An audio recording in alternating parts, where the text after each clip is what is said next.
will give you floor, to those who are present, and you will be able to deliberate. So I suppose I will switch into Russian because we have guests.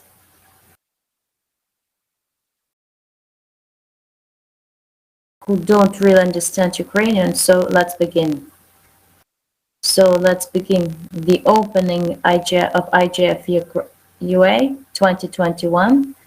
I will say that today's event that we hold in Ukraine for the 11th time, and for the 11th time we go through many different issues, and not only for development of the eco structure of internet and its applications, but also for development of our country from the point of view of the use of technologies, of the internet technology to solve many social problems.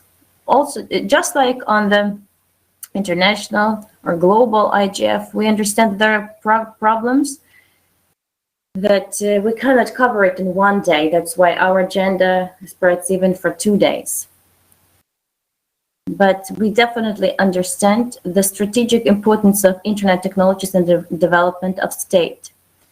And for the past 2-3 years, we especially observed the possibilities and opportunities of the internet, especially 2 last years when we are limited to act offline. So I would like to wish our forum success and say that how active the audience is on the level and degree of going through different issues and discussions becomes better. But now I would like to give floor to Alexander Fadienko, People's Deputy of Ukraine, Deputy Chairman of the Verkhovna Rada of Ukraine on digital transformation, and an active participant for use of electronic communications, including internet technologies in our country. So, dear Alexander, the floor is yours. Good day, all those present. I hope you can hear me fine. So I shall start in Ukrainian because I'm in the parliament. There are its rules and principles. I will be very laconic. So the Ukrainian internet, in my opinion, it is the ecosystem thanks to which any enterprise in our country can exist. And the economy of our country, we see it during the pandemic when there is the distant learning, work, and so on. So I am inclined to think that very soon the forms and principles on the relationship building will change. And I prefer verbal communication, but I guess I will also go on virtual. Everyone will go on virtual, and there they will communicate. And IGF is the national platform for the, the dialogue of different stakeholders. And it's about security, reliance, and development of the internet in our country. We, as a profile committee, we participate and try to shape the corresponding principles. On the other hand, to protect the players of the market from some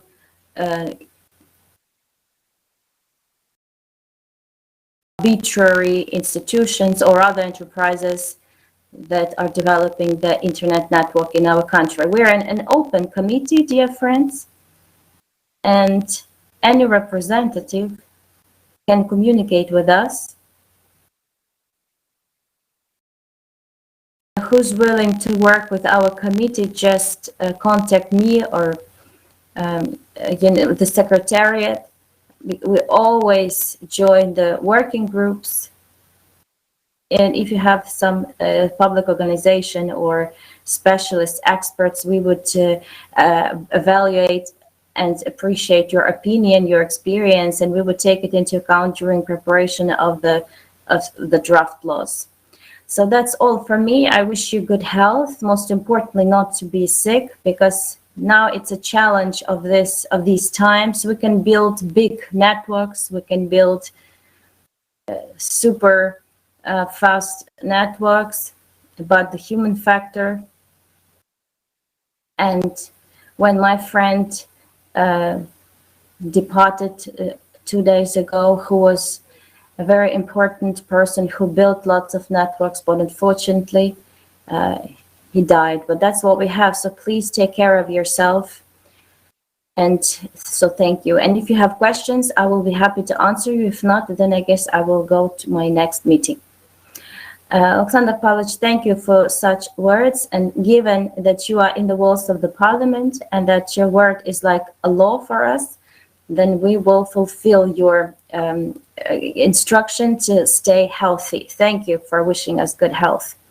And now I would like to give floor to a person who has dedicated most part of his life to implementation of the state technologies in our state on different positions and different levels of public activity. This person has demonstrated its dedication to the case of implementation of the modern digital technologies in all spheres of our lives. And that I'm speaking about Andriy Semenchenko, member of the National Commission for State Regulation, the field of communications and informatization.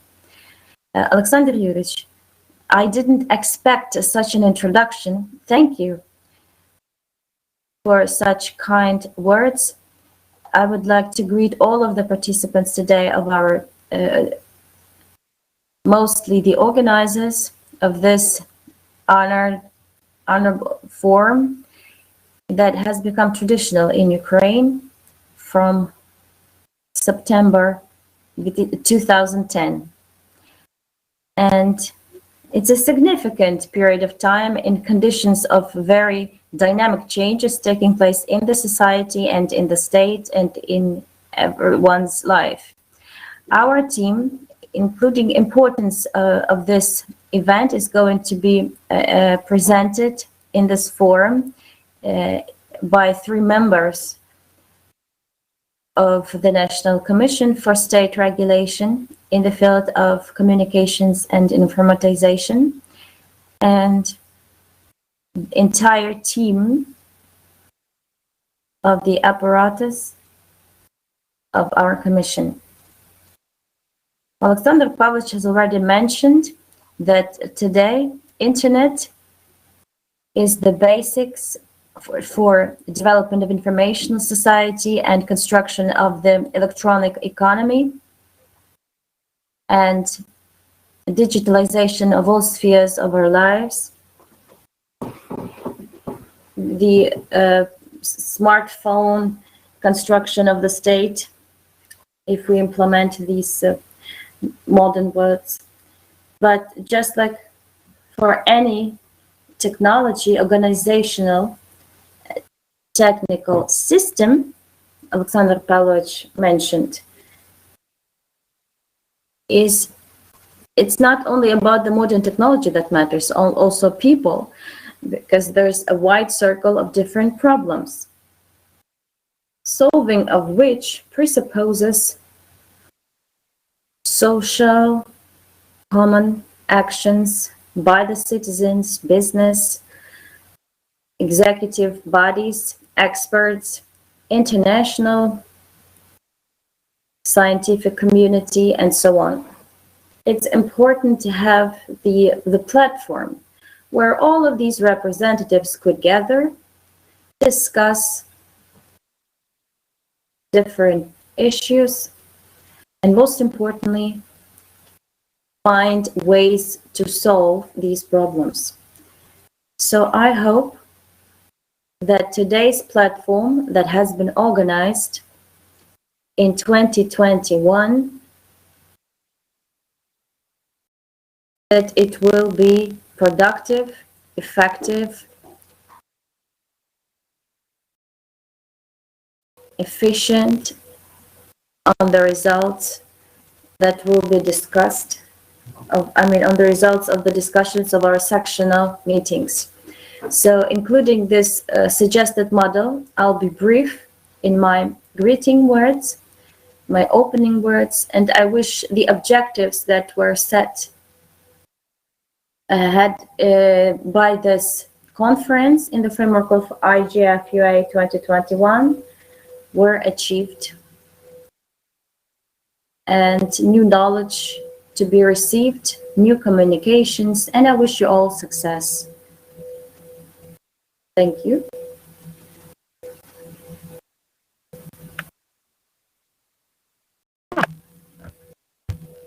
And where is Alexander Andreevich?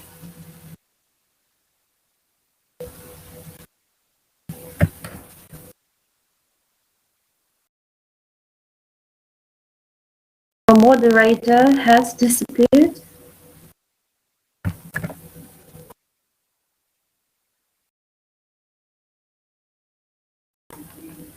But we have the secretary, Volodymyr, and he can lead further on if Alexander has some problems with the internet access. I'm already here. Can you hear me? Yes, Alexandrovich, thank you. Yes, I got disconnected, but I thank you. I thank you that you are quoting the people's deputies. And next word I would like to give to a person who represents today the institution that contributes to development of technologies, of internet technologies used in any spheres, and most importantly, demonstrates the example of how it should be done, how persistently it should be done, and with a result.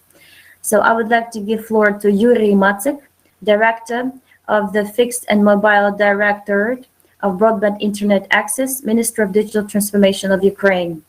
Thank you for such a nice introduction and good evaluation that you gave when presenting me. I'm happy to greet all guests on behalf of the Minister of Digital Transformation of Ukraine on the 12th IGF. The team of Minister of Digital Transformation is working, trying to have covered all of the cities of Ukraine with the access to the internet.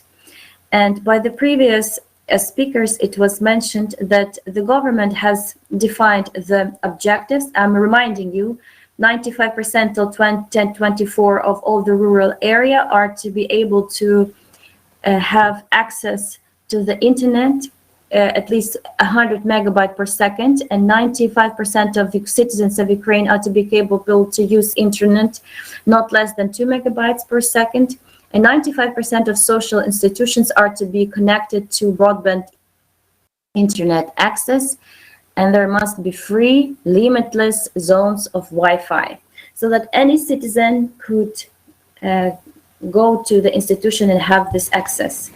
So as how Ministry of Digital Transformation is achieving these objectives, and it's a state program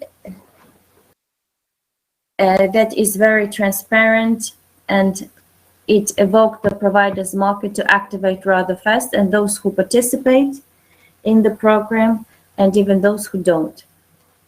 Sometimes fighting for victory in tenders looks like the scenario of some, thrillers, when the initial price differed from the price after the tender was over, and it was 40 times higher. There are some cases when the tenders were won with difference of 1 hryvnia, with a stake of 220,000. So the competition is very fierce, but providers have fulfilled their obligations and confirmed their reputation. So as of the morning, we have 856 institutions in hundreds of villages have passed testing. They have confirmed that the network has the possibility to provide the internet access with the speed of 500 megabit per second for the first month of this service, and the next month they will have 100 megabit per second. What else? After the start of LTE 900, of course, we have accepted the new quality parameters of the internet. They have been updated for the mobile connection on the territories. Well, we will be able to evaluate its accessibility, and we will know the parameters that we will have to assess. We promote development of new technologies. We have opened recently the first 5G testing center in the unit city. IT companies have become active participants in the testing, especially those who work with augmented reality and remote process management. So please get involved. The platform is open. Everyone who wants can get there and see how the platforms work. At the demonstration of the speed, we saw 1.3 gigabit per second in the testing zone for speed for the equipment. We are moderating or supporting the processes of radio band transfer from the special users and television for the use in the mobile technologies. We also support the operators. We ease access to the infrastructure objects, facilities which are necessary to develop their infrastructure. 2021 is a very important year. In January, Ukraine has made one step closer to fulfill the agreement with the EU after the president has signed the law on electronic communications. We will have a separate discussion on this in the forum. So I wish all the participants very interesting discussions and active involvement. Thank you. Thank you for a very informative introduction to the forum. And now, as for the development of the internet technologies, internet networks, and servicing systems, there is a very important role of the operators and the government agencies of management and regulation. We have heard two representatives of those agencies and organizations, and also the civil society institutions play a very important role in our country. We don't have too many of them, but they are very powerful. They have extensive experience. They have high authority and trustworthiness, and they use them very wisely to resolve very acute issues. So I'm giving the floor to the chairperson of the Internet Association of Ukraine, Alexander Savchuk, please. Good day, dear colleagues. Greetings to the participants of the forum. Thank you for giving me the floor. Greetings to everybody. I would like to say that the Internet Association is a traditional participant of this forum from the first one, which happened in 2010. And I would like to note that the tasks and objectives of the Internet Association and of the IGF Forum, they are very interconnected and they fully correspond to each other. This is the search and implementation of efficient management practices for the Internet at the national and international level by means of cooperation between business, government, and civil organizations. There is one common trait of this event and Internet Association, and it is that we are uniting very different layers of the Internet community. We unite many different stakeholders, the market participants, those who are building the Internet and providing services, as well as government organizations, civil organizations, very different organizations and companies. And this approach is used by us and by IGF as well. All those questions which are relevant during the discussions on the IGF, they are relevant for our country as well. This is informational security, cybersecurity, critical infrastructure, the rights of citizens to get connected to Internet services, cooperation with the government agency, that is the Ministry of Digital Transformation on this project. And also the Internet Association is involved in a wide range of issues which are locally important for Ukraine. Regarding the legislation, there is a big number of laws and bylaws are being developed. On the January the 1st, the law on the electronic communications comes into force. We have changes have been registered in other laws. The law on the regulator has been adopted in the first reading, and now there are developed the rules of provision of telecommunications services. So there is a very big range of issues important for the companies who provide services online, and also they are important for the users. I hope that this Internet Forum will be very useful both for the international stakeholders and Ukrainian stakeholders, and I wish you success to the 12th Ukrainian Forum, and I hope it will make a significant contribution for the development of the Internet in Ukraine and abroad. I wish the forum participants successful work. Thank you, Alexander. You have heard that this is a very powerful organizations or with a high authority. So we have one of the founding fathers of these organizations, the person who was in the beginning of the process when the idea appeared to create this association and to found it.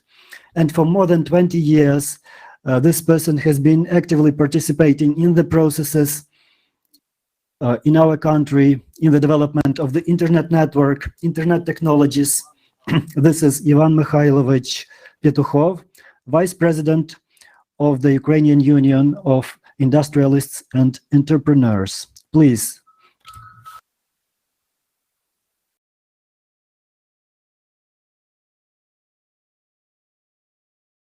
Well, not only me.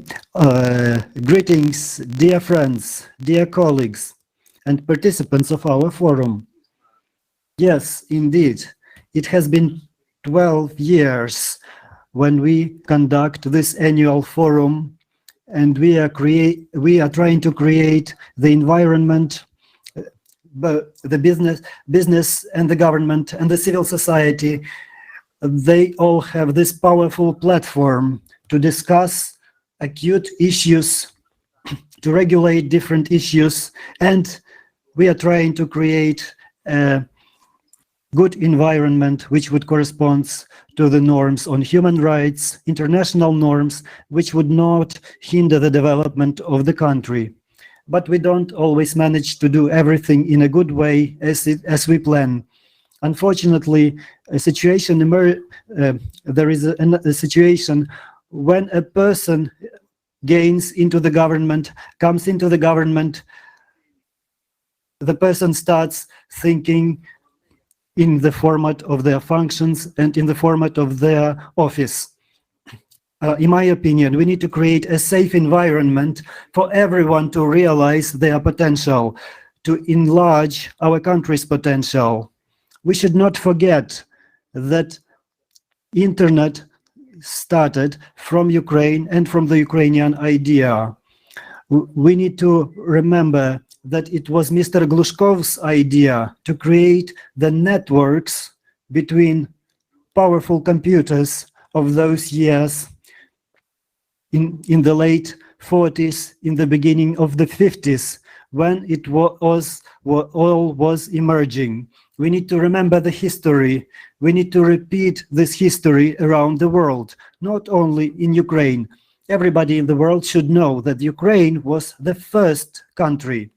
Secondly, the government and the business need to understand that it is necessary to protect human rights online, that internet has no difference from offline real life, when we communicate every day, when we meet every day with each other.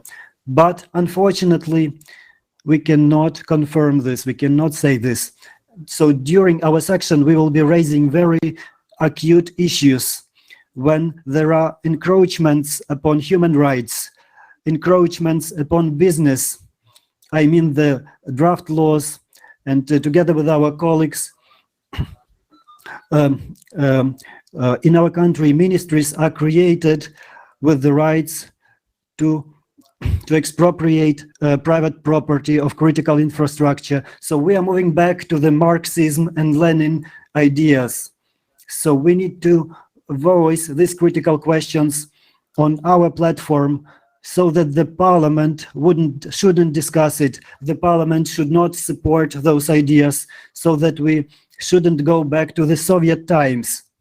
So I wish to all participants to have fruitful cooperations. Don't be shy. Feel free to discuss very acute questions, to try to resolve them during our platform, as we are doing this for 12 years. Thanks, everybody, and I wish everybody very fruitful work. Thank you, Ivan Mikhailovich. I would like to say that Ivan Mikhailovich made a mistake when he said 12 years. In fact, we are working from the moment when the internet community gained understanding that there are a lot of issues for cooperation, there are a lot of questions for discussions. So this makes more than 20 years. So I was talking about our forum. Yes, I understand. And I'm talking about you and in general on the Internet Association. So I would like to give the floor to the representative of a very powerful organization, our partner, our friend as an organization with which we are working a lot on many platforms. And several years ago, we met them and we were trying to provide them assistance to organize events on our territory. This is Vahan Hosipyan, Director for External Ties in the Eastern Europe and Middle Asia of RIPE NCC, because Alexei Semenyaka is not able to deliver his speech today or this time, but he will participate in the discussions. So please, thank you, Mr. Baronov. I hope you can hear me very well. Thank you. Greetings to all the participants, the organizers, and the guests of the Ukrainian Forum on Internet Governance. So, as it was mentioned, I'm a director for external links for the Caucasus and Eastern Europe of RIPE NCC. Ukraine is a very close and dear country for me.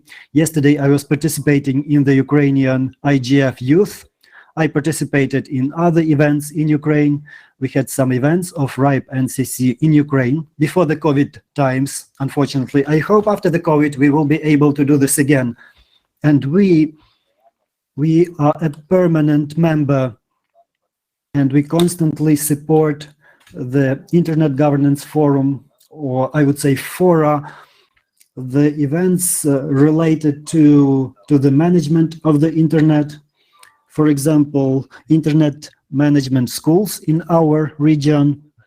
And we have noticed that there is a certain tendency. I have participated in the Central Asian Forum on Internet Governance, Armenian Forum. There is a certain tendency when more and more questions arise regarding the unity of this multi-stakeholder approach, the certain common principles that have to be developed on the internet management issue. So where does it come from? There are certain tensions. There is a certain technological development that is leading us to a situation when more and more participants in the process have their own attitude, their own perspective on the process, and they would like to make a larger contribution in the process. And we shouldn't forget that for the past years, the state structures they start implementing huge programs on digitalization and transformation of the society, which gives them some additional responsibility, and they want to participate in it more. Digital content, rights, digital processes, it all leads to state bodies and technical community raising issues which they didn't raise before, or that were not really relevant before, like cybersecurity, Internet of Things. It has already, I think, become much bigger than the Internet for people. And the technical standards that we are to implement to be ready for the next generation of Internet. Questions with G and of the radio frequencies, who will control what, and how policy in the sphere of Internet governance is going to develop. We are sure that multi-stakeholder approach is an important warranty so that all the interests of the community were taken into consideration, and a stable development standard of Internet, of the societies on the basis of the Internet economy state, on support of Internet in our region and the world could be possible. So my greetings to everyone. Will be actively participating in this forum. So if there are any questions on partnerships, please contact me or my colleagues who are working in this region. So thank you and good luck to us all. Thank you so much. I would like to note what everybody knows, that in the world we have lots of platforms where issues are discussed, issues on the development of the Internet ecosystem, development of Internet technologies, the policies of states on technologies implementation, policies of the states on the part of the access of everyone. But I think one of the most important platforms is the platform that gives the technological base of what we are talking about. So now I would like to give floor to Mikhail Anissimo. He's the senior manager in the Eastern Asia. I can. Hello, thank you for the invitation, for giving me floor. So really, ICANN has a very narrow mandate, and what we are working on, it's the cooperation for signed names and numbers, and we also participate in all the movement on the Internet governance, because it is indeed a movement. It has many layers, from the national, regional, and global. I also would like to share one of my observations. Our colleagues have observed that any IGF, whether regional, national, or global, is the reflection of the interests and even pains, I would say, of the society that is organizing it. And no other conference, and there are so many of them connected with the Internet, they do not include such a wide range of problems connected with the Internet that of concern for the local society, the national IGF, regional LGF. They are the brightest, actually, examples of it.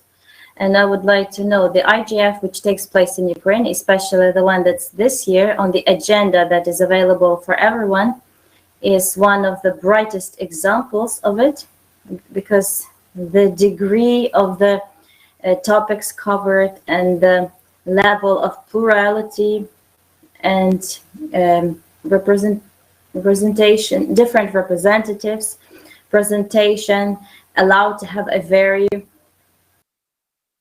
fruitful discussion. So as for the trends in the internet governance and how this direction is developing, here I can outline two opposing trends, but they are just in different domains. So the first is that more and more physical coalitions become less significant. So there is like a general integration in work on those issues that are important for everyone. And here, Ukraine is also very active. And we will touch on this subject tomorrow in the section that will be moderated by Oksana Prihodko, Stakeholder Integration of Ukraine.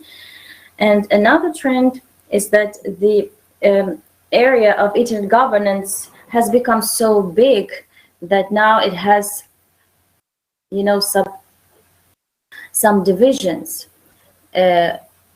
on thematic directions. And we would like to touch on the subject tomorrow at the section held by Svetlana Tkachenko, Alex Semeniaka, dedicated to the impact of policies and rules on the development of the technological infrastructure. ICANN puts it into one separate section. And we tomorrow will make our contribution tomorrow in the discussion of the list of such issues within this event. So thank you. Have a successful forum. Thank you. So now we heard that IGFs in general are dedicated to discussing topics not only on the internet technologies, but also it's also about something that highlighting the topic of the use of internet technologies, and the IGF mandate that has been shaped in Tunisia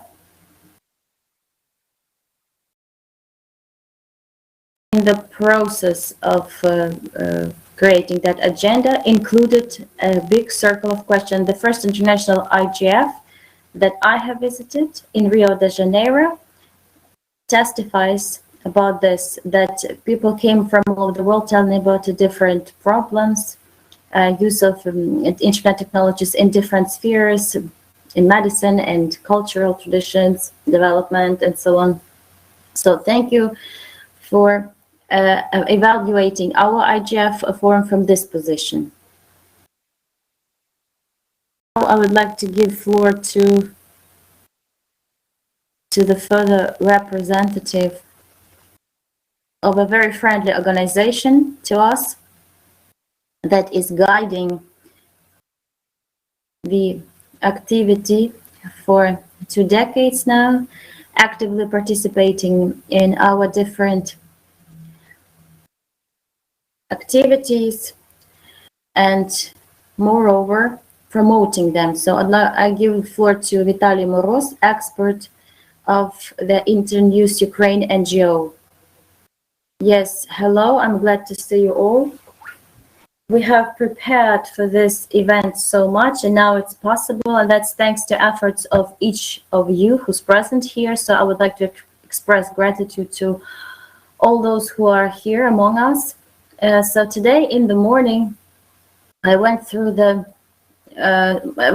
my social media, my emails, and one of the social media, Twitter, has reminded me that today is the 12th anniversary when I have registered in Twitter.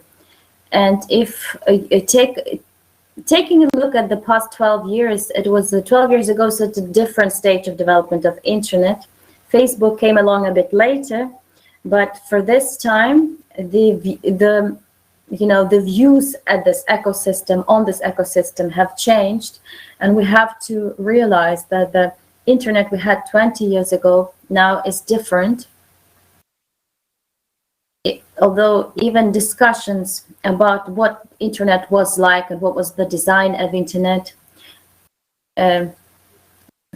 so they are logical, because the founders of the internet, they thought of internet where the information had to flow from point A to point B. Now it's more complicated, and that all this complex structure of infrastructure of internet also gives lots of challenges, economic, technological, ethical, and indeed IGF gathers people who are able to give their competencies in different spheres, not only in technological, which is very important, but it's also important to speak about the policies. And I would like to thank the representatives of the state institutions, the Minister of the Digital Transformation and others who are present here, because it is a chance to speak about the future from the point of view of the investment of the state.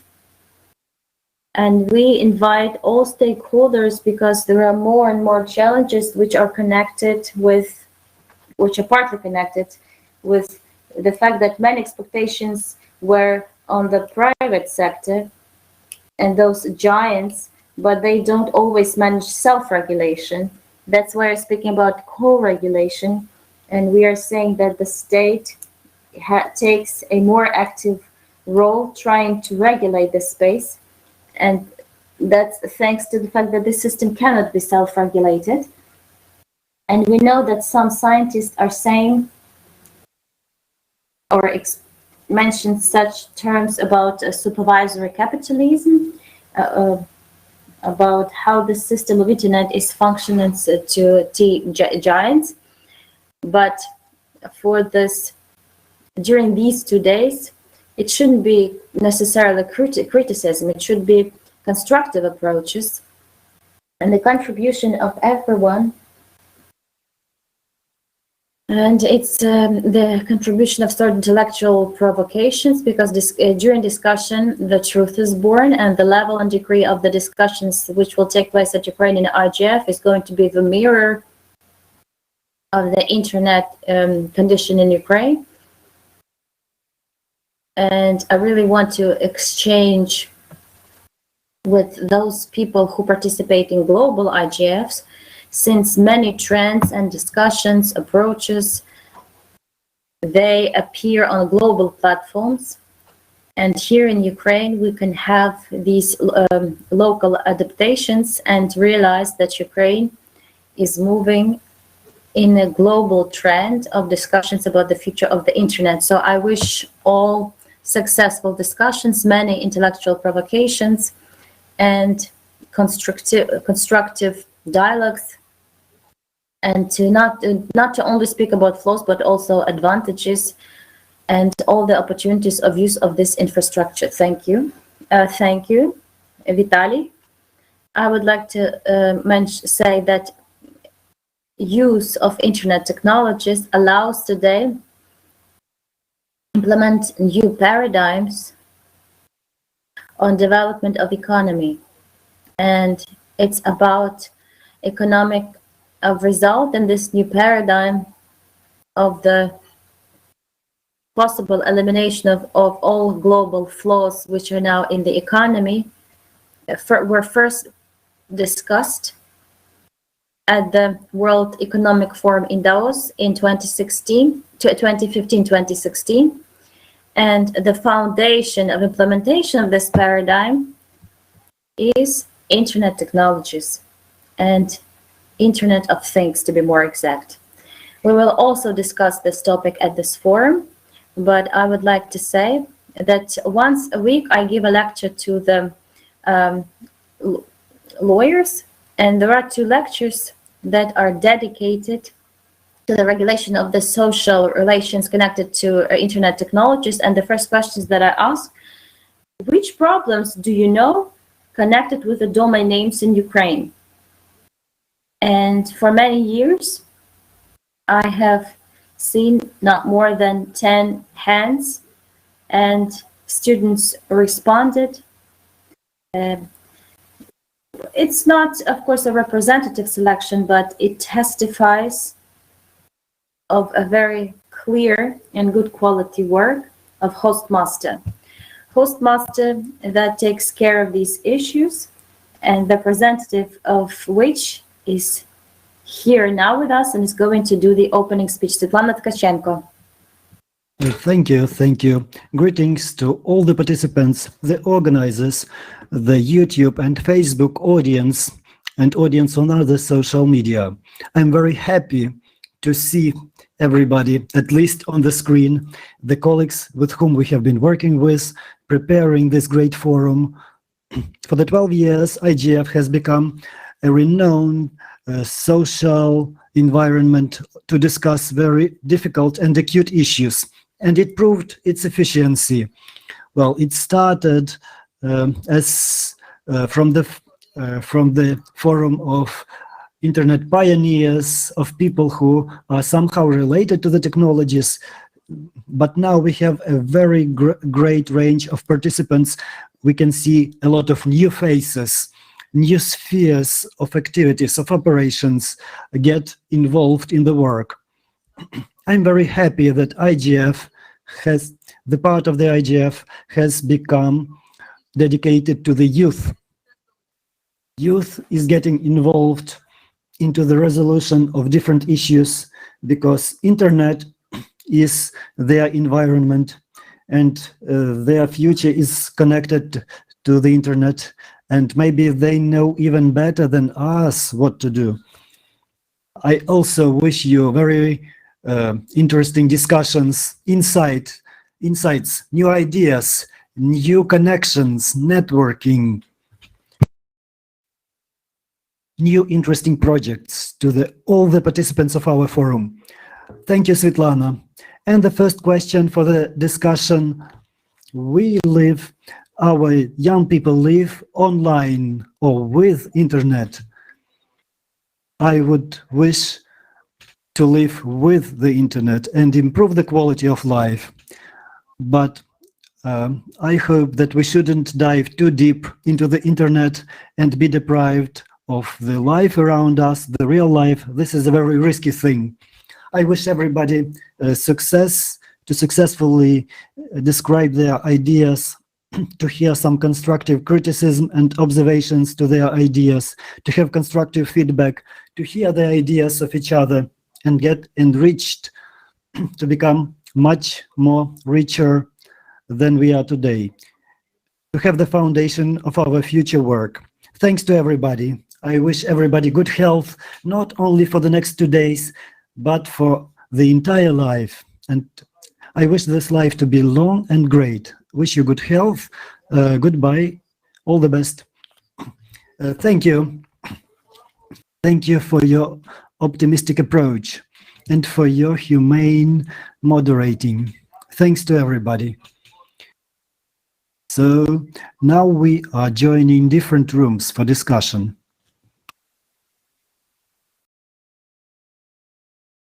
So as far as I understand, now our section relates to the cybersecurity and human rights. As far as I understand, we have shifted, we have shifted for almost 35 minutes. So probably if we still have time to catch up, if not, let it be. I can't hear Mr. Semeniaka, because Alexander Andreevich said that he is not present. So Alexei, do you hear us? Yes, because we do not see you. I am. So greetings. So let us begin our section of cybersecurity and human rights in Ukraine. Cybersecurity standards.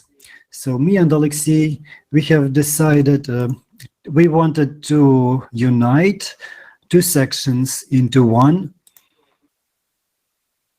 I think this will be a win-win solution for us. Yes, of course, because the security is a very specialized sphere. And the things that we are discussing, on the one hand, they are very broad. They cover almost all the spheres of operations. On the other hand, sometimes they very specifically regard the security standards, and regarding the security standards together with protocol standards is not right. So we have united people into this section, and it would be good to describe our participants, to introduce our participants. Yes, I would like to introduce the people that we have here today. We will have Maria Pleskac with her report. Recently, she has defended her dissertation as a lawyer in her profile direction, in her line direction on human rights and cybersecurity. And I also expect Mr. Konstantin Korsun to join us. And I don't see him among the participants. Yes, Mr. Korsun is connected, and I will let him know when we start. So probably, maybe he will be, maybe I hope he will join soon. He is in the list as far as I can see. He is the founder of the company Berja Security and the founder of the Ukrainian Group on Information Security.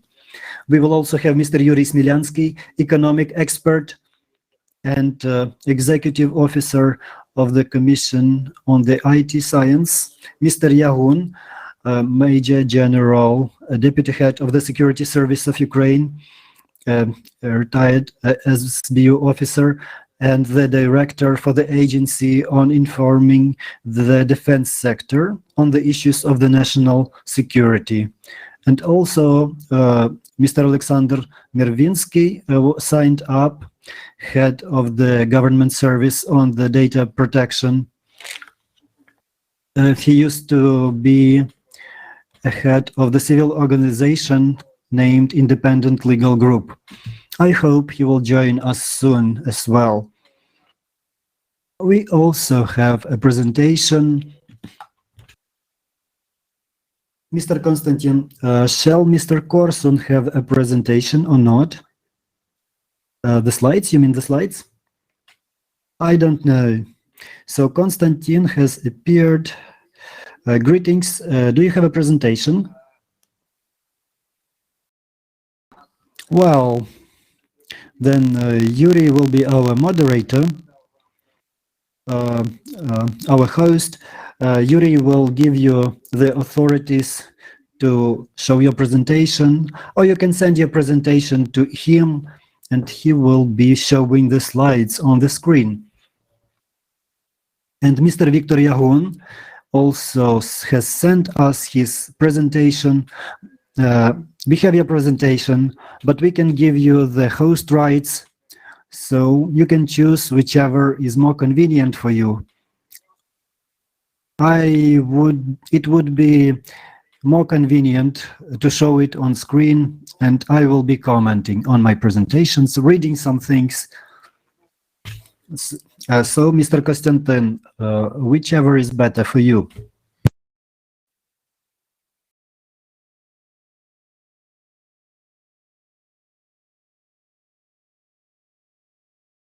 Mr. Konstantin, please unmute.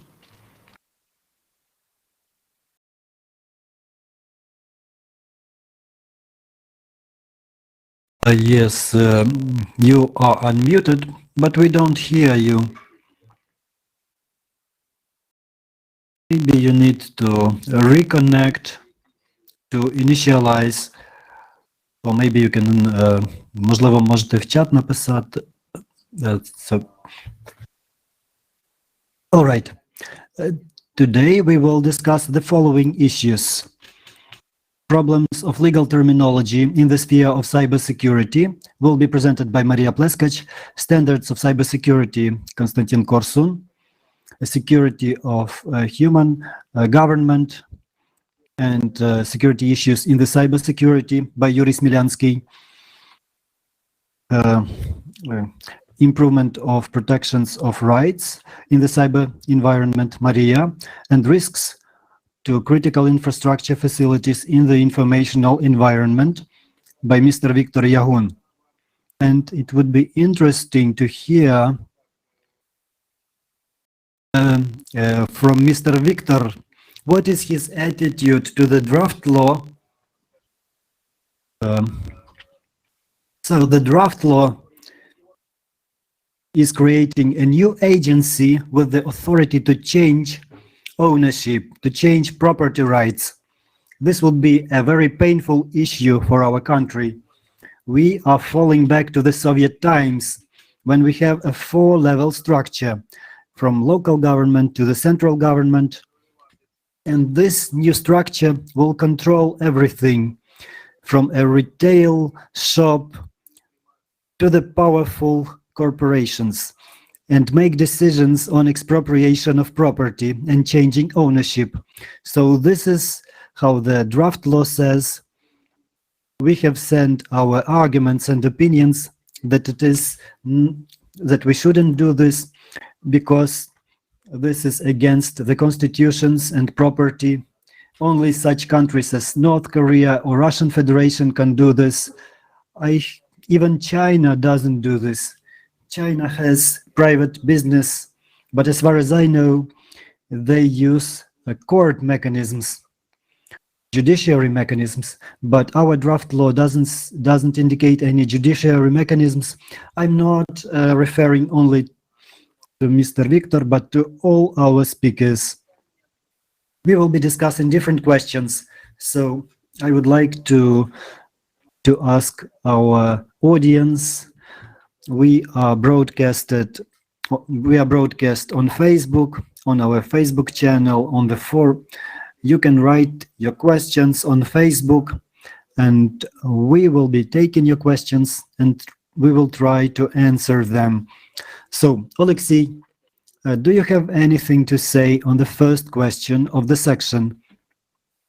Yes, I would like to add something. Maybe it would be unexpected for our audience that we are starting with definitions and terminology in the cybersecurity. But indeed, this is not a very simple question.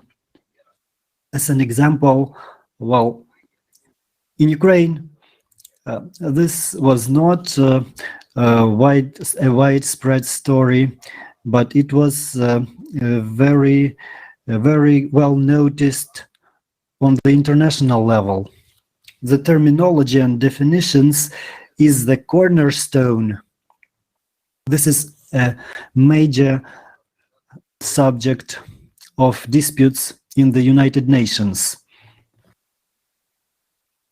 They were discussing the issue of, they were discussing the safety and security in the sphere of information. They suggested two approaches. One was suggested by the United States, and the second approach was suggested by the Russian Federation. And largely, we have, right now, we have two definitions, institutional definitions. We have a cybersecurity. This is a Western approach. And this approach says that we need to protect our systems from unauthorized intrusions, from viewing or changing the information, and so on.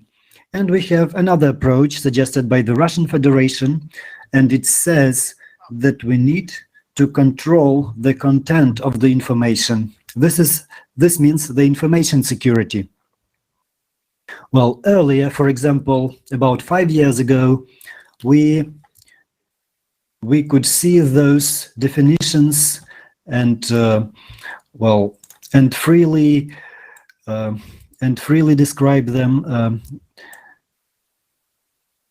Recently, those terms have acquired some special meaning, and when we see those definitions and terminology, we should understand that they have some certain meaning.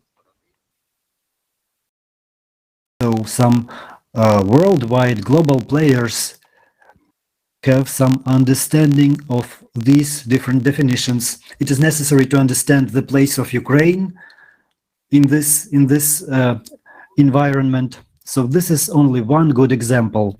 So when we see some terminology, we need to understand that each term has an entire history behind itself.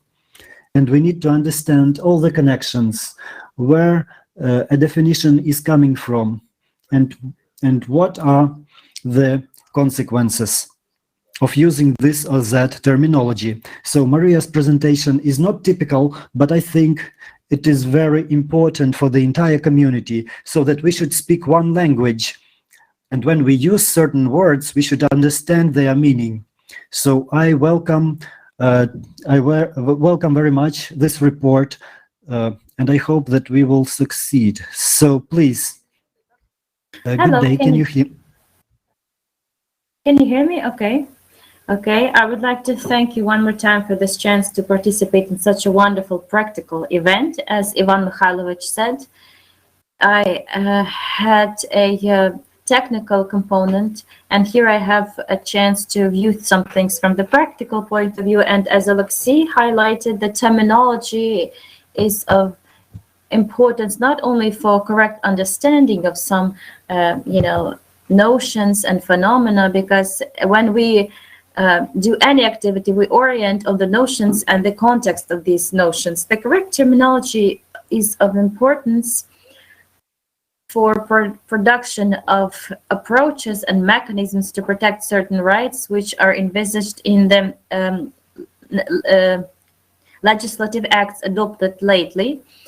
And in the legal terminology, there is such thing as national security of the state, information security, cyber security. And there's a problem of its correct understanding and differentiation in the scientific. There are different approaches in the scientific area and in different regulations. The notion of the security is interpreted as the state when the life interests of the state and person, there's no threat to it. And we can see it in the law of Ukraine on the main foundations of cybersecurity provision, and about main foundations on the development of the information society in Ukraine, and in the law on the national security. And cybersecurity as the kind of information security here is given as protecting life important interests. And altogether, as many number of specialists emphasize, in the sphere of information protection and cybersecurity, that is a wider notion that the information security, security cannot be covered fully or completely, because it's no state. It's a dynamic process that is provided through the set of means, strategies, principles, approaches to risk management, professional preparation, practical experience. So it's always something. It's a number of activities aimed at avoiding or reducing risks and threats that can emerge in cyberspace. And due to this, a very correct approach developed by the International Telecommunication Union, which given to this dynamic component, develops international ratings, global index of cybersecurity, which is a benchmark for those practical things which are to be exercised by the public bodies, public administration bodies, to develop the real mechanism to protect human rights. The notion of national security serves as the basic category for other kinds of security. And it's worth mentioning that the national and information security correlate as a unity and as a part, next to other types of security as public security or economic security and so on. Cybersecurity, in its turn, is the kind of information security, but that kind of it that is connected with the use of different technologies, means, which are for cyberspace, including Internet of Things and other technologies that is connected with the networks.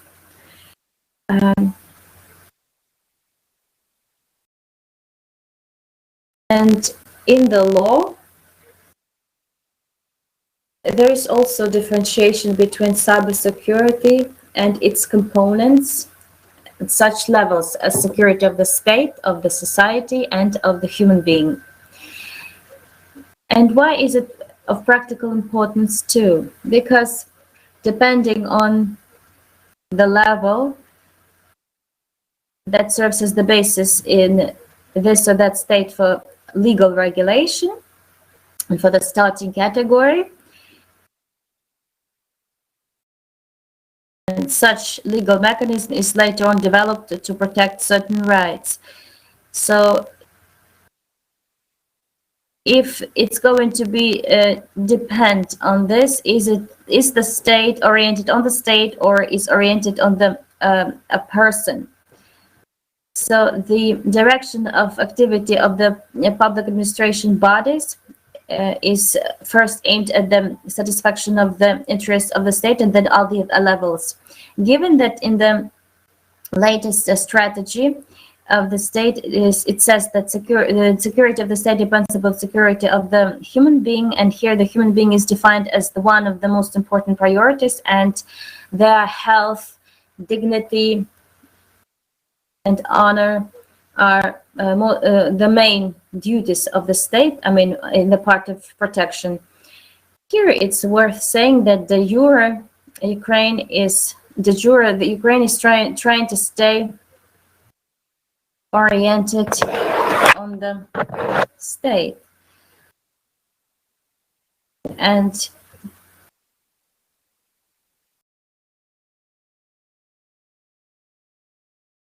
speaking about cybersecurity of a human being, we should say that it's an important component of cybersecurity that is in the list of activities on the protection of freedoms, rights, and interests of human being when the person is using cyberspace from the threats, and covers legal, educational, and other aspects.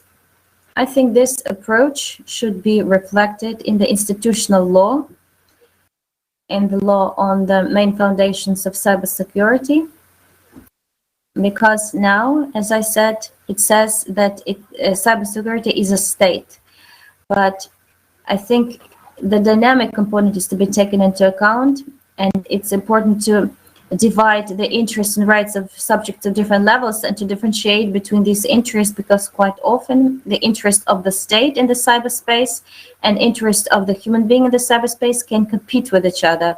And it's no secret that some state bodies can get even benefit from the human being being not protected, and some device can trace the actions of this person. And here there is a conflict of interest of the state and of a human being, where the state can trace and the person is not protected, even though on paper it's Ukraine is proclaimed as the people-centered state. Given this, it's necessary so that the concept which is oriented on the human being and the protection of their rights is effective, the next things should be done. It is necessary to develop which are life important interests of a human being in the cyberspace to be protected by the state, and as a public subjective right, what can this person demand, so that it's not only object of legal relations but also the subject to it. And then you need to give more detail which technical, organizational, and educational events are to be held by the subjects, and which measures or events can be done by the person. And it's important for such events not to be only limited to security, but also to include safety, because from the legal point of view, they differ to its content, because protection, it's prevention, and security, it's non-violation of the rights. And in Ukraine today, we observe like that it's impossible to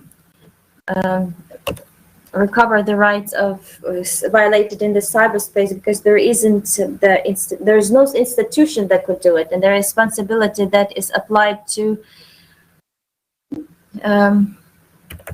the perpetrator is minimum, so it's easier to pay a fine than to stick to the norms envisaged by the law on the personal data protection, but which needs to be improved.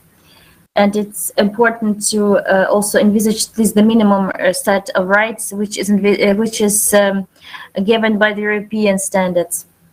Going back to the rights that can be included to the general notion of cybersecurity of a human being, we think that among these rights, it can be the right for the broadband connection, which was mentioned at the opening remarks of the IGF forum. This is the right of a person to the access to internet.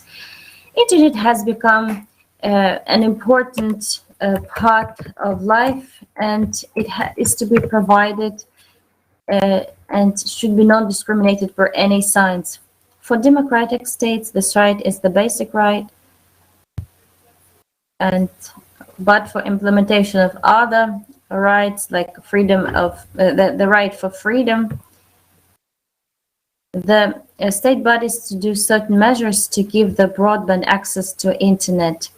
And the fact that the Ministry of Digital Transformation, they have proclaimed very optimistic goals on 95%, that 95% of population of Ukraine will have access to internet, but there is no specific that is it going to be mobile internet or it's broadband access.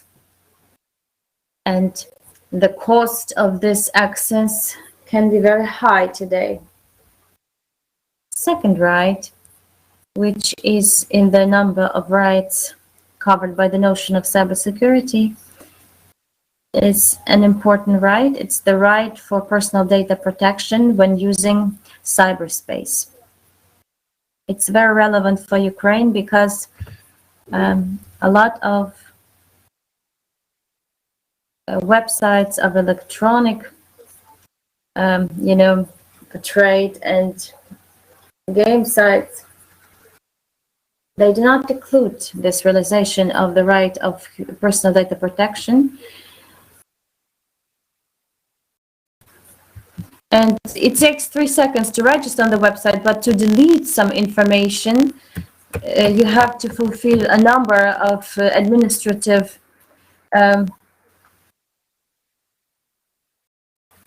procedures. You have to give your passport data to go to some office. So this right is not as simple as the right for registration on the resource. And third right is the right of the human being from the protection of the aggressive marketing impact, like protection from the cookies and other technologies. And it's worth saying that the specialists of the computer security name one dangerous technology that is connected with such aggressive marketing technologies, and that is the depersonalization technology, which lies in when Internet of Things is used actively, then in fact calculations is deleting the user from the relations, but imposing some models on it on the previous based on the previous experience. And one more time, the person becomes not a subject of such relations, but the object. And then it's of course it's convenient on the one hand, and they don't have to think about the further actions, but this way, in fact, the person is excluded from these relations. Plus, there is the risk of the leakage of data connected to connection to Internet of Things. And a multiple use of fines is testifies about it, which makes 4% of them. Another right that has to be mentioned is the right of a human being for the secrecy of electronic emailing and freedom of speech and freedom of opinions, and the right for education and access to knowledge using cyberspace? This right has become very relevant during the pandemic. At the same time, unfortunately, representatives of the Ministry of Education and Science at the initial level, so the ministry did not take the adequate step to ensure the educational professionals with free online advice. They did not develop relevant trainings or access to electronic resources or to a unified educational database, which would make the process more efficient. So people were offered to use popular private networks, but the government-run platform was not organized for the practice of education, and the government did not compensate any costs for the teachers and educators who had to pay for internet access from their own expenses. And the right to be forgotten has to be included among the rights to cybersecurity and safety. And one of the most important rights, which helps to realize all the other rights, is the right to an efficient legal protection of rights of people related to the use of cyber environment. This right, it is not possible to fully use this right, to fully realize this right, because we still don't have a specialized agency to which the complaints could be referred. The current ombudsperson is not able to efficiently work in this regard. So this list of rights related to the cybersecurity is not exhaustive, because of the development of new technologies. It can be extended or extended with new rights within the framework of scientific and practical discussions. Also, I would like to briefly mention and pay attention to the key indicators of cybersecurity of people in Ukraine, and to evaluate those indicators as of this year and the previous year. So there was a new report of the International Union of Electronic Communication regarding the rating of Ukraine in the global cybersecurity index. So it says that Ukraine holds the 78th place according to 5 indicators. These are the legislation, technical, organizational potential, and cooperation. By the way, in 2018, 2 years ago, the Ukrainian indicators were way better. Ukraine was holding the 54th place. I understand that the situation was changed due to the pandemic and due to different social and economic impacts. But this significant loss of positions by Ukraine shows that Ukraine needs to speed up its development of its cybersecurity sphere. Among the most important problematic problems that were envisaged, they pointed attention to the technical indicator and cooperation. According to the Index of Development of Communication and Information Technologies, Ukraine holds the 78th place, which needs to be improved. And it was mentioned that as of today, in our country is lacking the sectoral centers of cybersecurity, standards of cybersecurity. We are lagging behind in practical realization of measures in this sphere and stimulating mechanisms. So we are developing this sphere. So the support is being provided by means of limitations and punishments for the unauthorized intrusions, but we are lacking the stimulation of the sphere.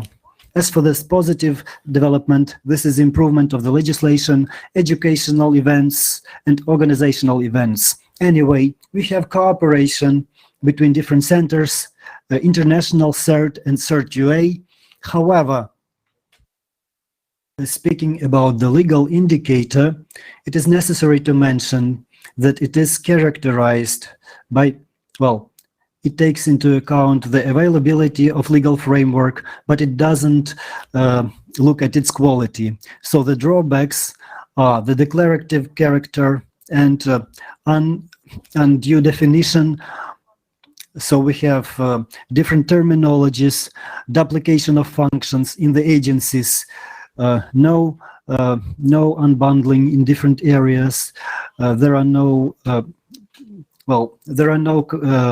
clear norms regarding cyber police. The cyber police can get different claims from people, but then the investigations can last for years and are often not successful.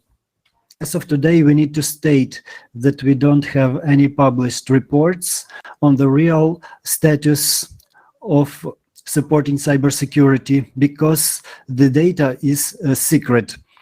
Because of this, it is impossible to analyze what is happening in this sphere, though the law provides for publication of such reports, the law on the basis of cybersecurity in Ukraine.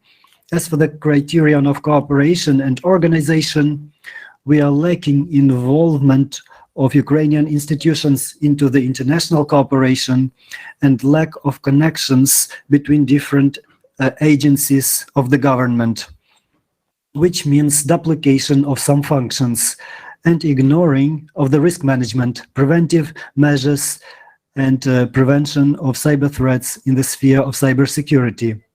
Speaking about the drawbacks and that we have and the prevailing of the government interests over the human rights, I need to mention the four basic initial criteria. First of all, these are the ratings of Ukraine that I have already mentioned, the awareness of Ukrainian citizens, the competence and digital skills of Ukrainians. The Ministry of Digital Transformation has held a research which shows that more than 50% of Ukrainians have digital skills lower than the basic level, which is not a good indicator. There is a big number of cyber crimes which have not been resolved, and this criteria really limit the development of the sphere, and they don't allow Ukraine to gain a higher international level in the ratings. Thank you for your attention. If you have any questions, I would be happy to answer.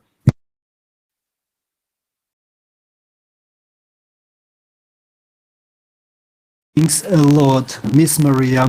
Very good presentation. Very interesting presentation. And I can only add that unfortunately, it has been 10 years when our parliament is not able to ratify for 10 years the resolution of the UN that the internet access is one of the basic rights of people. We have been fighting for this, but it hasn't been done yet, unfortunately. So with all the positive scenarios, Ukraine is still lagging behind. And it's very bad. Then among us, we have members of parliaments who know this, who have heard about this. Most of them are in the party of the servant of the people, the Bolsheviks, so-called. So the majority, they have the majority in the parliament, but they don't discuss this issue in the agenda. Alexei, can you add anything?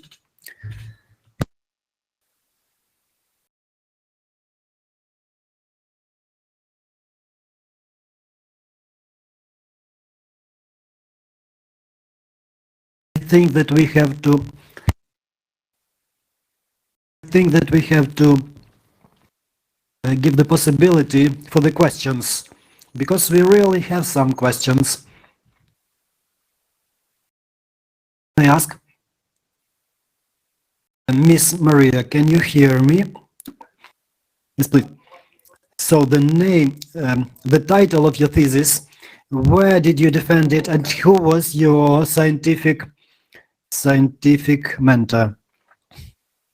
I would like to ask this because I have another following questions. Please don't limit me. Alexander Andreevich, I'm happy to see you. I remember our previous meetings. Thank you for your contribution to the development of the IoT, informational legislation. I remember our discussions on the informational department of the National University. Maybe you don't remember, but I would like to remind you that the topic of my research is administrative and legal support of cybersecurity. Why did I ask? Because I review a lot of works. I can say that your work is very good. It provides some scientific basis and principle for resolutions of different issues. Alexei said that there are some questions to the definitions and terminology. Yes, this is one of the main questions according to you. After this, we understand what we are talking about, but I would like to ask you the following thing. You say that if we determine the state, this is not correct. We need to discuss processes. But in the mathematics and technology, there is a concept of the space of data, space of parameters, space of the state, which is characterized by a large number of parameters, criteria at this particular point of time. So using this term would allow to evaluate the cybersecurity, informational security, and so on and so forth, and build plans and other steps regarding cybersecurity. Unfortunately, our legislation is ignoring this. So for 4 years, our legislation is not working regarding the state of the cybersecurity in the country. So you say 78th place. Thank you for the question. Yes, there is an approach that is looking at the security as a state. It is in order to determine it as a legal fact, in order to carry out some comparative analysis.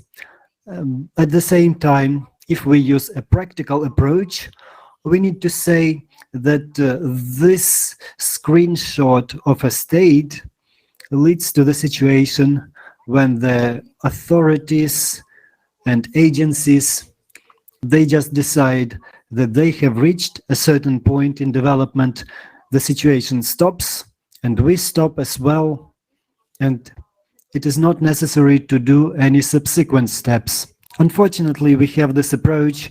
We can see this negative tendency in practice. So in order to balance those approaches, we could mention that, first of all, the dynamic component prevails here. We are doing something in order to achieve something in the future. Thank you. Dear colleagues,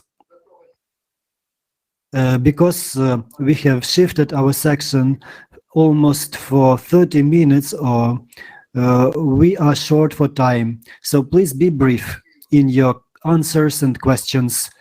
Alexei, please. Our next speaker is Konstantin Korsun. As we have already mentioned, Konstantin is a founder of a commercial company in the sphere of cybersecurity, and as well also he is working in the civil society domain. He is a big activist, and he is a very deep expert in this topic. His topic relates to the standards of information security, and this is quite logical, quite a logical continuation. After we have heard the report of Maria on the terms and definitions, we can proceed to some more formal definitions, how they are born, how they work, do they work at all in Ukraine. So I'm giving the floor to Konstantin. Konstantin, are you good? Can you hear me this time? Yes, everything is great. Thank you. So I start Ukraine and the world standards of cybersecurity. I hope you can see my presentation just like I do, that you see it well. So I shall start with ISO 27000. It's a well-known international standard of high level. It includes several standards. It's the 0, 1, the vocabularies and definitions, the second requirements, then practical rules, and 5, the management information security risks. So it's a big standard, and it's very expensive to prepare for it, and then the compliance audit to pass is not easy. It's about tens of thousands of dollars for every exercise. Like audit on ISO, it's $45,000-$50,000. The audit when everything is done. So not so many companies in Ukraine, I mean private companies, big companies, almost corporations, who have implemented a management system with informational security and the audit with the conclusions and certificates. So not many, because it's a long-lasting process and very expensive, but it's a very high level. In Ukraine, it is often spoken about. The Big Four provides services on this compliance, but I don't think that it's a widely spread standard. Next standard for cybersecurity is PCI DSS, widely used in Ukraine. Almost all banks, Ukrainian banks, they have to pass annual audit, otherwise MasterCard and Visa will disconnect them, and it will be like a big problem for them. So banks treat the PCI DSS very seriously. It was a shock for me when a year ago I found out that Privatbank doesn't pass and didn't pass PCI DSS. I don't know how it's possible, but obviously there is some reasonable explanation to it. But this year they also begin preparation to PCI DSS. So it's a payment card industry data security standard, and it concerns the payment cards industry, and it's initiated by the payment systems: Visa, MasterCard, American Express, GCB, Discard.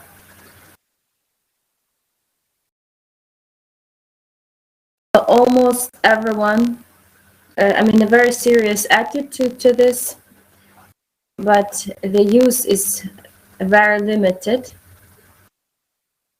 But in fact, it corresponds to the security of internal processes, because if you do everything per international standards for payment cards, then there's a sense to do it for the entire bank. So I think that PCI DSS is the driver, even if like forced, or maybe through some drivers, but thanks to it, we have a stable situation with the cybersecurity in the bank system. Next standard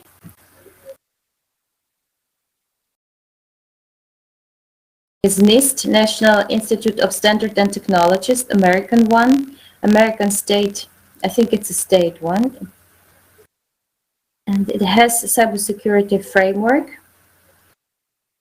It is developed in cooperation with the industry and government, and it is voluntary.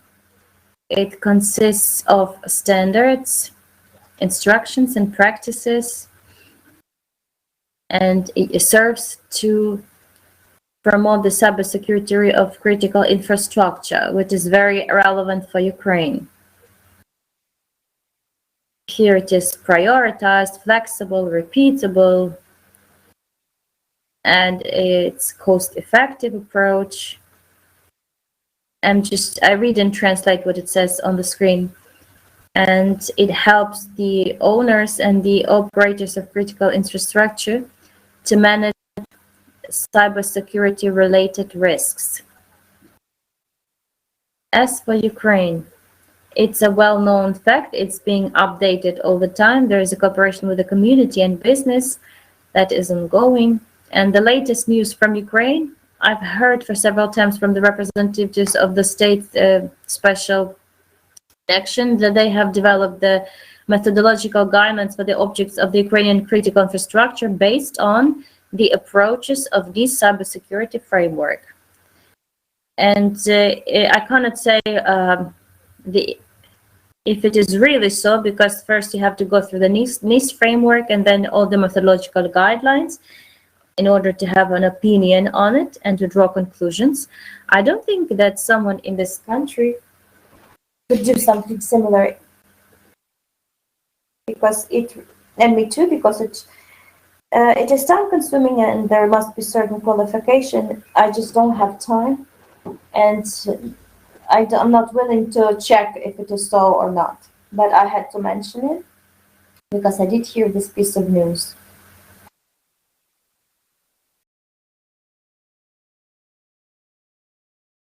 WASP Top 10 is not a standard, it's a public organization, West Open Web Application Security Project, and a public organization of specialists who take care of security of applications. So it's a narrow category of application, the security of applications, not networks, no anti-DDoS, and many other directions of cybersecurity. It's the security of applications. It's a public organization.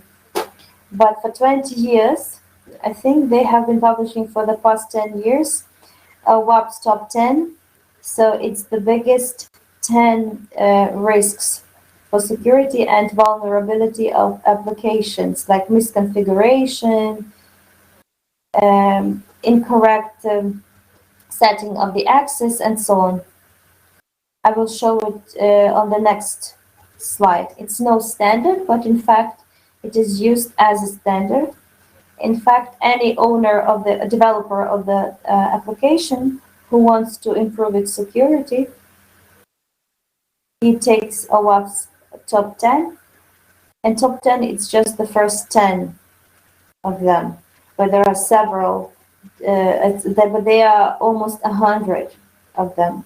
But top 10 are like the most widespread and important, which occur in almost all applications. That's why the developers very often use this as a, as the role model to check any application for these top 10 application security risks. But it doesn't mean that application becomes very secure after this, but main risks are localized if to verify everything and to correct mistakes. Everything that could be in the top 10, or WASP top 10. So you can treat it as unofficial standard. That's what it looks like.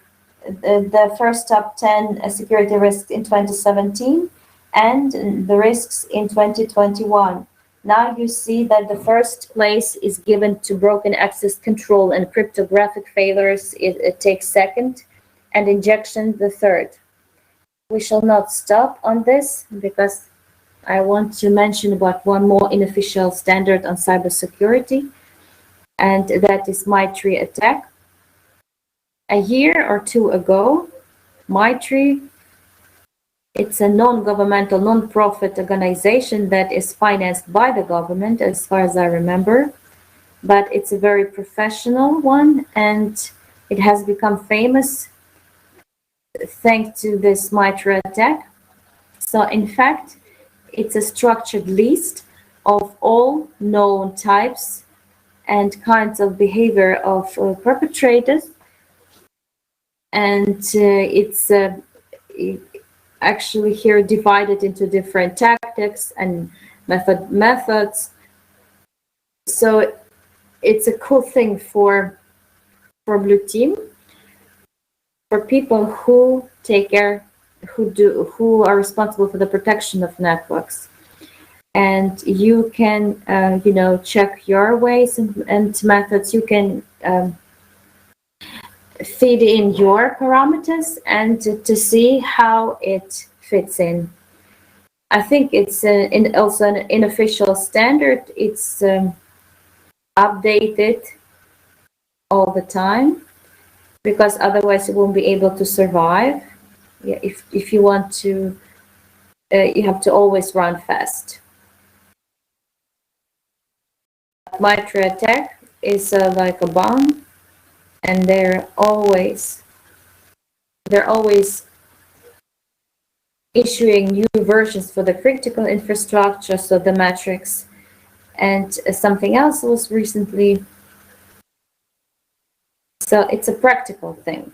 I cannot say it's a standard, but it's worth using it, because it really helps to improve.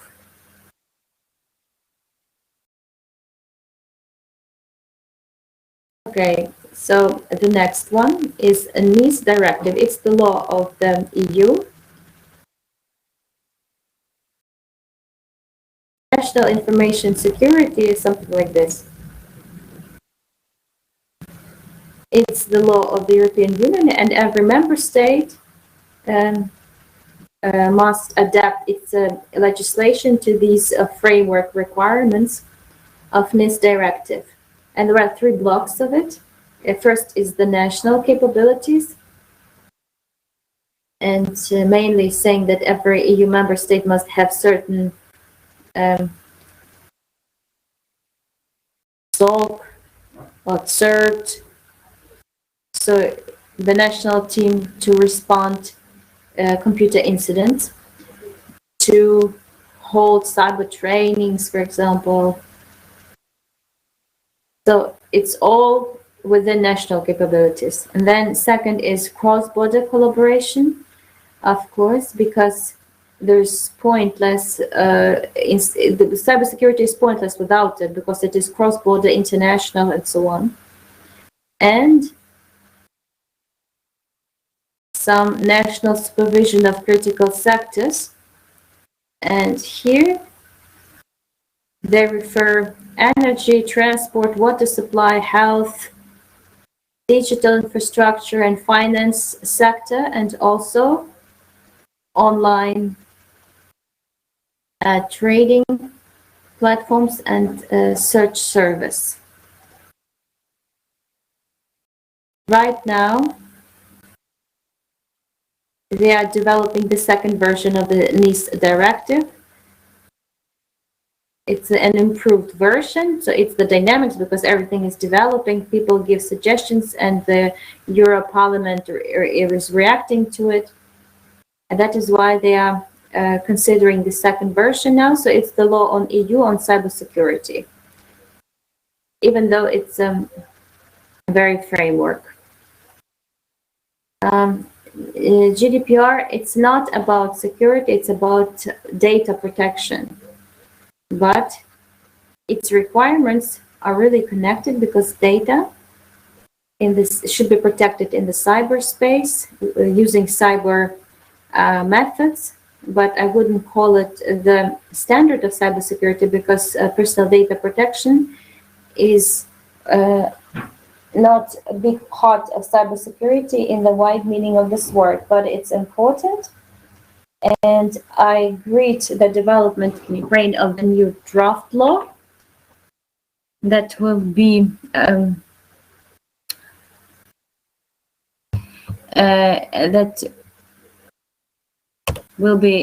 better for the existing law on the on the personal data protection.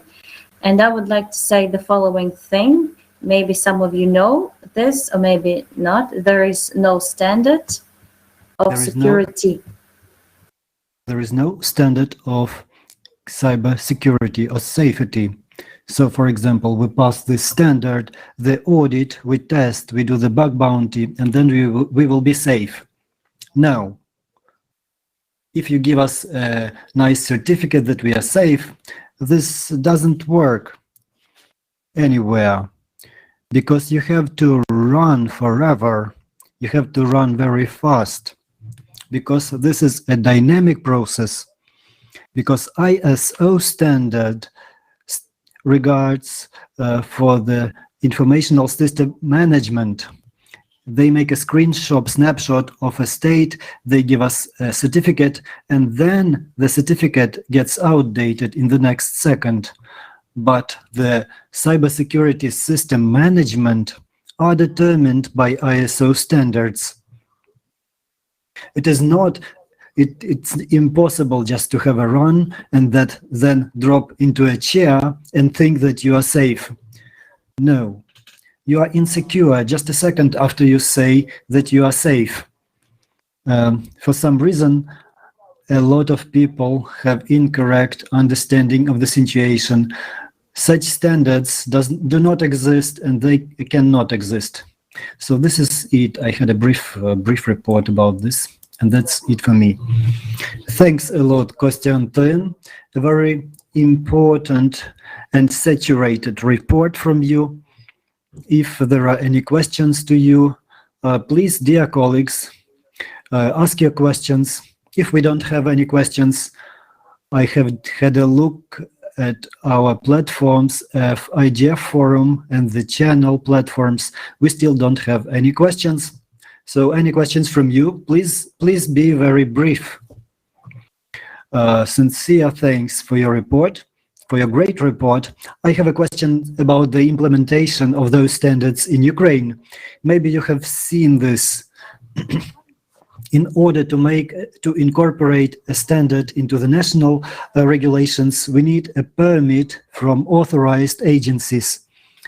Do we have a relevant agency in Ukraine which is responsible for implementation of those international standards? And do we have a relevant technical committee? Do we have earmarked funding for such implementation? Thanks a lot for the question. I would start from far away. You have been talking about the main principles of cybersecurity. We have 9 subjects responsible for cybersecurity, and I believe that this is a problem for the national cybersecurity. Because if you have 9 nurses, the children are not cared for well. So we have 9 agencies and they are not responsible for everything. So each agency has its own narrow field of work. They have authorities, they have fundings, the budgets. But such things as implementations of international standards, development of new standards, approval of new standards, it is not covered by anyone. Yes, we have this need probably, but I don't think that we need to create another ministry or another agency for cybersecurity, because this story has been so much discredited, and we know how efficiently or inefficiently our government agencies work. To be brief, we don't have it. The State Agency for Special Communications have sort of adapted the ideology of cybersecurity framework. They have adopted relevant methodological recommendations, but they remain recommendations only for the critical infrastructure objects. Who will be responsible, or who is responsible for the international standards or their adaptations or their copying into the national legislation? Well, nobody or everybody is responsible, or each of those 9 main agencies.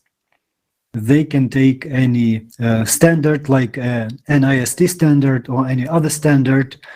They can creatively review them, rework them.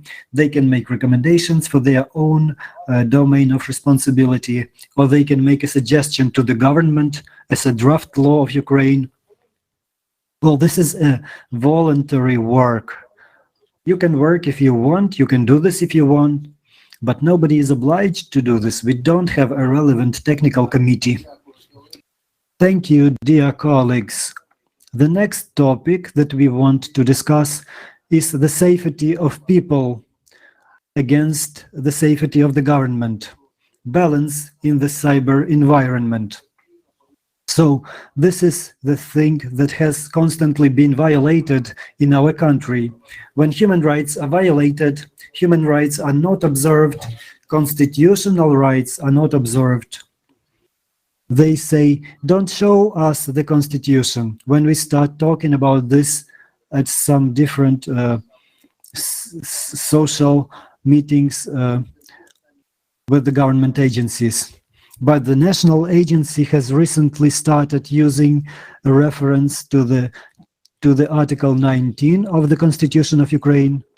So the national regulation did this very good in their responses. And really, we need other government agencies need to use this good practice as well. Mr. Smilyansky, economic expert, a person who has a very good knowledge of economics. He has been working for the last 3 years in the informational technologies. As for me, we will see a very interesting perspective of a person who has come into our domain and his perspective on our domain. Please, Yuri. Thanks a lot. Good day to everybody. Thanks for this possibility to express my opinions.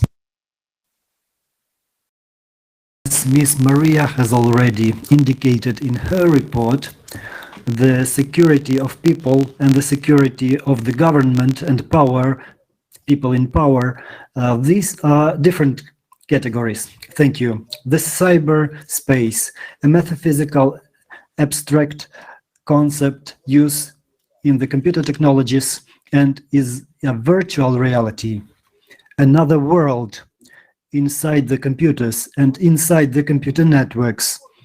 There is a question: can a threat come from the virtual reality into our actual world that we live in? Can virtual reality bear threats to the state, to the country, or to human beings? Yes, it can. It not only can, but it is already bearing risks. The virtual reality is already having an impact on our actual life. The threats from the cybersecurity lead to economic losses, political instabilities, undermining social trust, other costs, and disruption of military and social infrastructure. The main counterparties are Russia, USA, the USA, and China. And all these altercations need time for listing. Should we need a security system in the fields of this virtual reality? Yes, of course, we need to do this. This is the requirement of time, including as a result of scientific and technical progress. But there is another side to this problem. The side that is not mentioned by the government and is not discussed in public. So this part of the problem can be described as follows. Which share of the personal security, of the personal freedom should be paid for the security? Do we have to refuse our freedoms in order to reach safety from the threats from the cyber environment? Which level of security can be guaranteed? Is there an adequate price by abandoning our freedom in relation to the level of security from cyberspace? We have different views of Washington and Moscow on how we have to build the relations in the cyberspace. The main issue, the main concern of the US government is to stop the foreign impact to disrupt the American democracy, protection of critical infrastructure, prevention of malware, protection from malware, and protection of confidential communications and related threats, which are coming directly from Russia.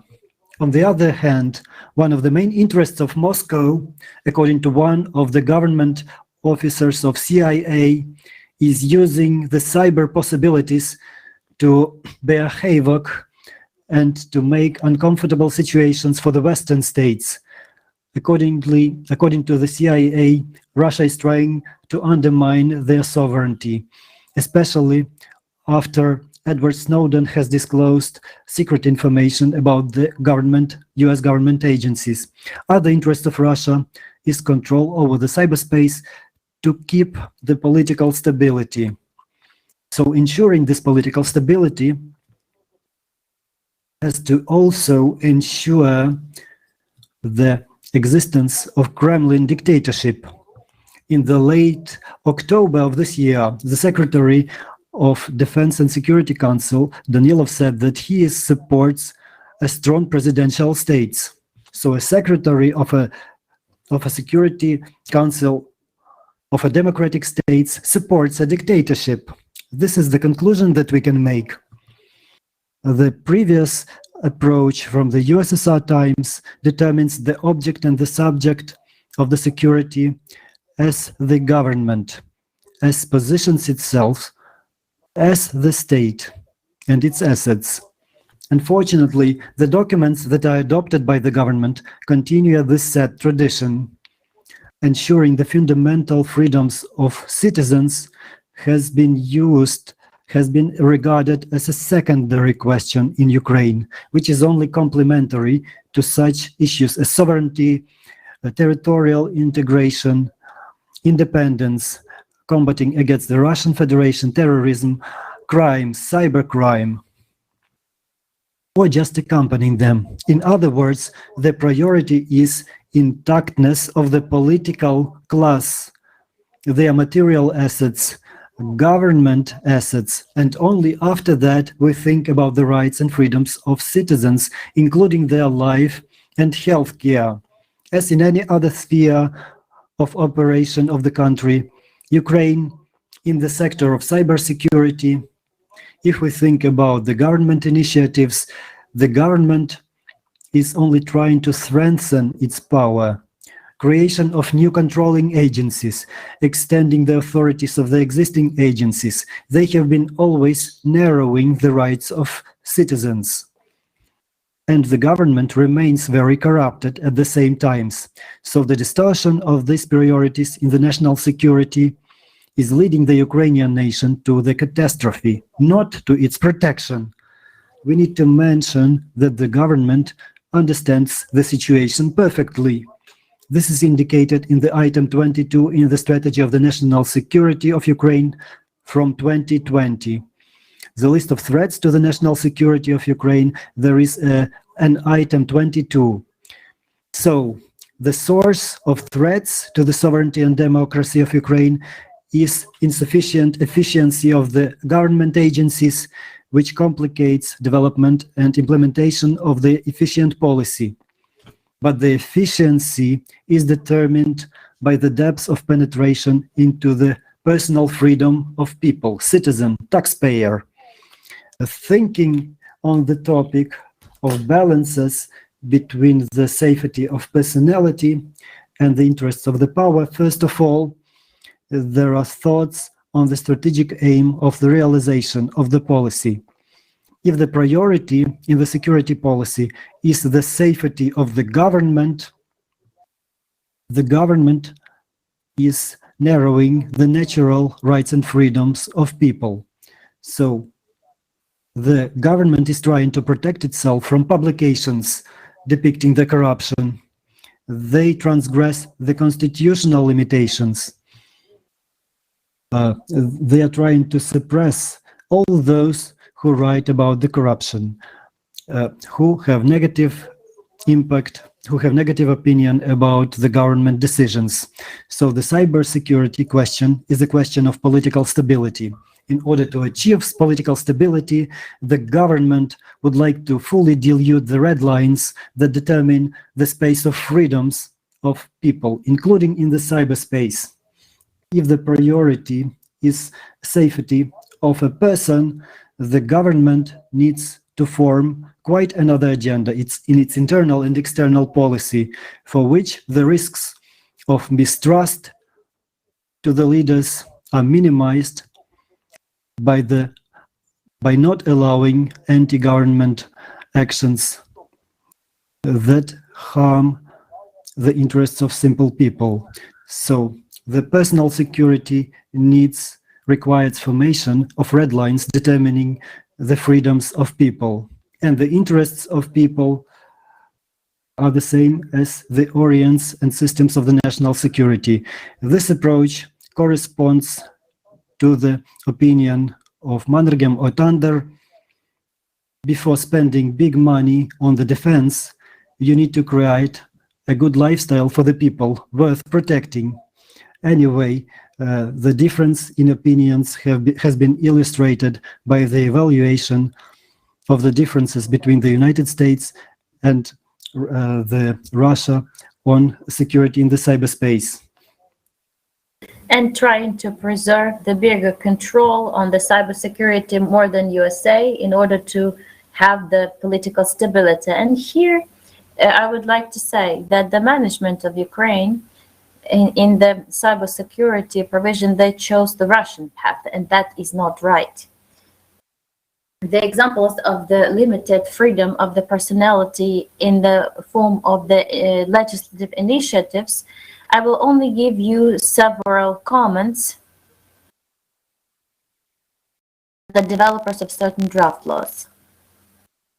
The draft law is, they aim at the full or partly liquidation of the small business that is work on the simplified system of taxation. The draft laws see that in this framework, the mechanisms and tools for liquidation of the small private initiative is going to be envisaged, and they will be acceptable for the society. So it's about liquidating the SMEs, and the society is to be prepared to accept it.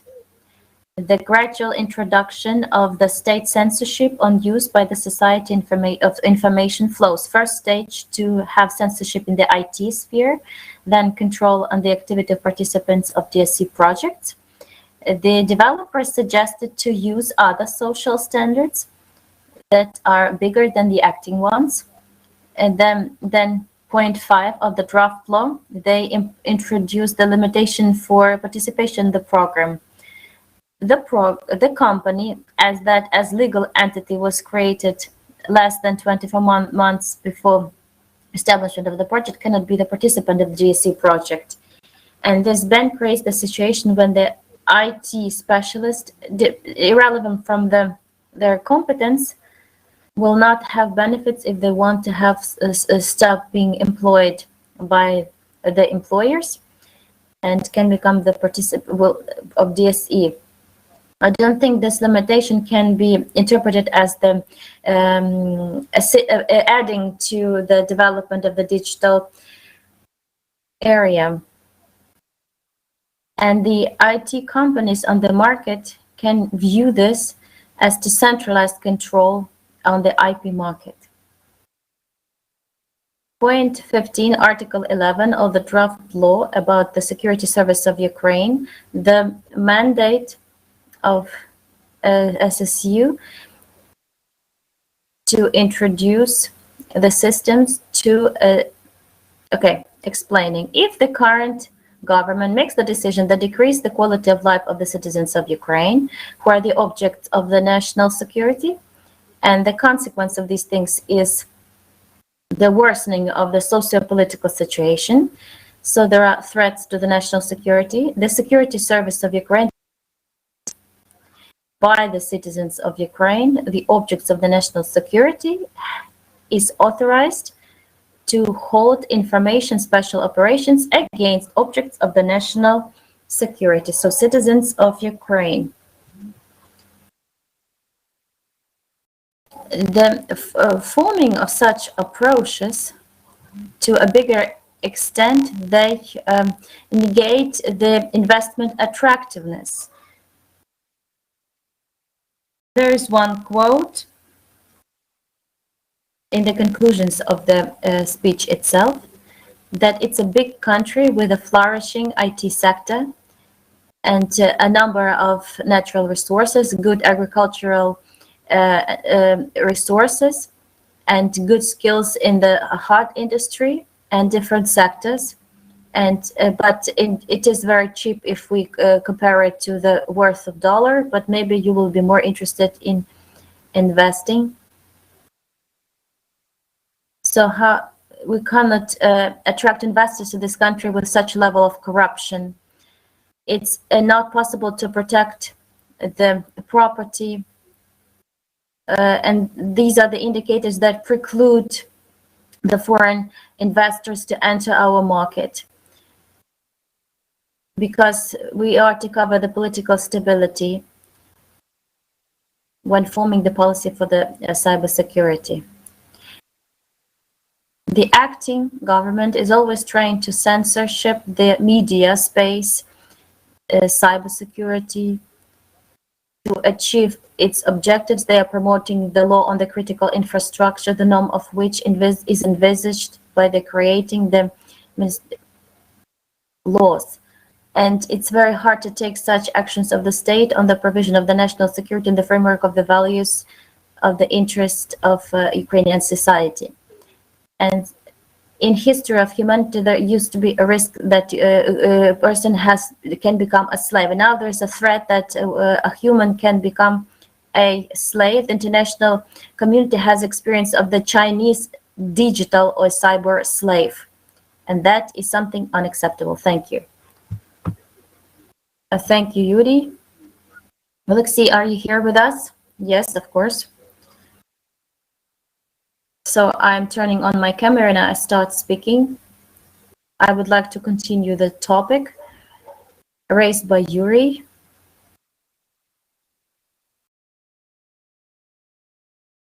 Very important topic of how individual user feels on the internet from the point of view of the cybersecurity, right?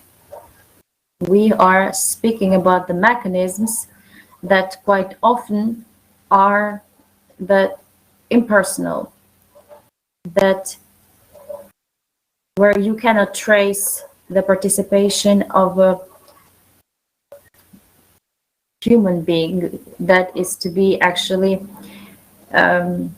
over this whole process of construction or realization of cybersecurity. And Yuri has specified very well the painful moments here, and Maria also will, Pleskach will continue this subject, and her report, her speech is going to be dedicated to the human rights protection in the cybersecurity space, and to how we can improve the existing mechanisms of protection of such rights. So Maria, the floor is yours. Thank you so much. So let's move to the next presentation and the directions of improvement of protection of such rights. It's no secret that the development of the world caused changes in the needs and consumption principles and the tools to satisfy these needs. So it's important to understand the development of information society, cyberspace, including internet, virtual, digital space, and other technologies has become the basics for implementation of such blocks of needs. And in fact, outlining these blocks is very conditional, but it's very useful to systemically understand in which way and what we can count on in the cyberspace. So mostly it's a need in the safe telecommunication services perspective. In the perspective legislation, they are defined as electronic services. Another need is the need in safe obtaining of administrative and public services and in access to public information. The need in protection of personal data, safe use of social media, safe consumption of services of electronic market, and the need to get educational services also safely. It's worth mentioning that cyberspace is part of the information space and is a big multi-level system with a specific virtual environment where information is either in electronic or digital format and functioning thanks to ICT, and allows to realize social relations connected with the accumulation, generating, storing data, and is characterized by the digital fixation of relations of such thing. And the signs of it is non-material, complexity, absence of clear borders, because cyberspace as internet cannot belong to anybody separately. And there's an argument, Alexander Andreevich raised it, on account of sovereignty in the internet of certain country. Another sign is the possibility of a digital record of all deeds of participants. So speaking about block of needs, it's worth saying that communication or electronic communications are the driver of it, providing development of civilization, development of many directions of activity of a human. And speaking about the current law on the telecommunications, there are such types of telecommunication services as the phone, cellular, computer, and internet. And in this law, it says that a person has the right to get telecommunication services. Comparing to new legislation, electronic telecommunication services, we can say there was a shift, and the term safety of networks and services was introduced. According to the law, it's the capability of these services to counteract actions which are a threat to its integrity and confidentiality of these networks, services, and data, which are stored and processed, and also connected with them services. This definition has been copied from the European Code of Electronic Communications, because the same definitions is contained in this code, point 21, article 2, definitions, terms. Altogether, it's worth saying, apart from such definition, European Code of Communications contains the provision on the members of the EU state are to define conditions and requirements according to which the providers of electronic communications and operators and providers are to apply proportionate organizational measures for the good risks management connected with the safety of such networks of services. So implement the corresponding measures to sustain the level of protection. And in our legislation, we give only the definition, what is the security of networks and services, but there is no regulations that could help implement this law in practice. And the representative of the Ministry of the Digital Transformation said correctly that internet is like the universal service, but how to provide it and how to provide security of this service, the law on electronic communication doesn't define it. That is why, since recently it has been registered, the law in Ukraine on the protection of the rights of consumers, where it will be defined what is security of services, and that will also cover electronic communication services, using the analogy on the definition of the good quality service, it's necessary to define the criteria for the safety of the service. This would allow us to provide a high-quality help to the operators and providers in their contractual relations with clients to determine in those contracts clearly rights and obligations, so there would be no subsequent problems with the regulator. Right now, we need to develop a complex strategy of safety and security in the internet. We have certain developments in this regard. We have had a green book on electronic governments, green book on protection of critical infrastructure. We have a draft law on critical infrastructure. At the same time, the approaches indicated in those documents, they don't determine the qualities, the specifics of safe services. They don't lead rights and freedoms and interests of people during the use of internet, principles of responsibility of providers and operators during the services, examples of technical solutions to prevent hindrance of rights and freedoms of people, and recommendations which would cover different aspects of operation online. Returning to the definition, we need to say that the safety of telecommunication service is not limited with its ability to counteract to some negative actions. The safety of a telecommunication service needs to include the necessity of minimizing any risks for the interests of the consumers.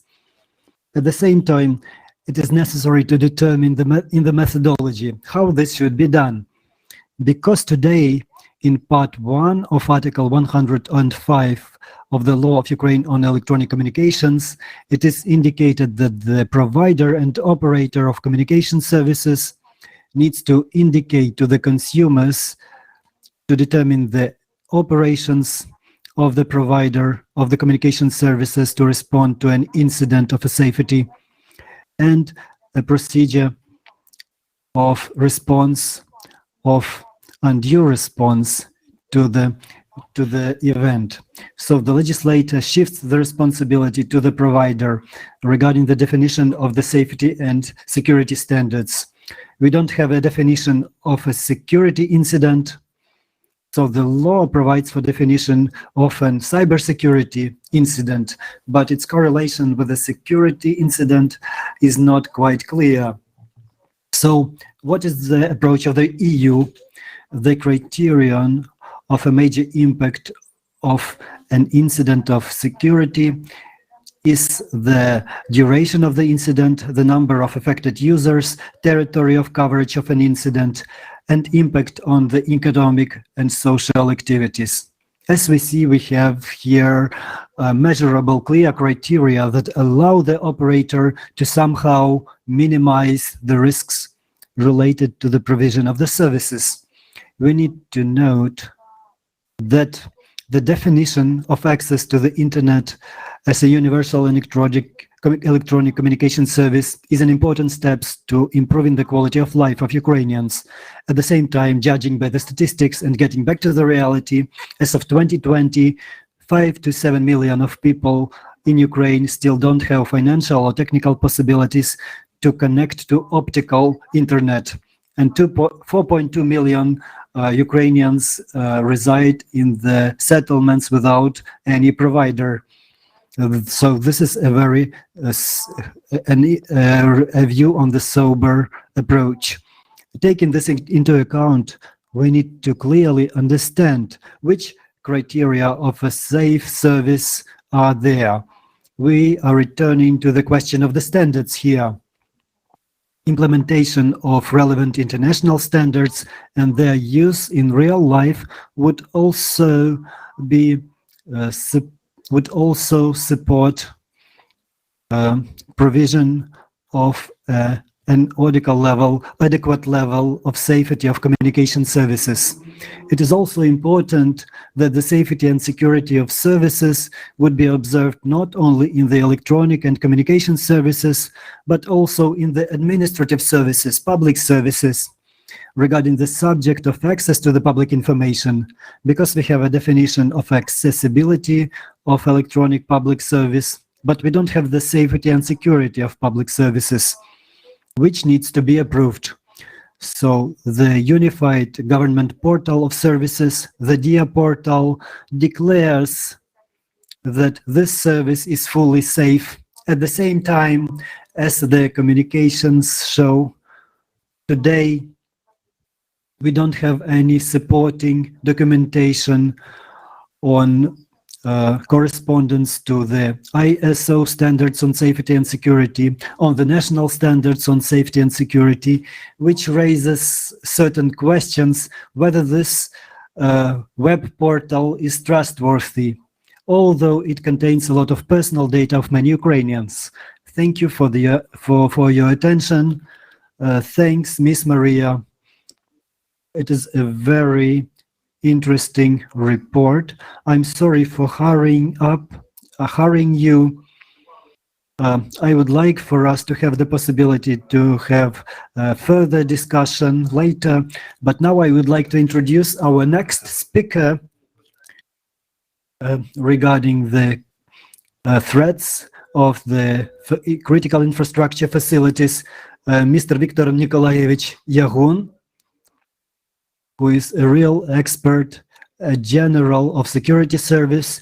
He has played the first roles in the security service of Ukraine, and in the beginning of the war, they felt all the problematic issues on the protection of critical infrastructure. But the main thing is that the protection should not be turned into protection of government against citizens. And another small announcement. At 12 o'clock, we will have another section. So if you want, you can remain with us, but after this we can talk. There will be a recording of the full section. Thank you. I wish everybody good health. Can you hear me well? We have an enormous problem. I didn't expect that we will spend so much time, so I have time only until 12 o'clock today. My presentation is more practical. It is not so scientific, it is not so theoretical, but I hope that my slides more or less describe the topic. But first of all, I would like to tell Mr. Yuri, he mentioned the security service and counteraction to the informational and psychological influences. I was leading the team that was created in 2012.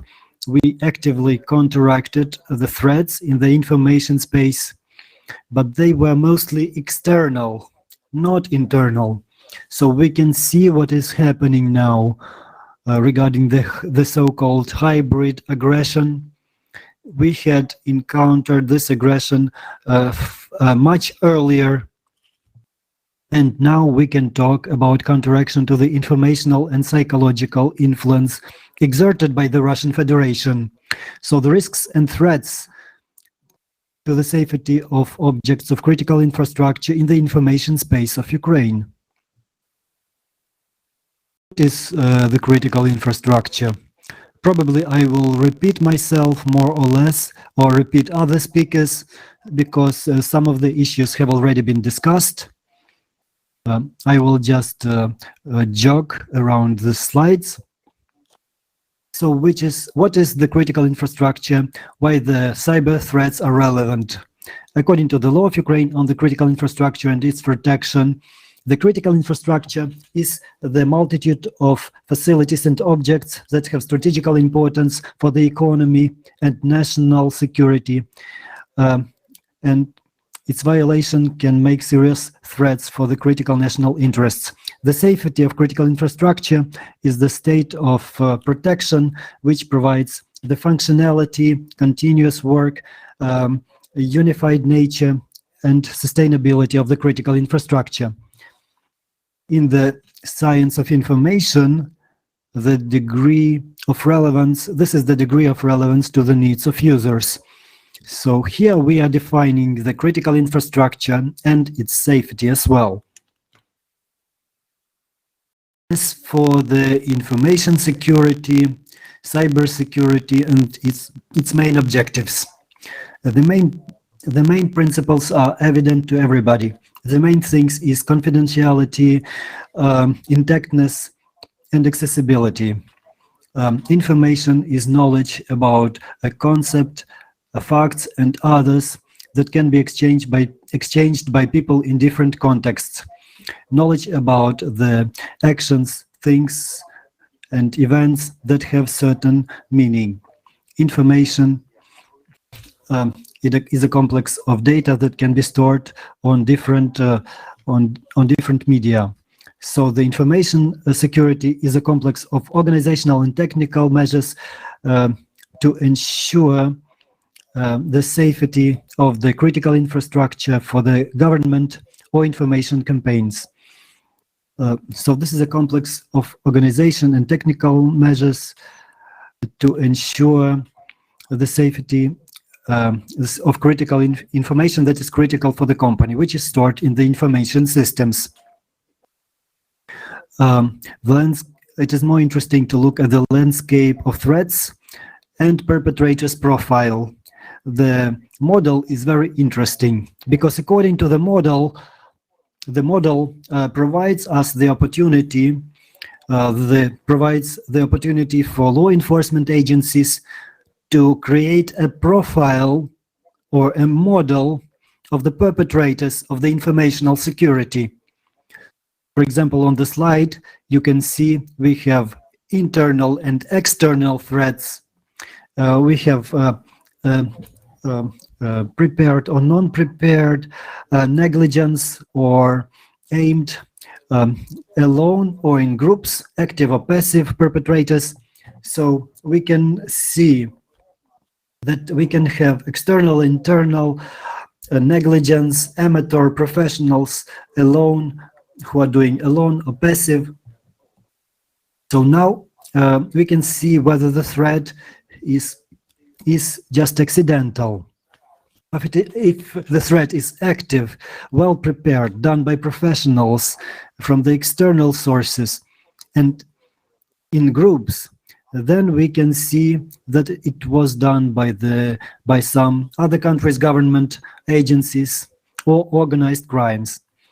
So external threats is to informational space, informational sovereignty, operations of government agencies or companies.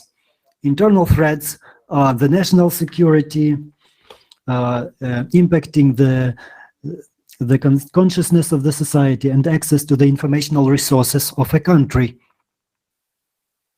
The critical infrastructure at this point is one of the main objectives, the main aims for cyber attacks.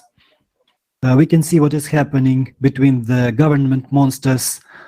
These are the United States, China, the Russian Federation, who actually exchange the blows between each other, and then they accuse each other of cyber attacks against the critical facilities of infrastructure. Realizations of being conscious about the risks of cybersecurity, as I have already said, the confidentiality, the integrity and accessibility, and violation can lead to one of the three types of damage: the reputational damage, the reduction of trustworthiness, financial direct and indirect losses, and also the processing damages when the processes are violated, and failure to fulfill certain tasks in the processes. Later, I will be citing some examples, and you will understand. You will have better understanding about financial or processing violations. As for the continuous work of the facilities of critical infrastructure, we need to have a system in place for business control management.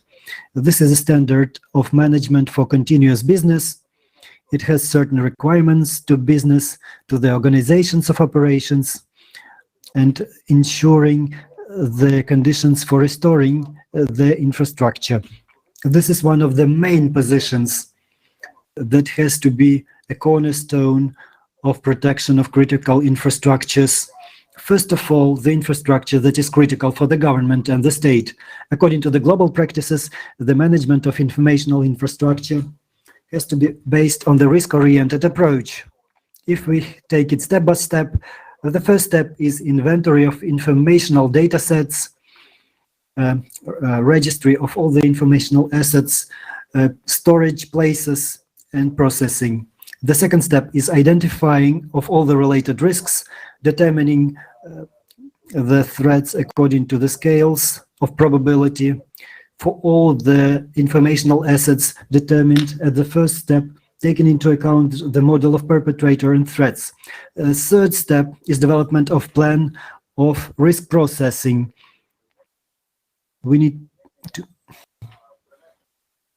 avoiding or just referring to the third part, the fourth step, implementing measures to decrease risks. Well, clearly that on the basis of what we have analyzed already, we are to introduce some protective, some obstacles. And the last is continuous improvement of the cycle. This is the cycle. Plan, do, check, and implement. This cycle is used in the management system within of information system management system. And what I wanted to say, it's about. I wanted to say the attacks are closer than we think. According to the statistics, in the first quarter of 2021. 637 vulnerabilities were published. So it's in the world scale are the vulnerabilities that could have influenced the critical infrastructure. And the 30% of this was network. So you could see that here, you can see that 60% is network, then the adjacent 5% and 32% local.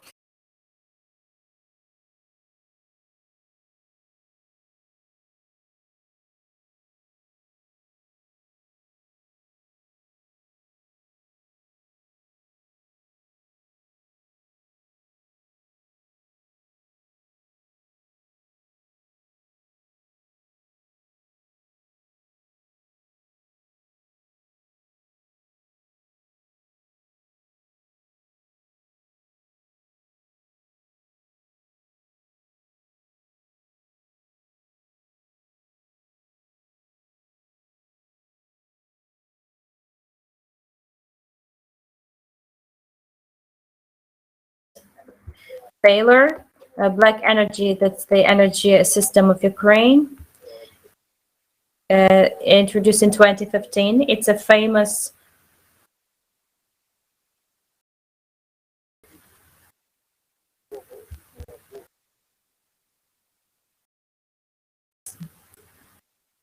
We shall speak about the personal data protection of users on the approval of the draft law 568. But indeed, we will speak about our discussion is going to be wider. But before we do it, I want to introduce our speakers. That is Vita Volodovska, Director of the Digital Security Laboratory. Greetings, Vita. Also, Gulsana Mamedieva, Director of the Directorate for European Integration of the Ministry of Digital Transformation of Ukraine. Thank you that you mentioned that you managed to join us. Thank you, I'm very pleased. And also, Igor Raskladai, Deputy Director and Chief Expert on Media Law of CEDEM. Greetings. Dear colleagues, we have 1 hour for our discussion. And I would like to start with the first question. I have many questions for you. I don't know if we have time for all of them, but I would like you to give me a short reply for the first question.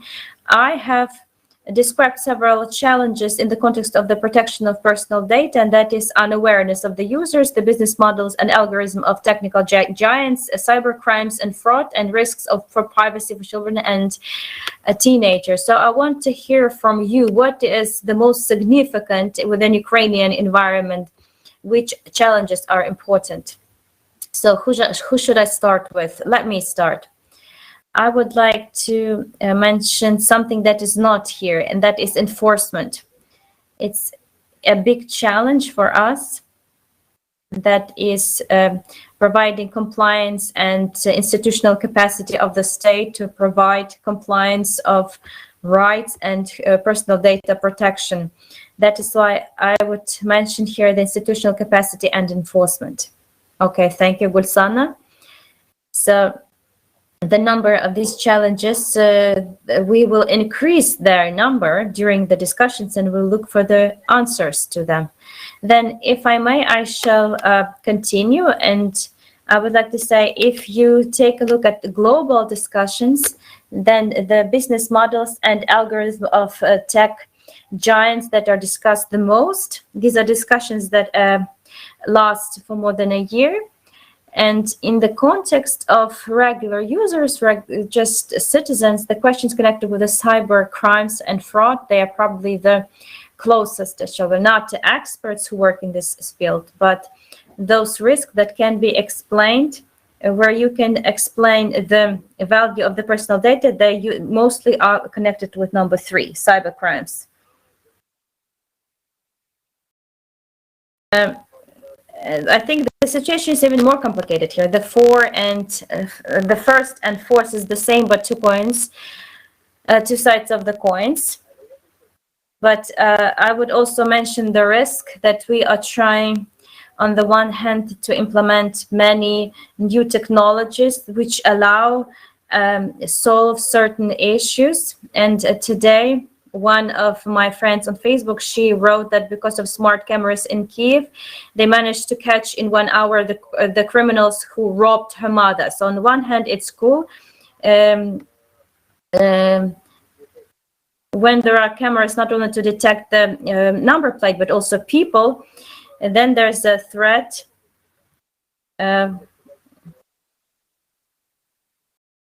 I would say this is a big, where there are business model and often incapability of the state to check its normative base and its seduction to create full profiling. And we see it on the Ukrainian example now, and these are crimes and fraud, of course. And it's difficult to say what is even more important. So it's a big number of puzzles, and that's a full constant game in balancing between these or those interests and threats. So I would say that here everything is important.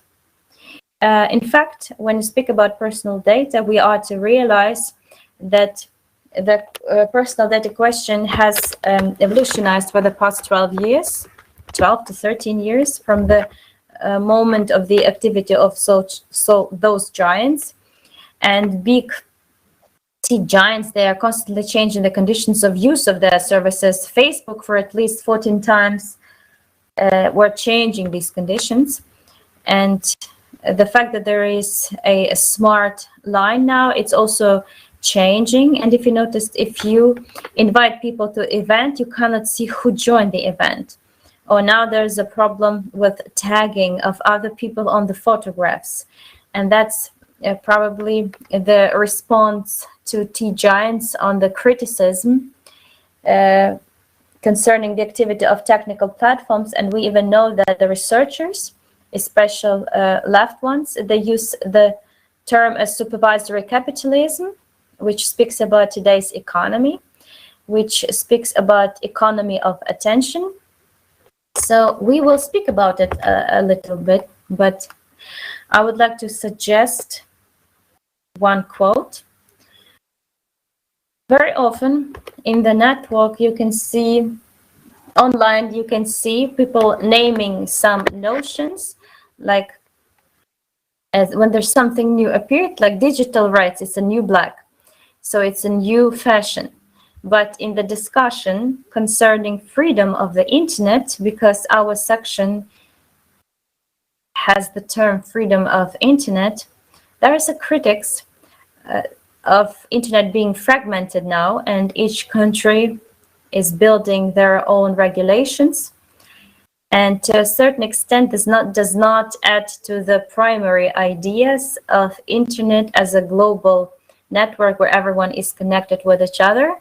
So it looks like the internet safety, and they are doing a lot in Ministry of Digital Transformation, and the public organization presented by Igor and Vita, we are all in the situation when on the one hand there's a safety question and providing rights of certain minorities, fighting hate speech, and on the other hand it's the movement that might not assist to the idea of the internet by those who have established it.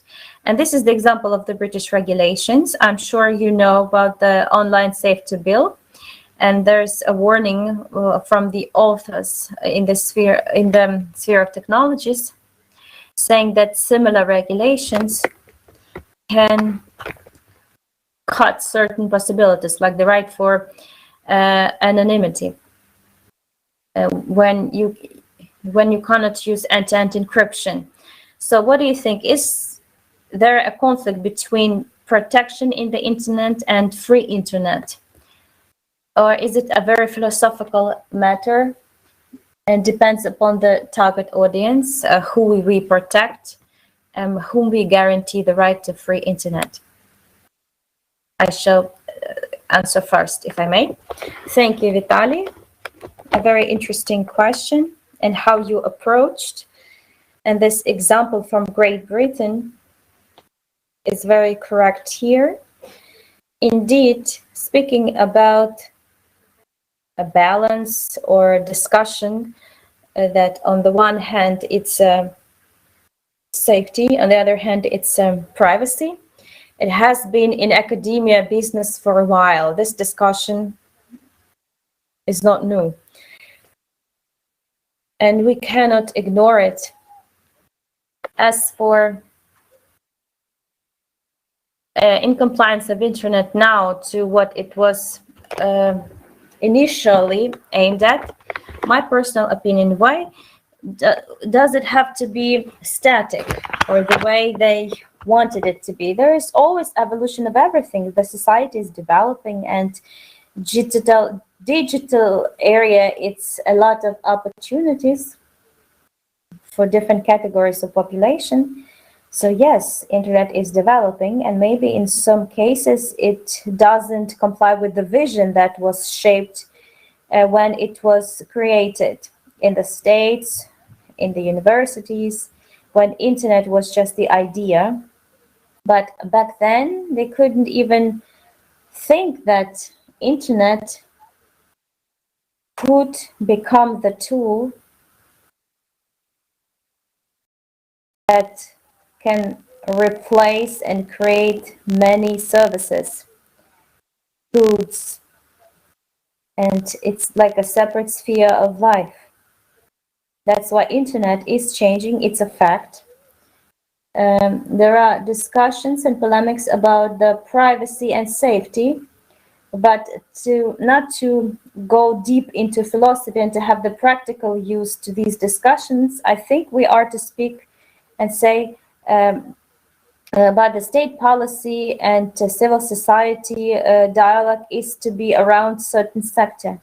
For example, if we speak about children protection on the internet, these are some special things, and I just don't really agree with what Ihor mentioned earlier, that if parents are aware, then children are protected. In fact, there are many cases when parents are aware and children have the understanding about online safety, but children make this special category that don't have a very well developed critical thinking, and quite often they get into some dangerous stories on the internet. If we speak about such cases, when using information technologies, you can give the public service or solve some question in the criminal law or domain, and to find the accused. Or I think a lot of people in the society, they will choose this possibility, this value, and all these possibilities given by the internet. That is why here it is necessary to speak about every separate direction. And sorry that it takes so much time. And in general, I think it's harmful to take a very right or very left position. It's hard to achieve balance, but it can help us cover more or less all interests. Thank you, Gustan. I would like to give an example. As for British regulations, after Euro 2020, when England lost to Italy, 3 football players from England, they faced the company that was against them in the internet, and it was hate speech, and they have detected the 99% of the accounts on Twitter from where threats came along, they were from the anonymous accounts. Also, we know about the increase of discussions in Britain on the basis of the murder of one of the MP from the British Parliament, and a lot say that during their career they get lots of threats from anonymous users. And some of them thought about leaving their posts, and this plays in favor of adoption of such a legislation and reduction of free internet space. Although the right to anonymity is a very big issue for such societies as in our country, when we have problems with ruling of justice, as it is mentioned by many activists and advocates. I support Oksana. We need to look for different ways for the resolution. Our society is not Great Britain, and it's more complicated in our country. We need to see where the regulators will move. Thank you, Vitaly. I support the position of Gulsana. We shouldn't be looking for simple decision. So, for example, decisions like let's forbid encryption of communications, let's block everything, they seem to be very simple and easy to understand from the logical points of view. If we have anonymous threats, let's forbid anonymity. But what would be the negative consequences of such a simple solution? This is what we can see very often in our country. Working with digital safety for journalists and human rights advocates, we understand the importance of encrypted communications and additional measures of protection, because in our society they are of extreme importance. So the initiatives that we have regarding the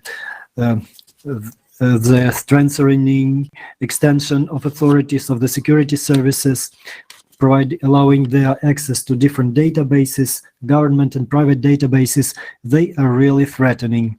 Of course, we understand the interests of the state, but if we have a simple decision, let us allow the law enforcement agencies to do everything without any leverage. This is threatening, and this is not allowable. But as an NGO, we often face a problem. This is not self-censorship, but it's difficult to convey those messages. And it's really difficult to oppose to such a simple decision. Even if you are not against it, but if you just want to do it more human rights oriented, it's very difficult to work, because the opponents usually use the following logic. If you are against blockage, then you support Russia, then you support Kremlin, and so on. And it's difficult to explain that the question is not in blocking, but we need to find an efficient mechanism which would not hinder the human rights inside the country. Because this conflict, when the human rights and national security are counterposed, the human rights is an element of the national security. If we don't cater for human rights, we are not able to talk about the national security in general. Yes, thank you. Sometimes we say that individual and collective rights may be interconnected. The total of individual rights corresponds to individual rights, corresponds to the collective rights. What are your opinion, Igor? Well, look, Igor, we need to look into the nature of the internet. In the beginning, internet was a way to directly communicate without any intermediaries, and it was such a free bay. In the 80s or 90s, it existed as some relatively free space. But when we had cases of Napster and other similar things, when we understood that the internet is not only a way of communication, but a lot of rights can be violated online, a more serious approach appeared and more regulations appeared. This is a very natural process, and we can't say whether it's good or bad. But evidently, in such larger and more comprehensive regulation, and we cannot avoid this. Internet is becoming more and more influential. It has disrupted the media market. It is disrupting many other spheres. And of course, there will appear some groups or social groups that would be opposing, because these are the natural processes. A classical example is the Copenhagen with its Christiania, a great town, a great country, but this is a free bay that they want to live in another way. And online, we already have the thing that is called darknet. So some sub-networks that are trying to avoid regulations, they try to exist in parallel or simultaneously or in perpendicular way. I understand this. People would like to have their private island so that no government would grab it with their dirty hands. But we understand that in those internet pirate base, there is not only freedom, but there is a lot of crime as well. There are arms, children porno, terrorism, they all reside in those free base. This is a constant process of competition. People will be constantly looking for safe havens, then people will try to regulate this, then other people will try to create something new. So this is a constant cycle, and we have to perceive it in a calm way. If we talk about the white net, of course, people would like to feel safe and protected, and it's very important regarding this legal relations or communications. We should not have over interference into the communications if they don't pose any threats. People should be able to communicate without being afraid that their messages would appear online later.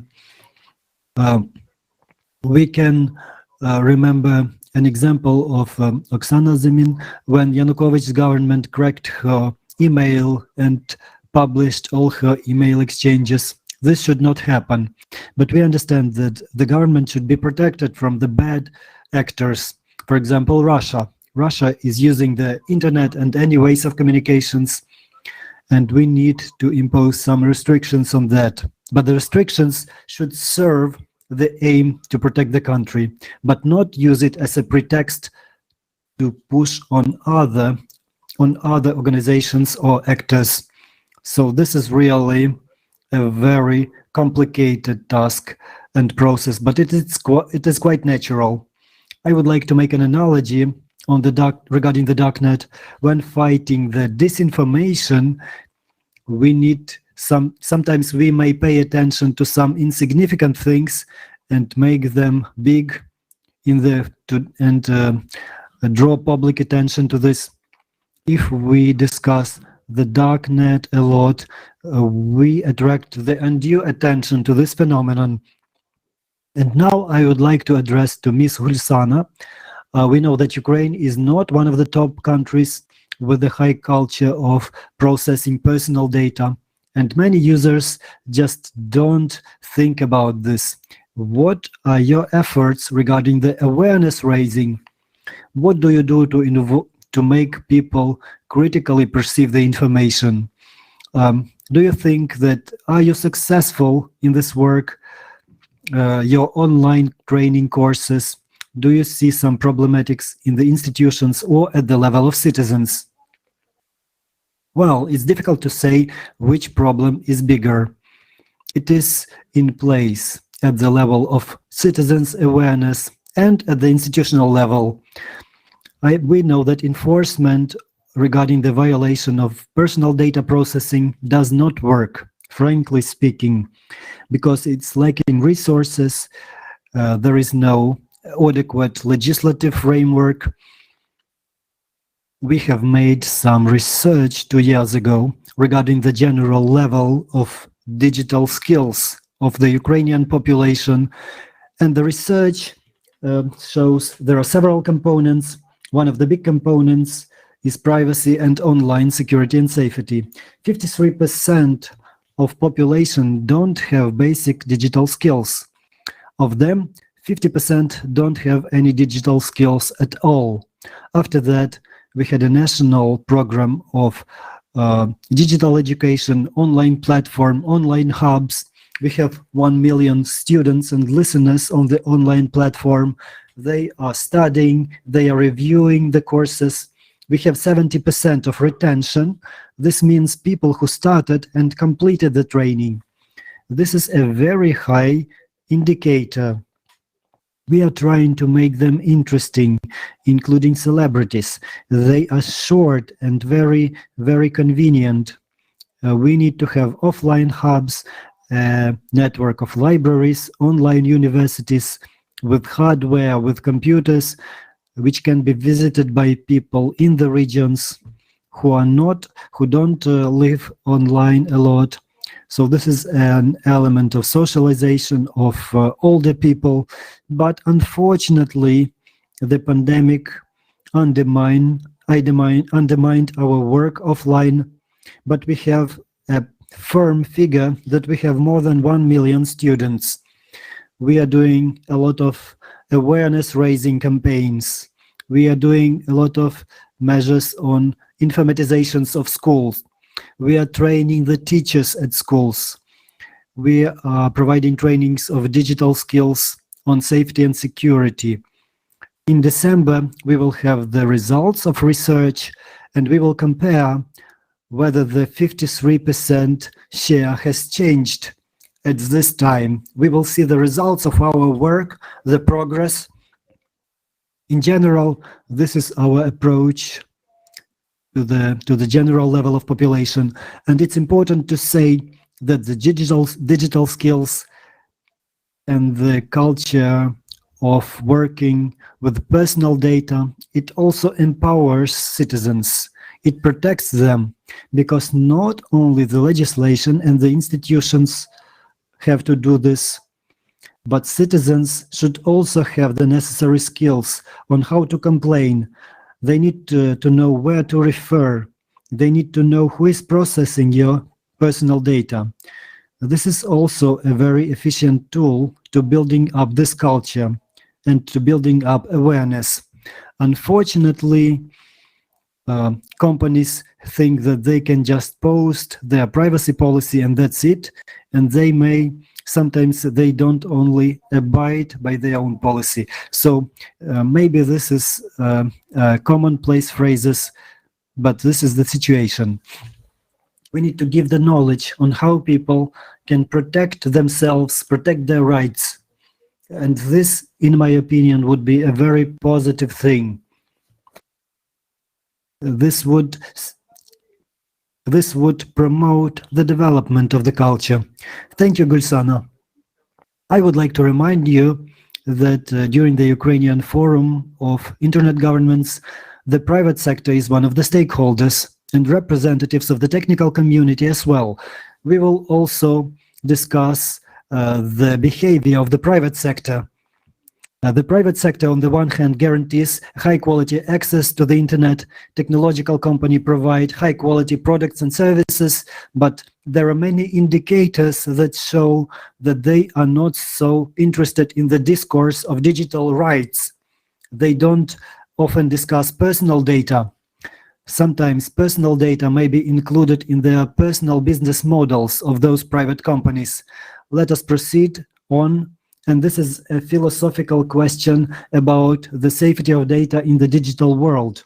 The technologies are made by people and are broken by people as well. And even the largest companies suffer from the attacks. Very often, the problems with attacks don't always involve the latest up-to-date infrastructure, but they also involve the insecurities of people. There is a good approach by the Ministry of Digital Transformation. So the perpetrators who made a fake app, government app,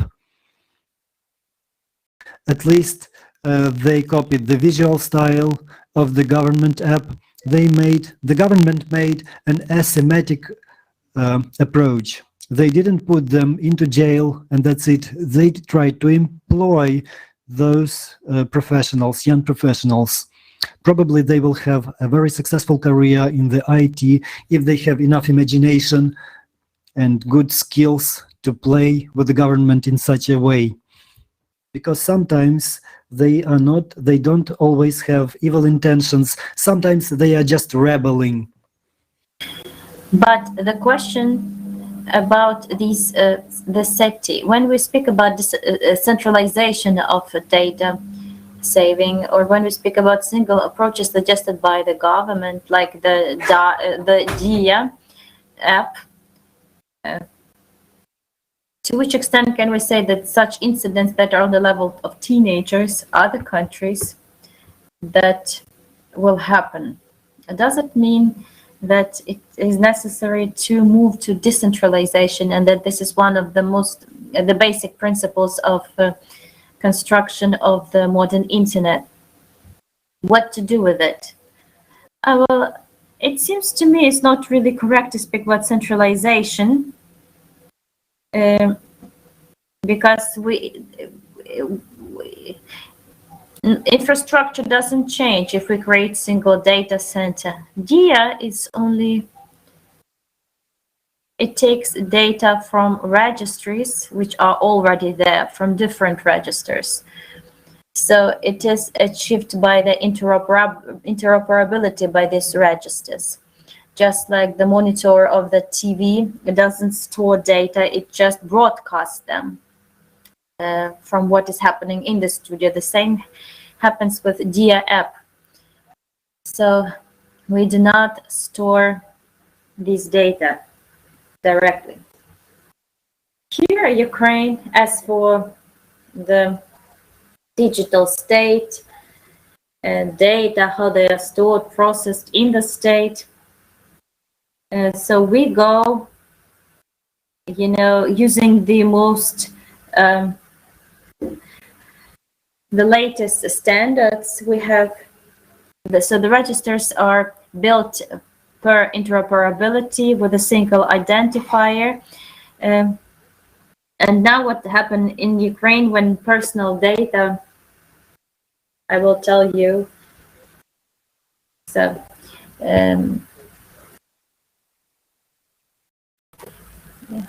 when the service of registration was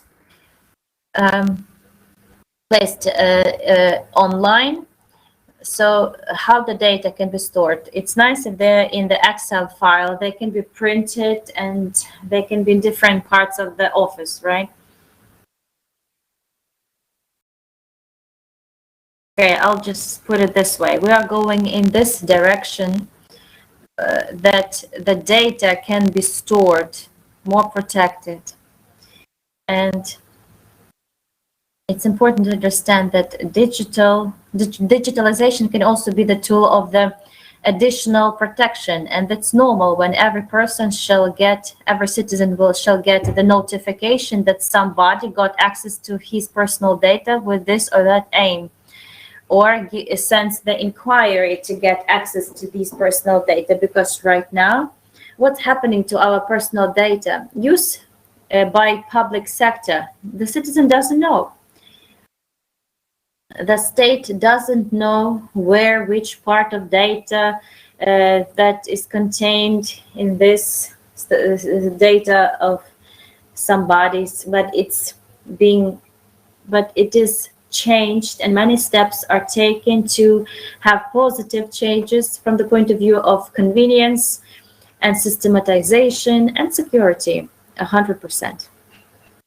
Lots of activists and specialists in the technology sphere, and including me, started using DIA app only when I had to use COVID certificate. So it's the kind of enforcement, because without COVID certificate, you cannot travel. There were so many things that you cannot do. And so there are still some critical issues which are discussed by the technical community on the DM app. But I have asked you a wider question, because the data security, data safety, it's something that refers to many countries. And so we can switch to another question, but maybe Igor has comments. I have a very short comment that data security, but complete data security, is utopia. We have to get used to living in the world where we cannot pay attention to this all the time. I have two answers. So first, we are to pay attention to integrity, and not always even private companies understand it. They sometimes don't protect data because they're not thinking about it. So they orient on their business processes and so on. And for them, it's not an obvious value from the point of view of human rights. It's something that we need to work with, and it can give good results. That's number one. And second is practices. So going through technical solutions for security that you have in your company is to be a regular process. You have to go back to this all the time, and there must be, in fact, developed or just like set some business processes, planning, and so on. And the same way, such processes are to be implemented on the personal data protection. And the new draft law also offers to introduce separate positions of people responsible for personal data security, and that is one of the prerequisites to strengthen this situation. Speaking about data safety, we have to understand which safety we are talking about. Is it about integrity of data or access to this data? These also nuances worth attention. I agree on the one hand with Sana that indeed the question of access is something that is very important, but we don't know who requested what. Some systems give this possibility. For example, the land cadastration, it does have the function to find out who, but you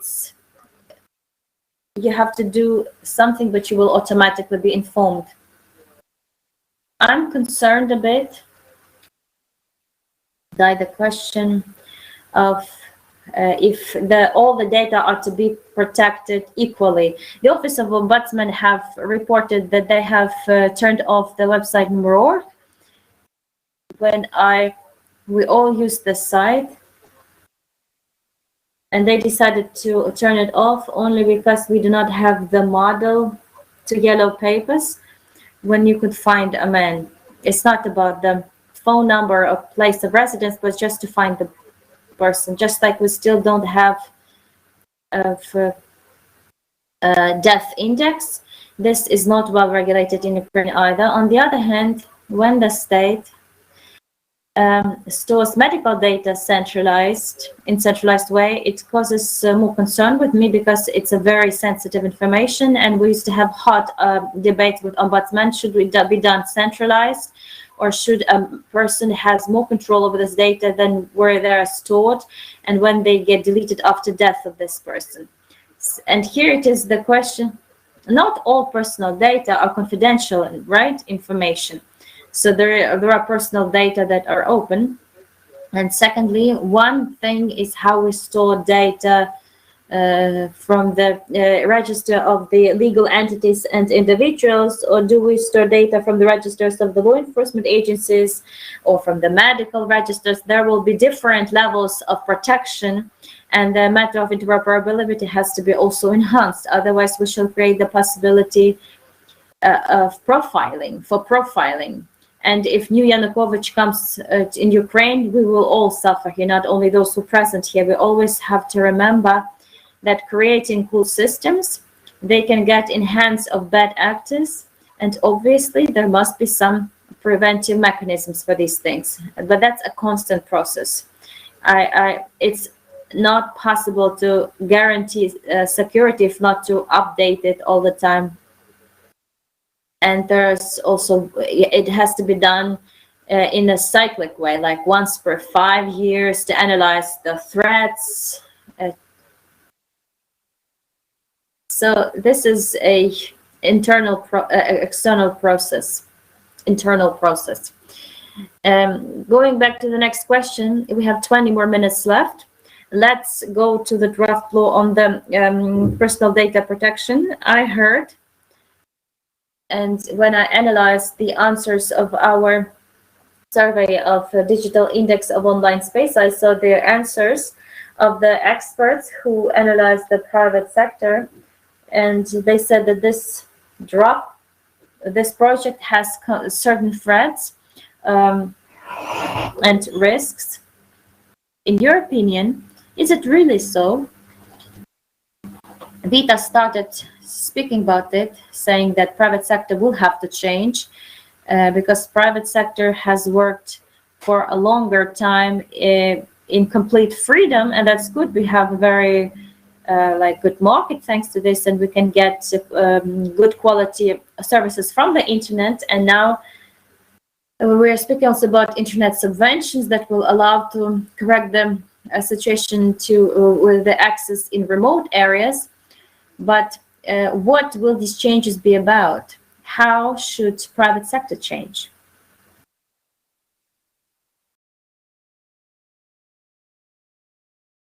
I cannot speak on behalf of the private sector. That's why I will speak about analysis that we conducted, the analysis of this draft law. And the first question is, of course, what do we see as risks and threats? Any change can from time to time be viewed as a threat, like we need to change something, we have to introduce some new positions and so on. But in my opinion, the draft law has many duties for private sector, but the risk lies in the fact that they didn't do it before. It's going to be a new field for them. They will have to launch that can require lots of resources. And in this context, the threat of this draft law that I see is that maybe insufficient time for implementation of all these new practices envisaged by the law so that they could really plan their business processes and implement it. So this risk can be solved. From those duties that are for private sector, they are in the sphere of those principles of personal data process that are not only, let us say, in the level of the European Council Convention on the Personal Data Protection. There's no way to move away from them. You just need to think and look for a consensus in the direction of how it is better to implement these practices. And here a big role is to be played by the new regulator that is offered to create by new draft law. And its role is not only about control and bringing to responsibility. Initially, its role is about, it should be aimed at explanations, work with the companies to teach them to use law correctly, and then they can speak about responsibility. And the second block that bothers the private sector the most and bothers us as human rights defenders, it's the block about the responsibility and sanctions. And the question is not only in big sizes of fines, but in the construction of the system, because the violations are not clearly defined there. There are norms which are not clear at all, and there are violations that are not listed there, and fines can be applied in the size envisaged by for other violations. But there are three different parts that set different amount of fines, and it's not clear what sanctions will be applied. And in general, as I said, a big importance is not only about these financial fines, but it's also the question about, in many cases, a warning is enough, or you can just oblige this company to introduce some new practices connected with the security. And this will be more effective than if the company just pays fines and keep on violating. And what we see today with the GDPR, that 3 years of its work in the EU, the results are dissatisfactory. And many of them receive, there are certain clauses and the high fines did not ensure the results that were expected. A lot of claims are not considered.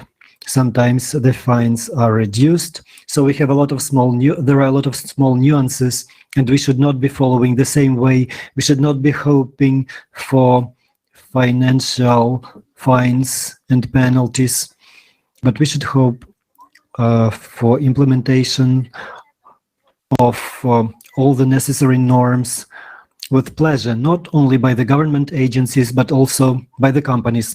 I'm getting back to the value of personal data.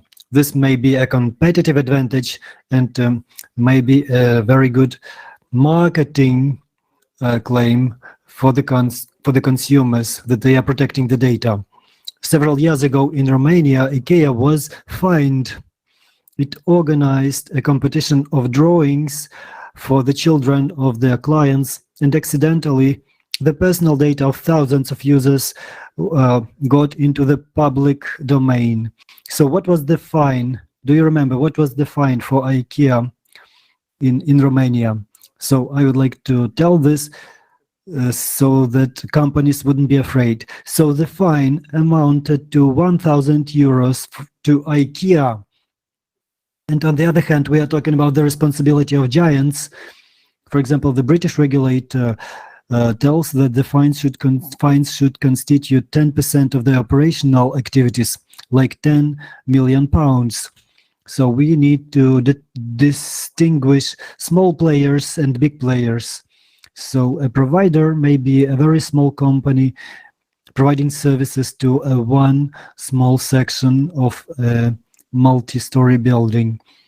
Let us move on. I'm sorry not to giving the floor to Gulsana or Ihor. Please feel free to interrupt me. Vitaly, I would like to add, for us, it is important to understand the global vector of movement of Ukraine, of our ambitious goal of the unified digital market of the European Union. Without a due protection of personal data and harmonization of legislation, this is impossible. We would like to get the economic advantages. We would like to get rid of the trade barriers to founding the companies. But then the companies will see that Ukraine is not included in the list of countries with adequate protection of personal data. And this entails some organizational, legal, technical requirements.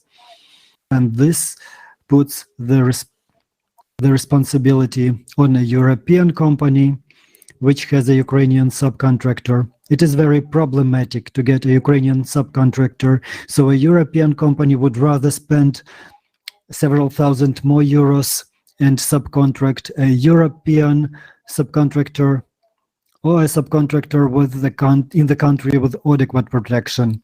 So it's important to explain to the companies in private sector why we need this. Not everybody understands the purpose of personal data protection. They don't understand the marketing perspective, because personal data is an asset. It is a criteria for customization. We need to understand that not all the representatives of private sector would hurry to make full compliance, to listen to the regulator about the value of the personal data. They have a very important criteria of their operation. This is their efficiency and their income. So here the society, the state, the European Union can provide a lot of examples from the point of view of harmonization. For example, that we will have less limitations. It would be easier for us to trade with the European Unions. You will be hired more often. It is very important that our business understand this.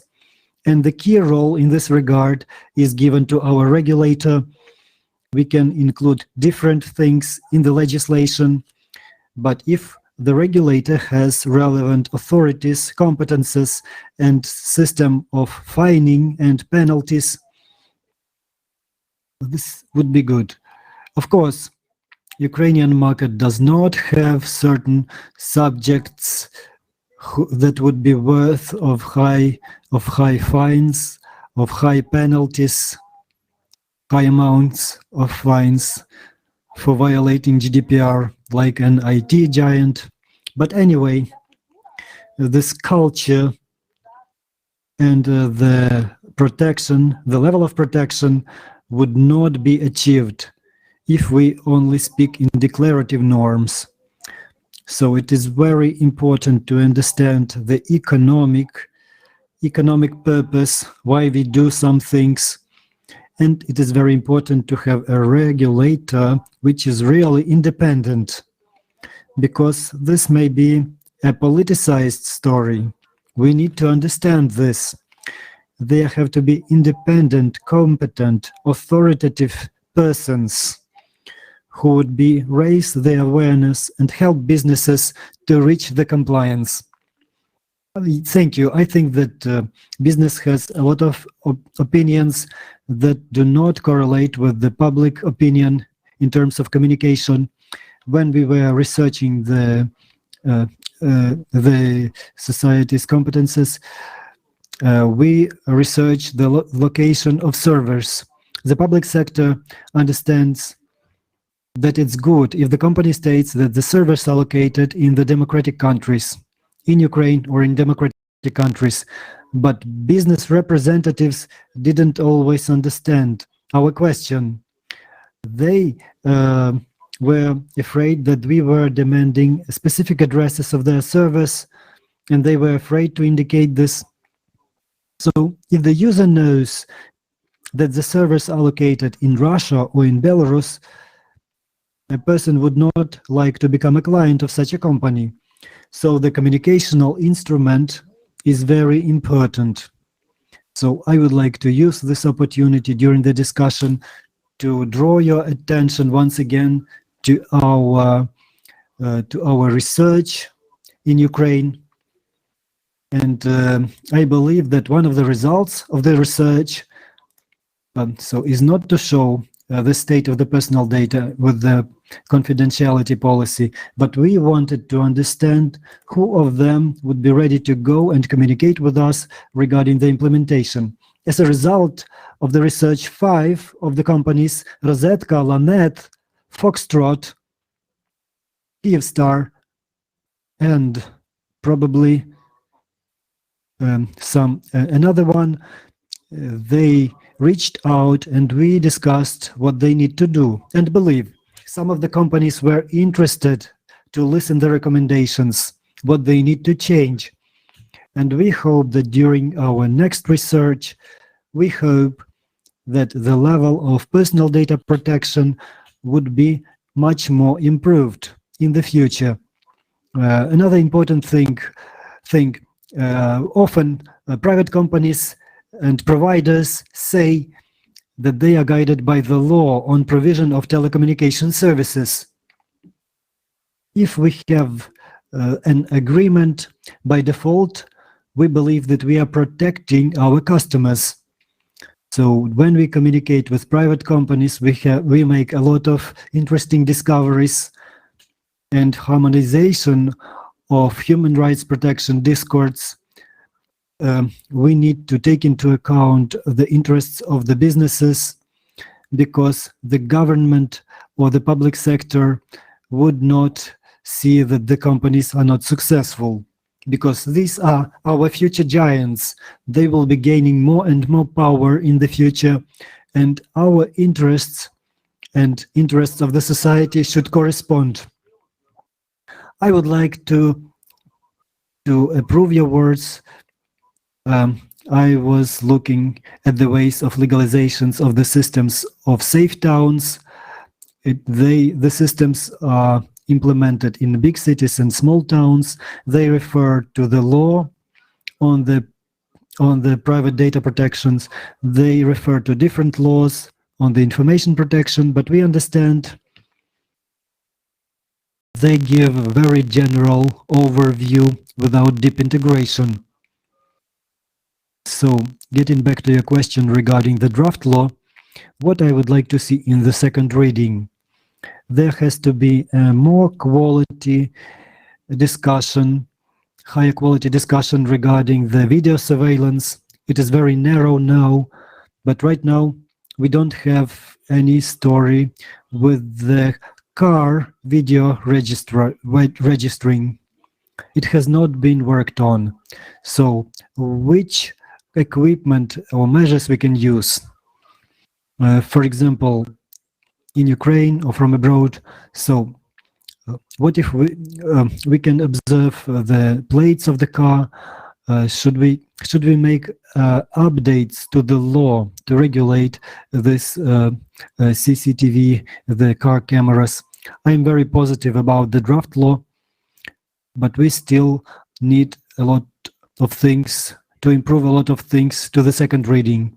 And as for the journalistic operation, the law is not very good.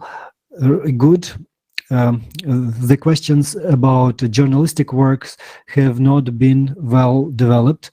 So the next discussion at 1:30 will be discussing the ethical challenges of the AI. I would like to get back to the last question. When I talk to Europeans about the societies, they are role models for us. But on the other hand, they are very overregulated and they are very bureaucratic and they don't have a high quality internet connections. This is the characteristics of their society. So in our course on the European integration, we sometimes can just copy and paste some norms and regulations, but all the norms and regulations from Europe are not always relevant for our country. So are there any things that we have to be aware of, to be concerned of, or maybe we shouldn't just copy paste all the norms of the European regulations? We all understand that Ukraine wants to harmonize its legislation with the European one. This is one of the aspects of our external policy. Do we need to do this? Well, I can start. I'm not able to quote specific regulations, but we are forgetting that the GDPR, it is very detailed, but this is a framework document.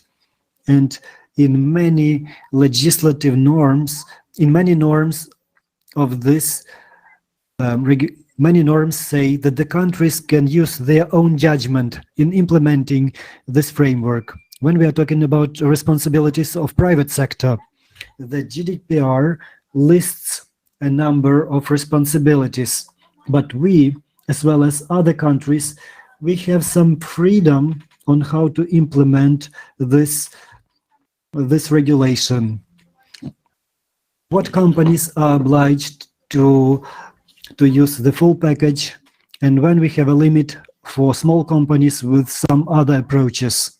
As an example, we need to remember that GDPR and its approval, in many ways, it is oriented for technical giants and cooperation between different data protection agencies in every country of the European Union. There are certain mechanisms of cooperation. And in order to counteract to the technical giants operating on the territory of the European Union, so maybe what we are lacking in our country, we need to think how we can cooperate with their framework of agencies, because technical giants are always in Ukraine, they work on our territory, but we don't always have mechanisms to influence their activities. So we need to improve our personal data protection system. We need to think about those connections, to build those connections with European regulators in order to plan common activities, because the threats that we see in our country, they may be relevant for them as well, and we can use common mechanisms. If we talk about the integration with the digital market of the European Union, it cannot be one-sided. We don't just use their regulations. We need to have our own mechanisms to influence the processes happening there. So please. I have a brief remark. In every regulation, it's worth remembering you are not to create the golden box to store there just a wooden knick-knack. So there has to be like a balance of methods and subjects to the aim, because you're placed on a small company, such difficult things, it will be easier for them to shut down because they just can't stand it operationally. And we speak about big companies, there must be a very deep assessment there, analysis, some guidance. And here I agree completely that it shouldn't, the aim shouldn't be to give a fine, but to guide, for them to respond to challenges, risks, certain situations, if they occur, to investigate them and to see how to prevent them, to move away from this culture of punishment, which is very important for Ukraine. That's why when we implement any international norms, we have to always remember about certain national specifics and culture. Culture cannot be imposed by fines. And if the body that emerges starts acting as the chief inspector of personal data in Poland, that was from the academia, who did himself a big number of trainings, lectures, and similar activities to explain how it should work, what it is and how to eat it, then I think it's going to work and will be very efficient. The experience of implementation on the law of the access to public information has shown that when we all together help, it works. But personal data, when it was launched in 2011, that's the example of how we shouldn't do it, because they were launched years later. Everybody got scared. So this is the good example that historically shows us what's best, what's not. Thank you.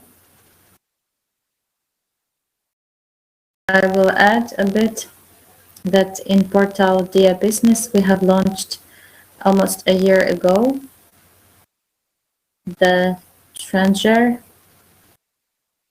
where you could do a survey on the personal data protection and get recommendations. It's a voluntary tool. And basically, we didn't expect. We thought we will have to communicate more about it for it to be used, because there wasn't some bright incentive. But anyway, it's very popular and useful because we see a good statistics of its use. In the Ministry of Digital Transformation, and the state is transforming now,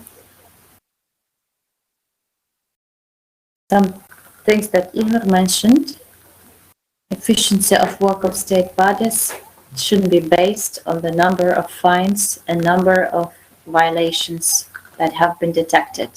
But unfortunately, that's the way it is now. The efficiency of work of the body, in my opinion, personal opinion,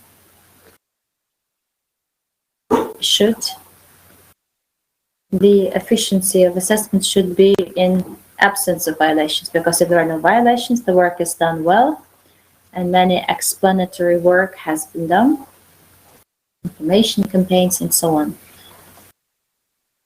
So here, it's not about personal data, it's about building the relations between the state and business. But I believe Ukraine is on its transformational path, and new regulators created, they have to be responsible and be based on these principles, that efficiency of their work should be measured in the number of detected violations and given fines. Thank you, Gulsana. On that note, we have to finish. If there are questions on YouTube, we will collect them and maybe send you, because we don't have that possibility right now. I want to thank you all. And I think it was a very optimistic discussion. And we didn't only speak about personal data, but we have dedicated a lot of time to the future of the private sector, and work of which we're all interested. And we hope for these positive transformations which are coming with the adoption of the new draft law. Thank you so much. And for our participants of the Ukrainian IGF, now we have a break till 13:30, and 25 minutes later, please join to the next panel. We'll speak about ethical challenges for AI in Ukraine. Thank you one more time, and thank you. for your participation. Good luck. Thank you.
Day all.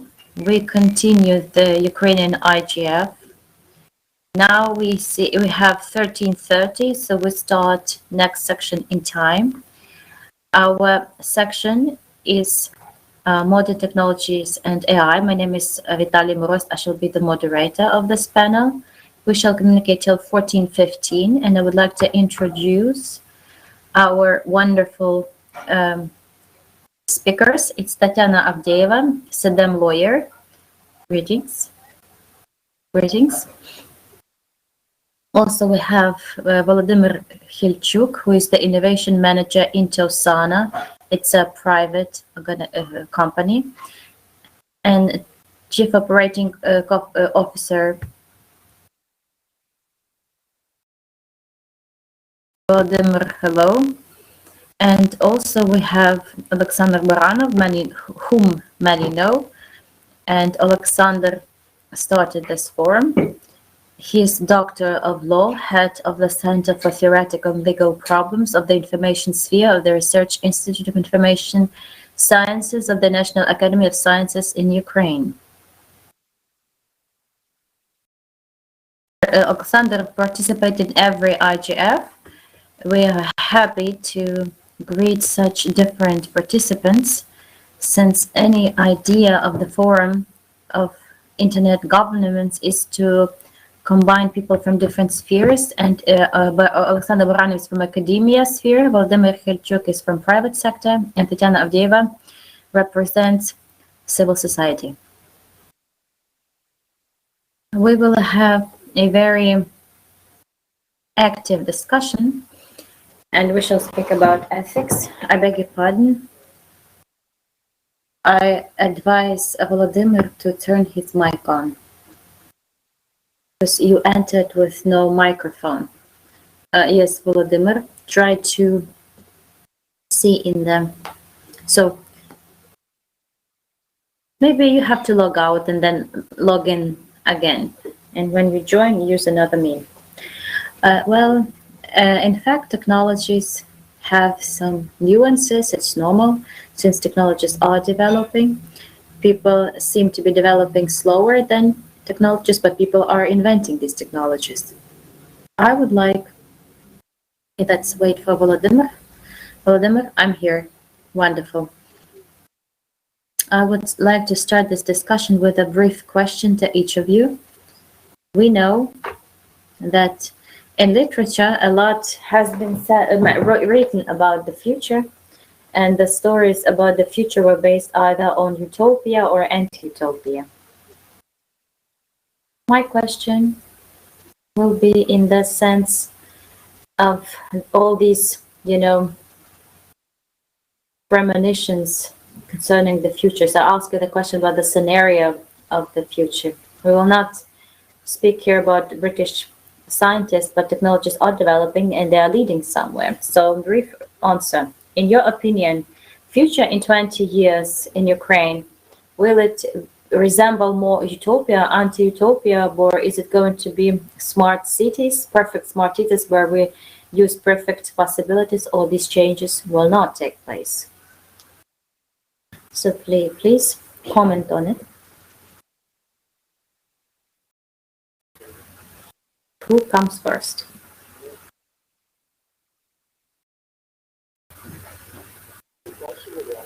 I like the first option more. Orwell.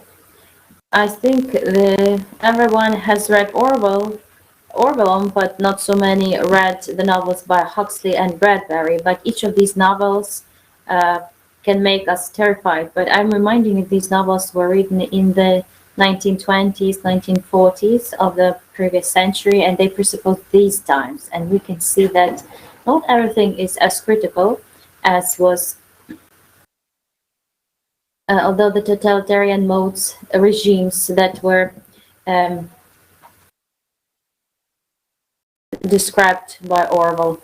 Well, I'm not going to say that it's going to be 2040. I think it will happen gradually. Yes, we might have some problems, but closer to 2040, this will be optimized smart cities. But 50 years later, we will be able to see some more negative perspectives, so to say. So it's not the second or the fourth option, but the fourth and three mixture. That's only a matter of time. Thank you, Tatiana. Alexander, from your experience, from my practical experience, for 4 years now, maybe 5, I dedicate my lectures to the Internet of Things, and I add a slide from the movies on the fifth element. And it says Kiev or Bologna 2040, and everything is flying there. And I say, the students have a pause, then they giggle, and I ask them, don't you believe this is going to happen? No, never. This will never happen in 2040. And then I demonstrate them 3 photos of Kiev from one location, 2002, 2020, and the future provided by the architects. And the changes are amazing there. So I support that not in 20 years, but in 30, 40, 50 years, hard to say, but option number 3.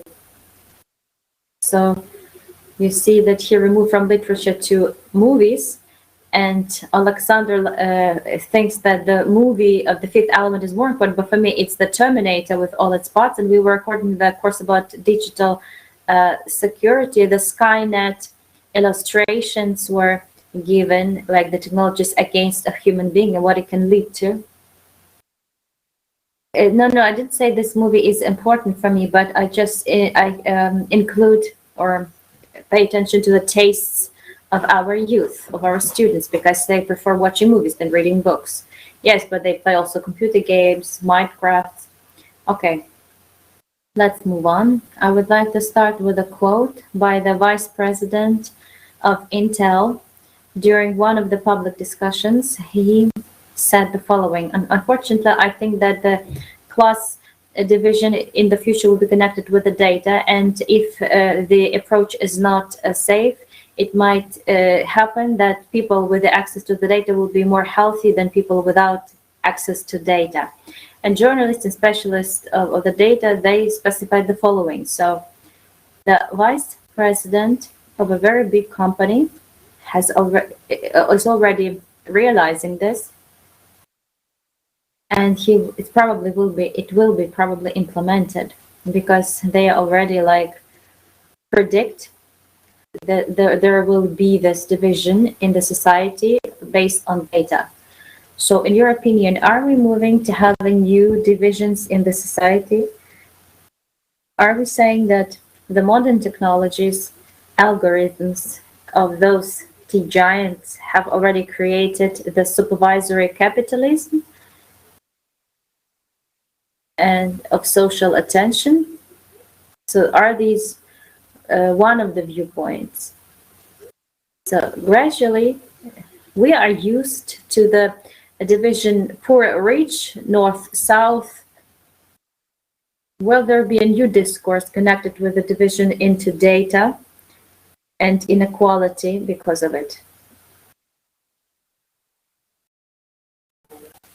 Can I comment on it? Sure. Greetings. Access, healthier or not healthier, I have the medical experience and medical education. It's not, we don't know if it will be there. I guess those who have data and operate data, they will be richer. But in fact, if there is some market economy and use of market conditions of data, then it will lead to use of data and results, AI, machine learning. It scales up easily. This is my opinion. And to have access to physical access to the doctor will be more difficult than to the algorithm, like to download the app and to do the subscription for AI.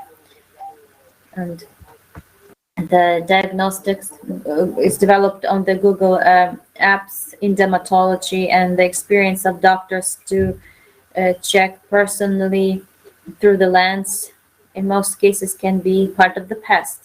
And people who want to see the doctor, it will be something rare, because the more information, then it will be a deficit resource. So it's going to be rare in the meaning that it will be a new privilege to have a contact with a person than cheap algorithms, and this will be cheaper. Well, in general, yes. As for theoretically, some basic needs may be covered by the algorithm, but some more advanced processes are to be done by humans. But we need to think how this is going to work in Ukraine. Maybe this wouldn't happen so fast in our country. Tatiana, I can give the floor to you. Well, I can say from the legal point of view, because I was evaluating AI from the perspective of human rights. As for the number of years that we need to develop, this is a disputable question. But right now we have two main problems. The first one is the people and organizations who have access to the big data, and they are more influential. We have to recognize this. When we have different advertising, targeting, and similar things, people with large data sets can forecast society's reaction in a better way to these or those steps, because they can make short-term or long-term modeling, and therefore they can influence people's choice of this or that technology. Volodymyr touched upon a very important topic that we will have in the future. We will have algorithms that will be able to make basic diagnostics, and human experts will be doing some more serious things. So from this point of view, people would like to go to highly qualified doctors, because people will presume that human doctors are better than the AI in some aspects. But what if we do it in other way? People make mistakes more often, but algorithms are more exact. So algorithm can use an entire encyclopedia. What if a doctor has missed some lectures and doesn't know a topic good enough and can do a wrong diagnosis, while the AI would do a better diagnosis? So the public opinion would differ very much to this question. So there is a question of access to the data. When you have information on the public perception of certain ideas, you can prepare better communications, better narratives to get the results you need. Well, Tatiana, in this discussion, in a way, we are forming the perception among the society to whom we are speaking right now. So we are talking about the risks, we are talking about the possibilities and the risks as well. Alexander, thank you. Thank you. I just wanted to say that algorithm is a sequence of actions, and algorithm only contains a sequence. Tatiana, you are talking about a computer program, software system, and so on. As for this question, and we need to look into the root of the problem. We need resources to resolve certain problems. At first, the resource was the social status. Then you needed money, gold. If you want to be healthy, you need to pay money. If you are in high social circles, you can be healthy. Today, if you want to be healthy, you need to have access to the knowledge. And the knowledge, I agree with Tatiana, that computer systems have more extensive and deeper knowledge compared to humans. The quickness of decision-making is much better compared to people. They have lower probability of mistakes compared to humans. But in some cases, when it will be necessary to make an innovative decision, a decision which is not conventional or understandable or illogical, of course, humans will do better with such challenges. So overall, in general, on a large scale, this saying is very true. People who have a use to the technology, to the internet technologies, to the healthcare technologies, diagnostics, they will be healthier because diagnostics of diseases would be much, much earlier. So the diseases themselves may disappear because it may be localized during the certain times. So maybe there will be some inequalities that are inherent in the society. So when we read about AI, the Chinese authors are very, very superficial. They are looking down on other authors, so they believe that they have better opportunities. They use AI to order food, to order services. When we are talking about the discussions at the level of global players, the AI technologies are better developed in the United States, but the Chinese authors believe that China will prevail. But I would like to talk about the users, because all those systems have the objective to improve the life of different peoples. But the quotation from Ronjan that users are not able to understand the value, well, we can't say that it's correct or not, because for some people it is important to know where their data is stored. For others it's not important, and we can see in the Ukrainian society that here people don't read the privacy policies of different companies. They don't think about the privacy policies of Facebook, though they can see huge differences when we are talking about big educational companies. If we are talking about the improvement of media literacy or digital literacy, will there be a time when people who don't work at their computers 8 hours a day, will they think about the value of their personal data? I would like to tell you about China. I visited in 2006 and in 2017. The difference is 10 years, but the difference in perception, in the development of people, experts, it's unimaginable that it could happen in only 10 years. So the rate of development is very high. As for the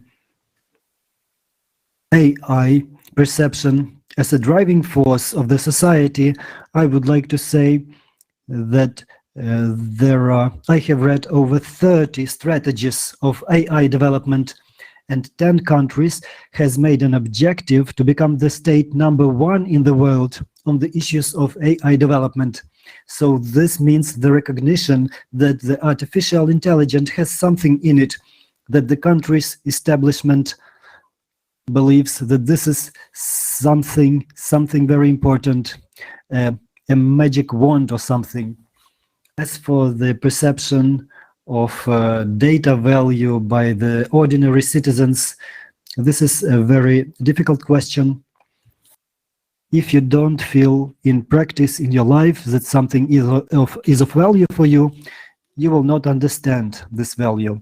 And each and every person in the world has its own perception about what is important and what is not. But in order to provide for every one of us some positive development, positive progress, first of all, these are the scientists, writers, politicians, big businessmen. They need to put in a lot of effort so that the wide society should understand what data is, what is their usefulness, in which cases in life they may be used. Yes, but on the other hand, A lot more and more people are using smart devices, and they are asking how those devices work. How is smartwatch working? How is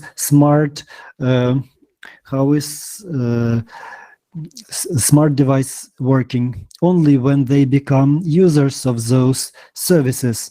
They don't think how their data is transferred, where their data is stored, what are the vulnerabilities.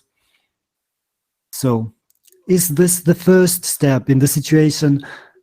Let us imagine Ukrainian family buys a digital device, smart device. They start involving in the digital world.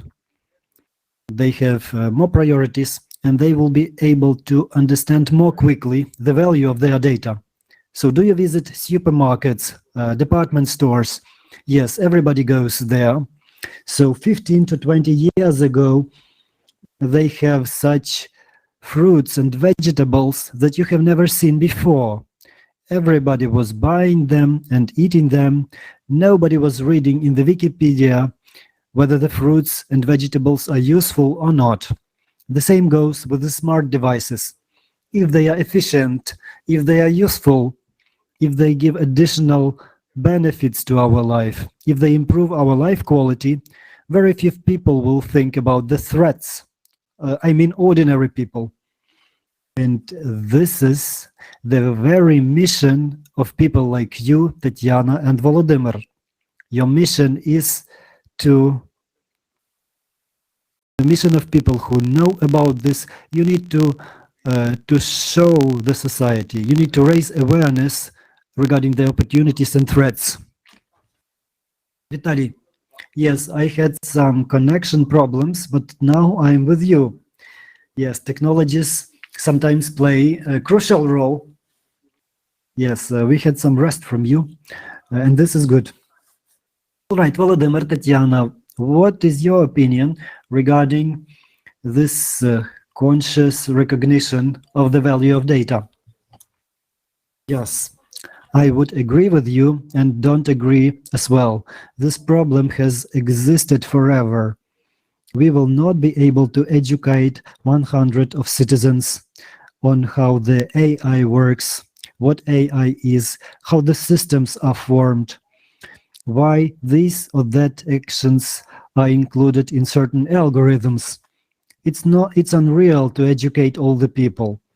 It's unreal to bring up a good lawyer, to make every person a good lawyer, to know the laws on personal data protection and why it is functioning in this or that way. So it is important to determine the key stakeholders here, those people and organizations who have to take some positive steps to make the society care how their personal data is being protected. For example, this is the government. We have a new draft law on personal data protection, which coordinates the conditions of personal data protection in Ukraine with the GDPR of the European Union. There are several interesting aspects in the draft law that, for example, that we shouldn't transfer personal data to the countries with severe violations of human rights. So we shouldn't transfer data to those countries where the data is misused. So the government will have the responsibility to avoid personal data transfer to the countries with systematic violation of human rights.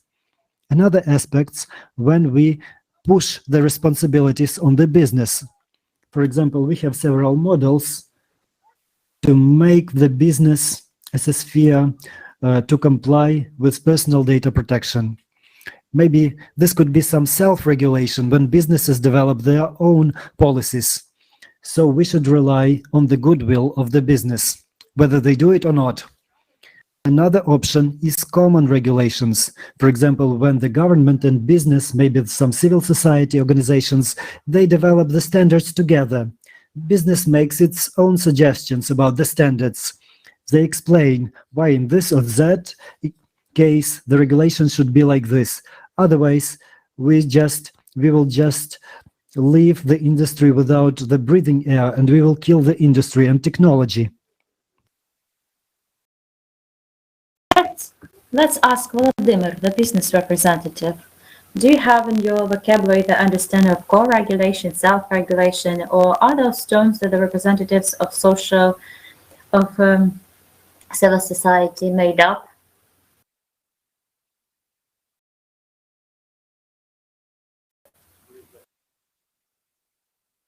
Speaking about business, in business also people work, just like doctors. It seems like they are treating people. But once they can go to another doctor, they have to go to the doctor themselves when they get sick. The same refers to representatives of business. They're also citizens who go to supermarkets, use services. And it's not like business lives on another planet. There are some general rules, general ethical rules. When there's the Institute of Replication of the brain that makes the companies move. But that takes that mentioned to China, there must be rules. They must be clear to everyone. It has to be the policy of the state in certain direction. Transparent. And it's not like they have to launch something in 1 month and implement it, because now there's a vision by the management or the IT department. That's how it's regulated. It's a personal story that differs. So there's a difference in approaches and practices for businesses. I always say that it has to be regulated by the state, then it's going to be more unified. The client that goes to us, he shouldn't think like this is a good company with policies or this is a bad company with policies. Not a big percentage of these companies will think about it. They will just choose the convenience price. At the previous discussion, we spoke about personal data protection, and the representative of the Ministry of the Digital Transformation, she clearly defined that the priority of the state is not to create certain, not to encourage punishment for violations, but to help business change so that the business could also realize the value, and the happy business and happy clients is when there are no violations and it's a common result. So these co-regulation or regulation matters can be very correct approaches that will not intervene business, but have more emphasis on the need to change with the impact of GDPR that will come with a new law in Ukraine. I beg your pardon, the idea that business in some way will have ethical norms won't work, because that's the experience of the USA that we can use for example, where 4 years ago they thought that the business was self-regulated, and today more than 20 states already have adopted laws which are similar to GDPR, and the federal laws are under consideration, which are also similar to GDPR, because there's always a temptation for a man to do it in the way it's cheaper, faster, and more efficient. All the living beings on the planet and who have certain rules. The work of the neurons, hormones, everything happens per rules. A life of a human being is also per rules. And the same about legal norms. These are the rules. Why are rules created? To avoid conflicts, to avoid extra expenses on regulation of some problems, and so on. There is a Nobel Prize winner, Robert Coles, who worked in the Federal Commission of the United States on the special connection. And he, in 1991, for two economic articles, he got this prize. And the point of his works was that if between two subjects so there's no need in regulation, then in this case, non-productive expenses can equal to zero, and then no legal regulation is needed. So that's the point of self-regulation, to set such rules between business and citizens, business and the state, so that there's no need of this state coercion. And self-regulation are the rules that we have adopted and we comply with, but that's also the blue dream. But we need to work on it. So you're saying that everything is to be based on rules, but a very simple example concerning our pets, like cats. People think that cats are the pets that they can domesticize, but there still remain predators, and people think, and they are deceiving themselves, that they have very good relations with their cats and that cats see them as their masters, but it's not like that. And you say very well, yes, that there must be self-regulation, but we cannot set certain rules for cats, for example. Thank you so much. Did you? I wanted, so you confirmed my point of view. It wasn't a contradiction, because cats have their own rules. And we cannot fit in those rules. So thank you, Vitaly. You're making me now being afraid of my cat even more, because it's always a surprise. As for self-regulation, I completely agree that first of all, we have to give the industry, the business, the possibility to develop rules themselves.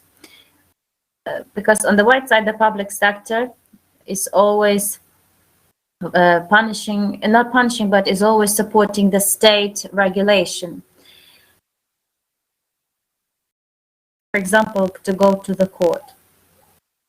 But personally, I think if business can develop ethical code or the policy of confidentiality, that's always better, because it's more obvious for them the way their technology works, their product, what they are dealing with, what they have to provide. This is normal. But the question here is, if we have ethical code, to which extent is it difficult or easy it will be later on to a person whose rights are violated to protect their rights. So in what way will this court proceeding mechanism work, or will it exist in such situations? Will these norms be clear? Will they be declarative? How will they be communicated? So there is a list of questions, basically, which are very doubtful. That's number one. And number two, important aspect, why self-regulation itself cannot work, because the state has duties, obligations to provide personal data protection, because the state can have positive or negative obligations. So negative is not intervening, and positive is covering it. So if it's all left to self-regulation and no positive obligation, then the state is violating its international liabilities. That's why some legislative regulation is to exist, at least on the basic level. Yes, a detailed one, it can be or self-regulation, but the basis, everybody use as the benchmark. And here I agree with Volodymyr, there must be basic, equal rules of the game for them to understand where they have to be aiming at. I would like to give you a small example and give the assessment from the point of view of your last note. In 1990s, intellectuals started using internet technologies, so the intellectual elite of the society. And in 90s, they were thinking of how to do some state regulation in the sphere where the internet technologies were used. No, it was the freedom and when the state approached the sphere 10 meters closer, there was like a noise that's saying that, why are you doing that? We don't need you. But in 2005, and even more today, there are problems that need presence of the state in the sphere where internet technologies are used. What is the difference? The difference is when the technologies appear and they are developed for the benefit. It's the same example like with the peaceful atom.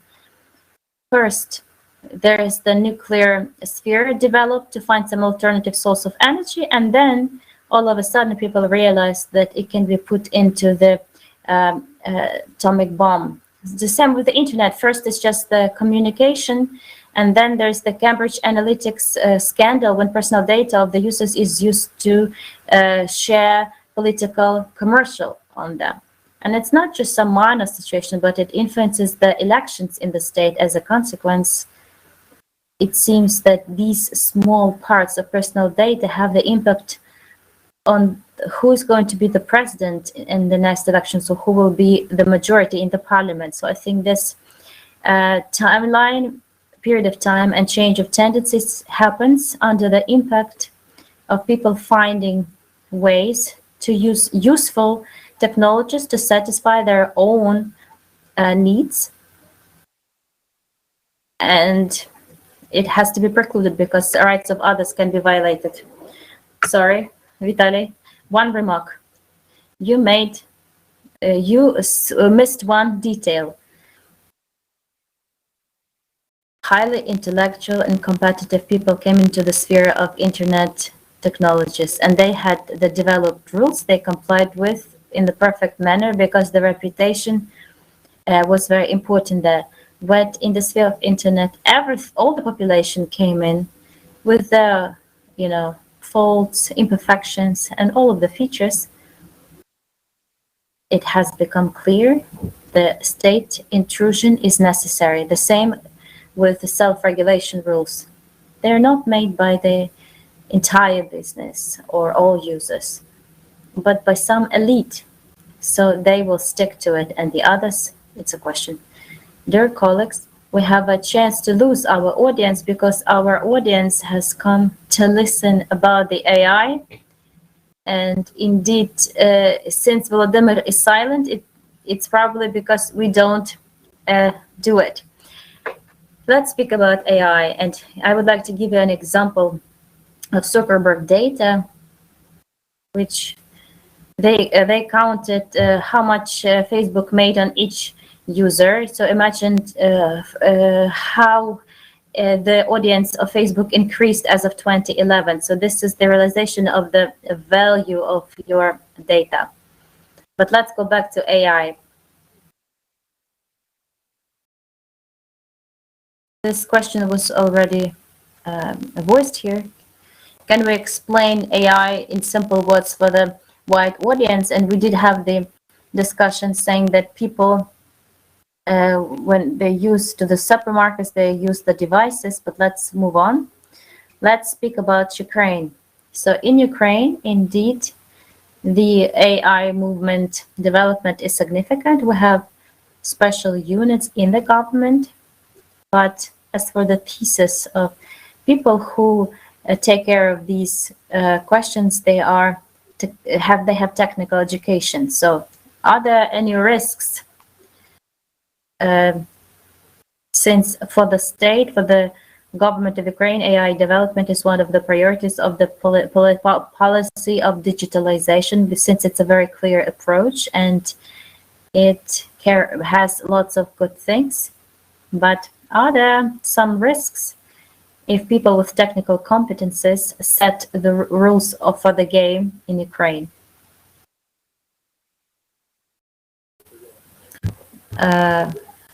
I will say comment on it.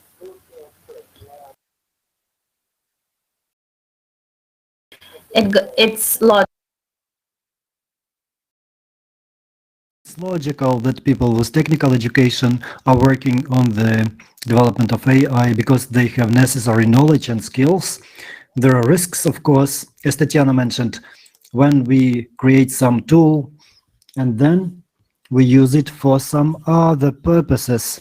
For example, imagine that I'm a there is a technical expert. He understands the purpose of the system. For example, the system helps to forecast or to predict a number of complications in the medicine and number of hospitalizations.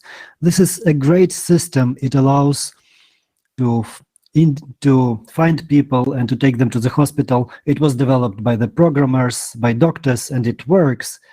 And then a commercial-minded person comes from a company, a business-minded person.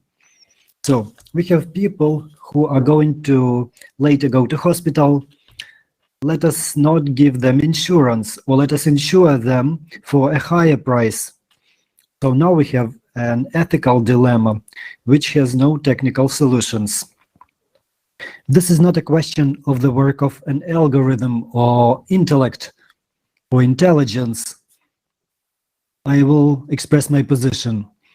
These humanitarian positions. So why we need humanity education, people with humanity education? Probably technicians and humanity experts should work together on the artificial intelligence. They need to understand the risks of the systems and they need to design it. Yes. In the same way, when an AI is created or training machines are created, they are based on certain data sets. They need to be, data needs to be distributed and high quality, because if we use a small selection, small sample, the system will work for this sample and will not work for the other. For example, the automatic insurance system in the United States does not work for Black people because it was created in the state with majority of people of other ethnicity. So there is a threat of bias. When the AI will be working, people will be suffering, and we will not even understand the reasons why it is happening, and there will be nobody to correct the system and to reduce the harm. So we are talking about possible discrimination in this sphere or biased attitude regarding the work mode of the AI. We will talk about that as well. Are there any examples of discrimination in Ukraine based on the work of the AI and the solutions offered by the system in Ukraine? Well, I don't know. We don't use AI very much in our country. If we talk about some basic concept of e-commerce or scoring, this is not artificial intelligence.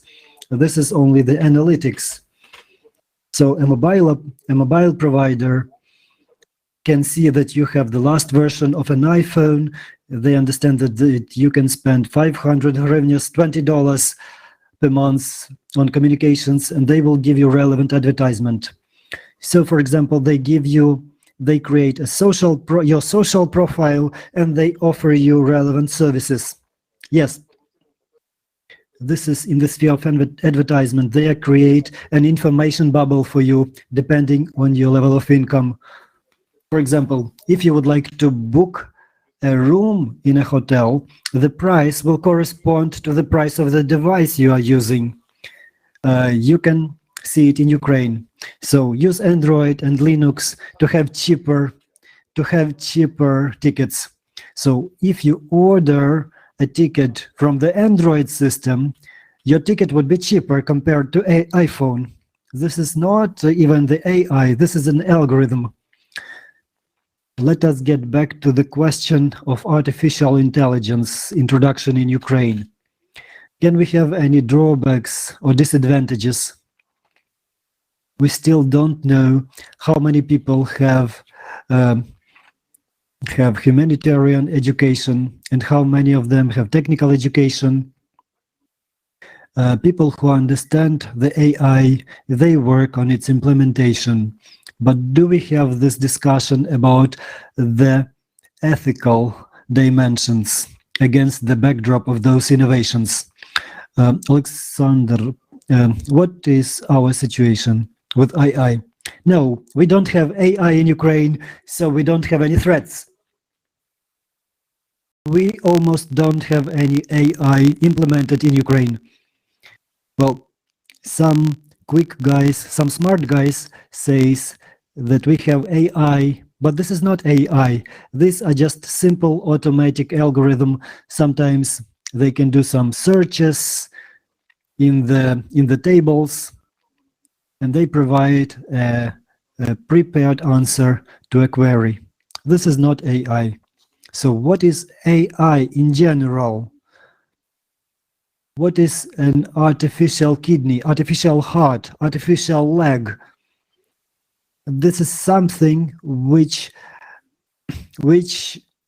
supplements some natural thing.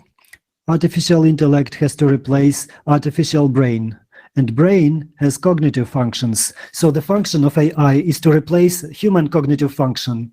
And now I have the question, does every one of us know what is happening in the brain of a prime minister when he decides to increase gas prices 3 times?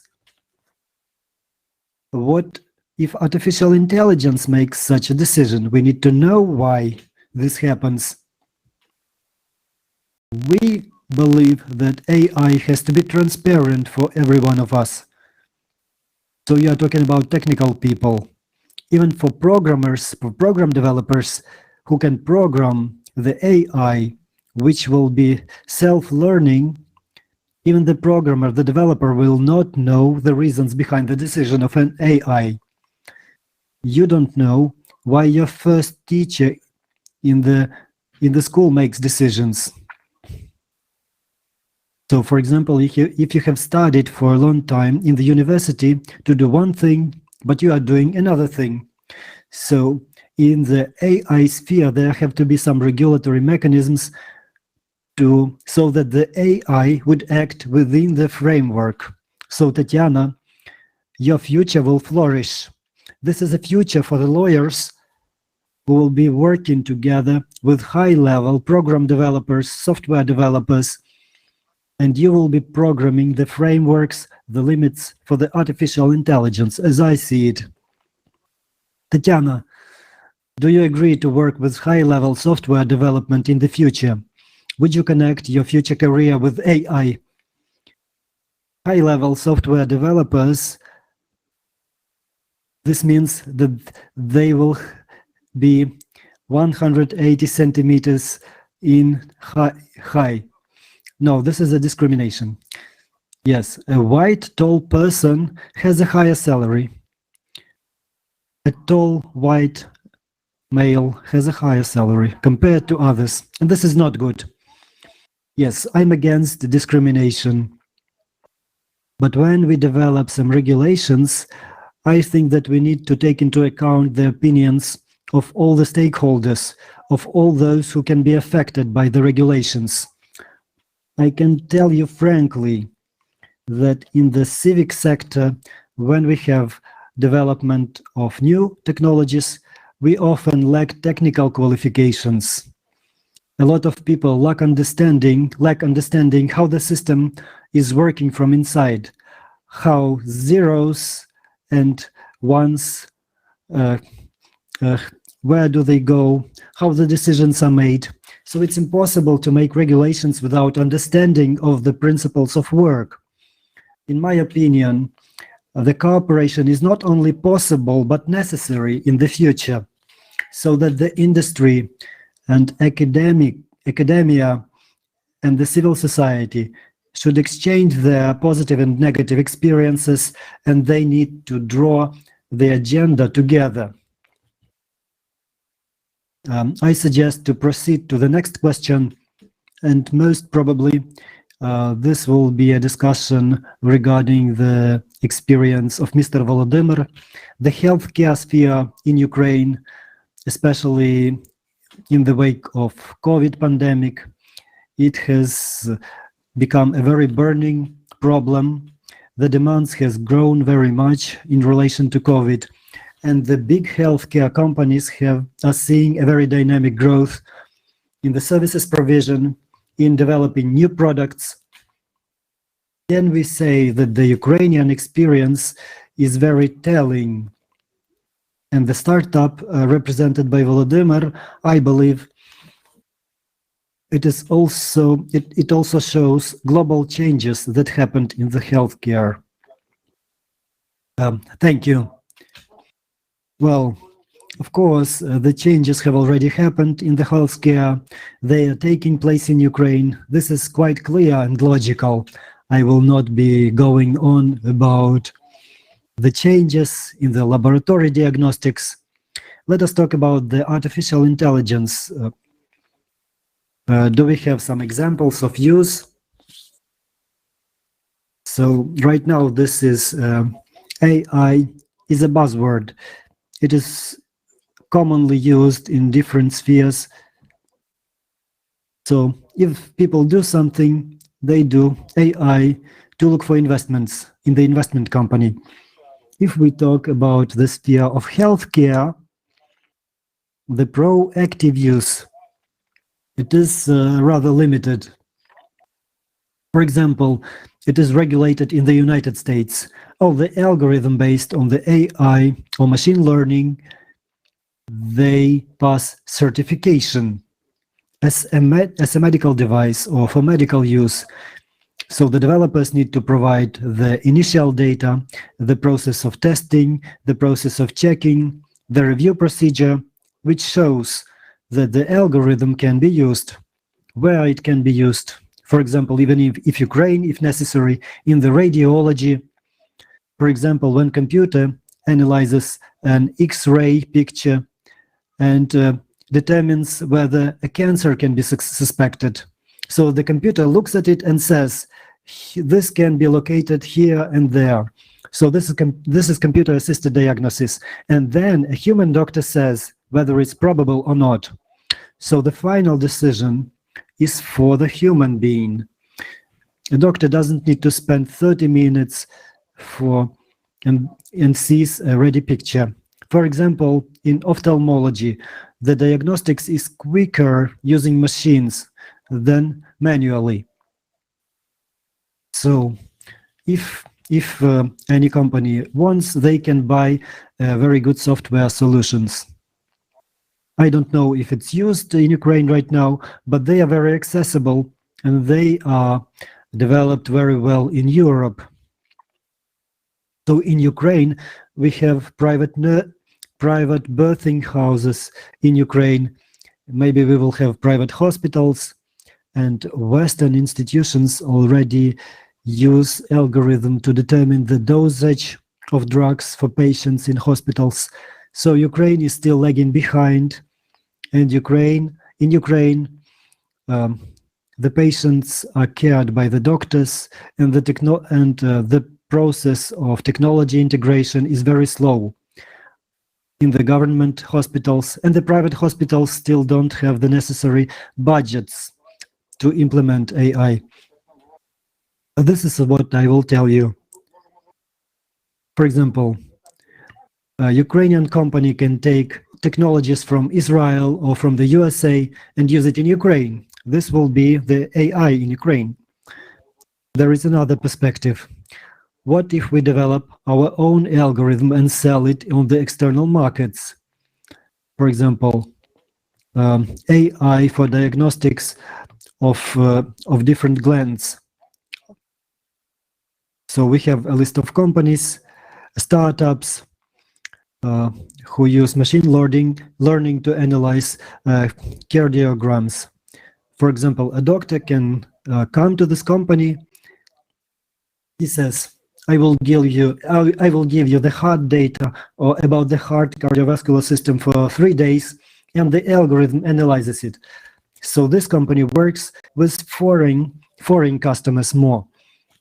Of course, there are other startups which announce usage of the AI to improve health, or, for example, to improve some other technology. But we don't know if they are efficient or not. I like the American approach when they talk about AI in the medicine. And it's the same about any medication, and it has to be studied and then verified and then confirmed for use. So if you just say that this is AI and it can detect the complications after COVID, well, it sounds great and beautiful, but where are these data? They ought to be confirmed, randomized correctly. It's a study and it's a new sphere for medicine. For example, studies of the AI algorithms. There are certain researchers who study medication. Now, there will be people who study algorithms of AI and define if they're correct.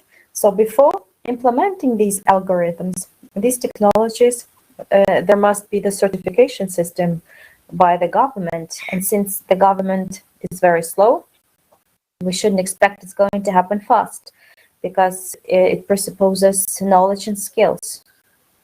I would like to add, as for your last remark, I should say, Vitaly, on the 21st of April, Euro Commission has published the project on the regulation of the AI, and the content of this regulation, 100% lies in any AI that is allowed to the market of EU has to be certified. Let's say a certification can be either state or private, voluntary, but it has to be certified. So there must be some document that will show the compliance with the requirements.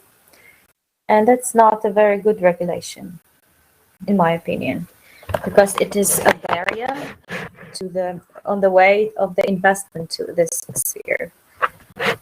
Certain classes of AI use will be banned by this regulation, but the discussion is ongoing. Maybe there will be something else.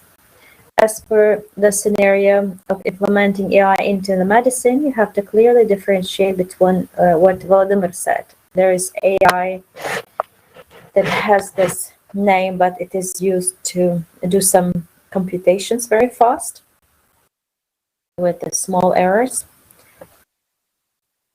And this is done when researching such AI in the USA, when it's the health sphere.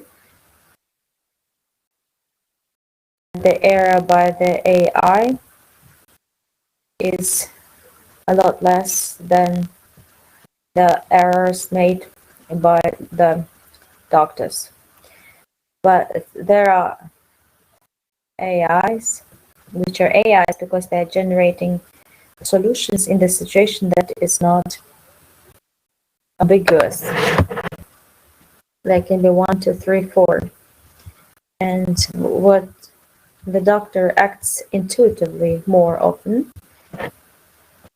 And usually they can't give explanation why that decision is made. And such AI will have maybe in 30 or 40 years. So these are the possibilities for the future, but they will be in place. So the scenario is the maximum use of AI in order to give operative work of doctors from the point of view of hundreds of MRI scans to be made, but AI can do it in seconds and offers already some solutions for the doctor so that he would select it. In any sphere, there is a lot of such work. Doctors are overloaded with the routine mechanical work. So that's the task for the first strategy of implementing AI. As for the second strategy of really AI, and the Kyiv Polytechnic Institute, there's a group of scientists, professors that are developing AI for the spheres connected with X-ray scans or MRI scans, and there they suggest the decision based on the deep analysis and almost intuitive search of the solution.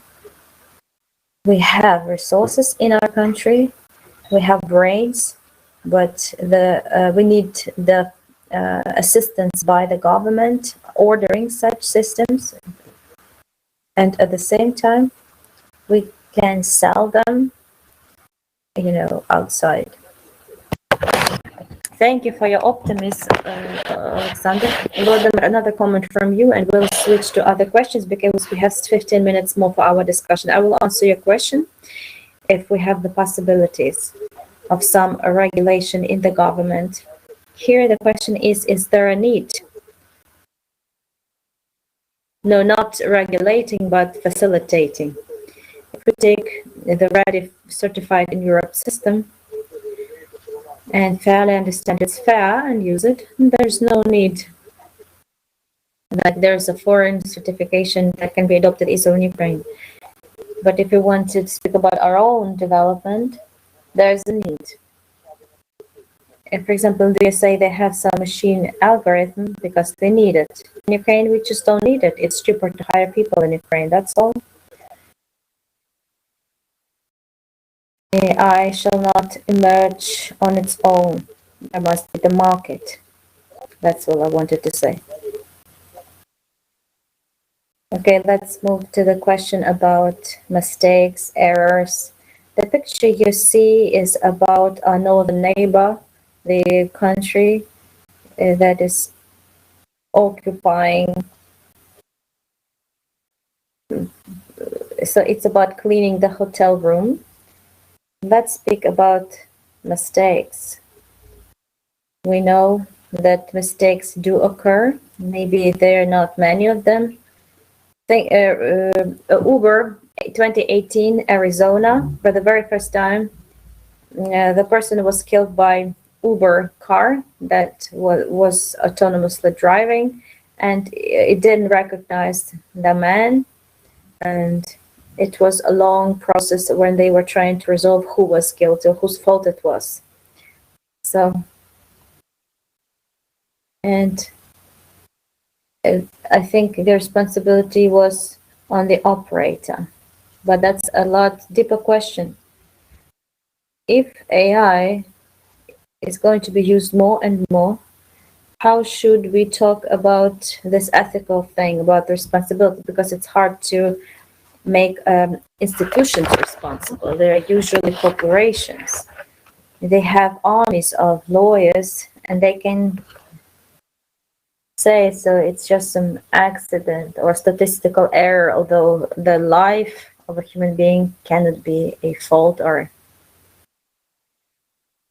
as of 2015, I studied legal literature on the Internet of Things and AI. 2 years before today, 99% of scientific articles were dedicated to such examples or analogical, some tragedy. And that was a rhetorical question: who is responsible? Just like it's like lawyers don't know who's responsible, because there are many national laws which say if it's the responsibility of certain technology, then the owner of the technology bears responsibility. But if it was a constructive mistake or manufacturing, then the manufacturer. And next to regulations on AI in Europe, they have the directives, several directives, which are dedicated to the regulation of the responsibility and also reimbursement of the damage. And now they also list any legal.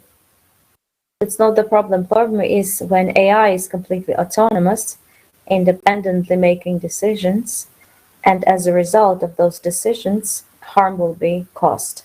That's going to be a problem. But for that problem, Euro Parliament has reserved or booked the following mechanism: the fund for reimbursement when applying the autonomous robots.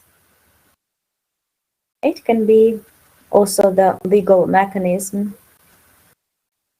That is why the question of responsibility in jurisprudence is fundamental, because rules are not to be voluntary. They are not based on voluntarily compliance, but on sanctions. And for AI, for autonomous AI, it is a problem, right, Tanya, or not? I somewhere agree and somewhere not, because before we go to sanctions, we have to set some regulatory norm, but there are rules, yes. And in my opinion, okay, I agree. If it's the mistake of a constructor, moderator of the system, then the developer is to bear responsibility. So the company that has created and gave and sold the product that is of poor quality. But if it's the mistake when using it in compliance of rules of the system that works on the basis of AI, then it should be responsibility of the person who's using it. So a company or a certain unit. Another level of mistake, it's absence of human supervision where it's necessary. So we have systems based on AI, and such system can be used autonomously, but there are systems that are used to make that they need to be authorized. They need human authorization to make some critical decisions. I had this research on AI used in defense sphere. So to research the territory, to collect intel, you can use technologies where there isn't such a strict human control, but that's okay because we don't have critical functions, I mean, on their impact on the people. But if we develop a robot or a machine that is capable to kill a man or can cause some physical injuries, then the condition of supervisory is obligatory. And if they are not done correctly, then it's their responsibility. The Euro Commission suggestion is very interesting because, I mean, the last their suggestion discussed in 2021, because they divide the systems based on AI upon the level of the risk of the system. So there are not risky systems, there are those that contain low risk, there are very high risk systems, and there are those that are absolutely dangerous. So in the majority of cases, we have a possibility that it's not going to work right because of some technological flaws. So the progress hasn't achieved the level when we can say that such systems are reliable, or because the possibility of abuse with these systems is very high. And indeed, this is to be taken into account when we speak about responsibility, because in case of uncareful use of this risk system, the responsibility has to be on everyone who didn't develop the mechanism of the guarantee that the system is not going to harm people. And this has to be taken into account during developing or use of the systems. I beg your pardon, the analogy. And who is responsible for the activity?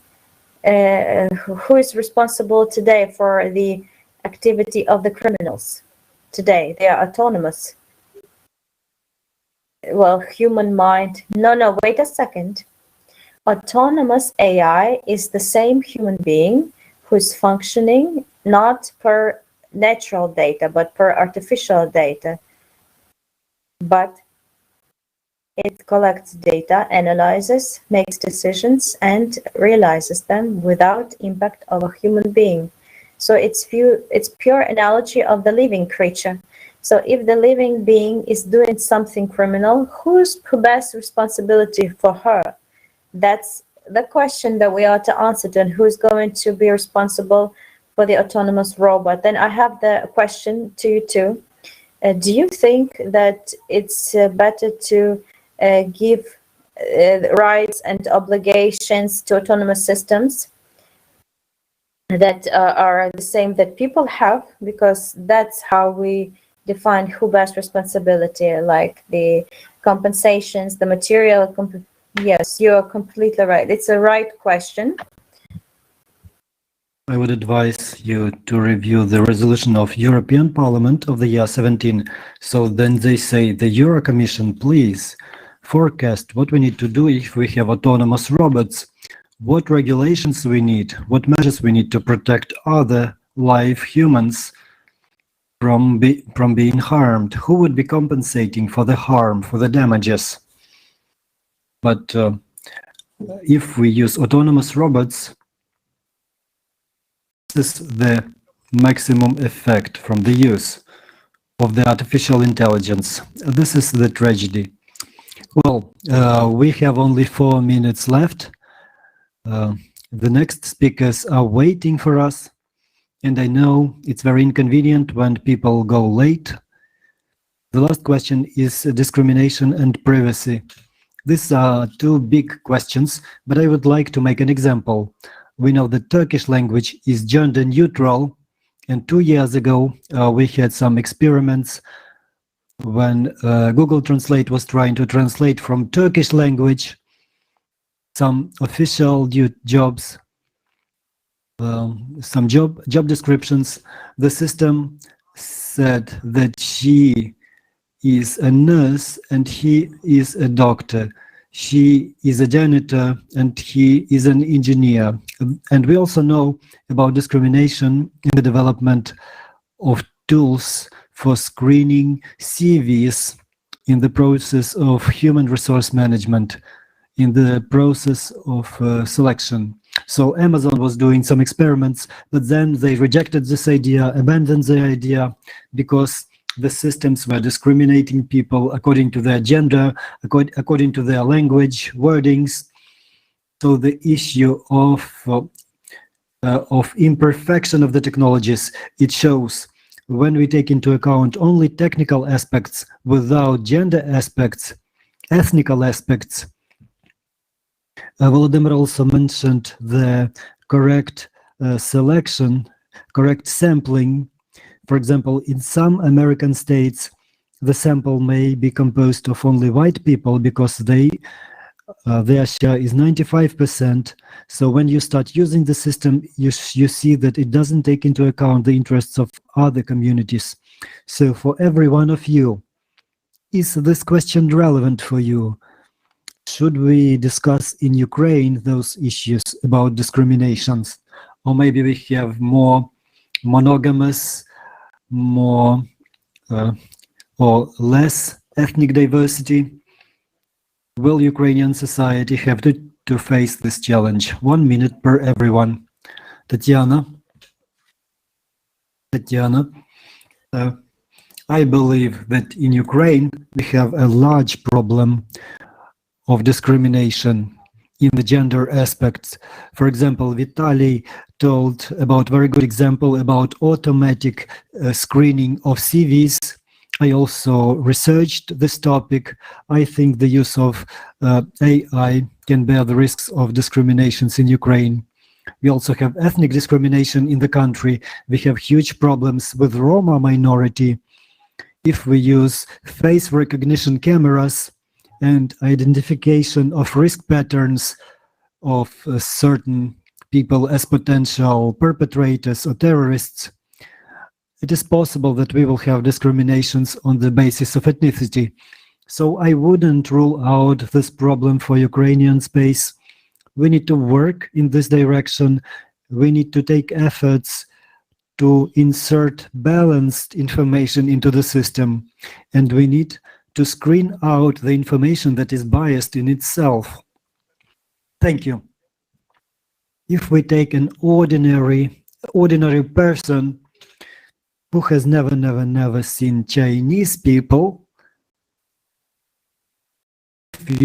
if this person becomes policeman, they will be suspecting Chinese first of all, because this person has not been educated.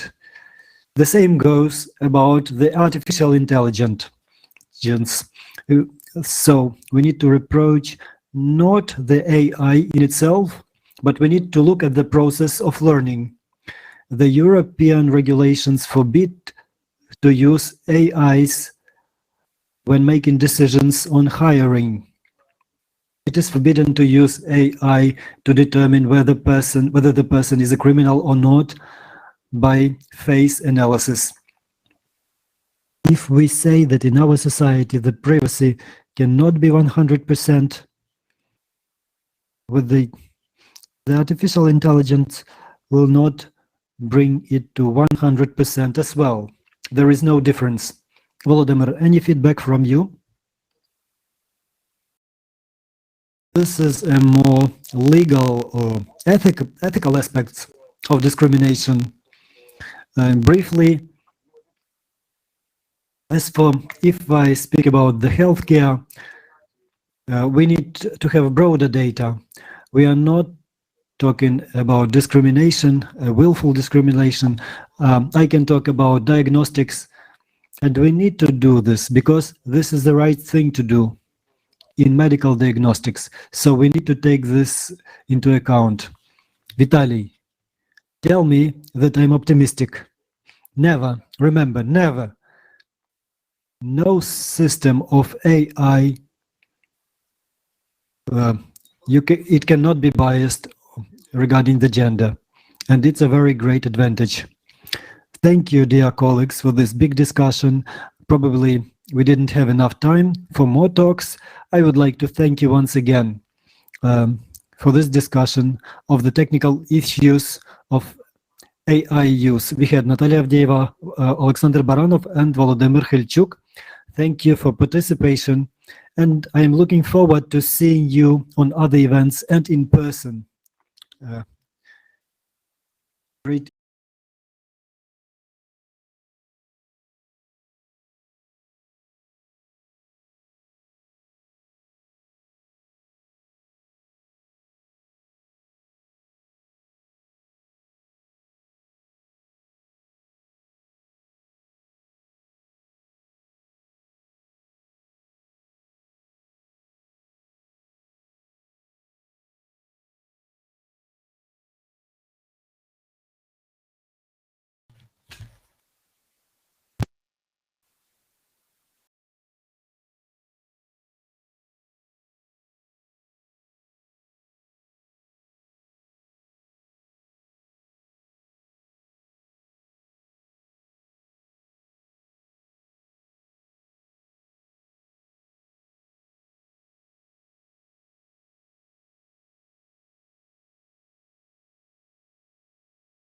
We start. Thank you.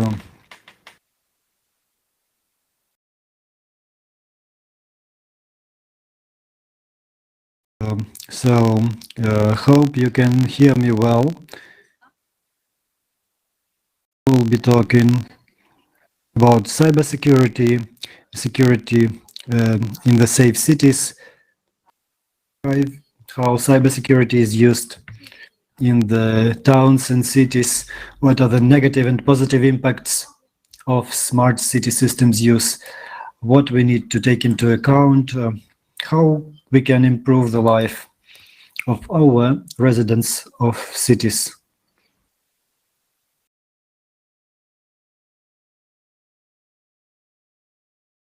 We will hear from a representative of the Lviv City Council.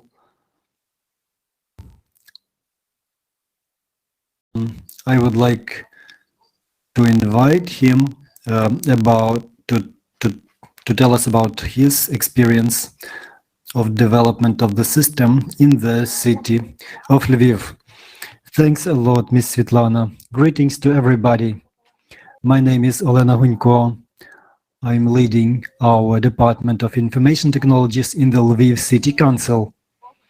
In fact, I would like to give you some background, some history. The program of digital transformation of the city of Lviv started back in 2015, 2016. And during all these years, it has its achievements and victories. But the 2021 has become a new challenge for us.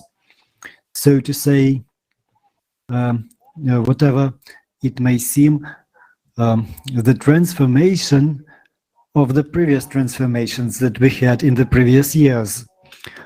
Partially, this was caused by some bureaucratic processes, because the program started in 2016 and completed in 2020. So we had to review our progress. We had to make certain changes and plan the work for the years to come. So what is the difference in our new approach? What is the new quality? We took into account the challenges that we are facing. We are not thinking about the city of Lviv only. We have the entire Lviv territorial community with 17 settlements around the city of Lviv. The second factor is probably the national projects that we are carrying out together with the Ministry of Digital Transformation, and taking into account these main tasks and challenges and objectives. First of all,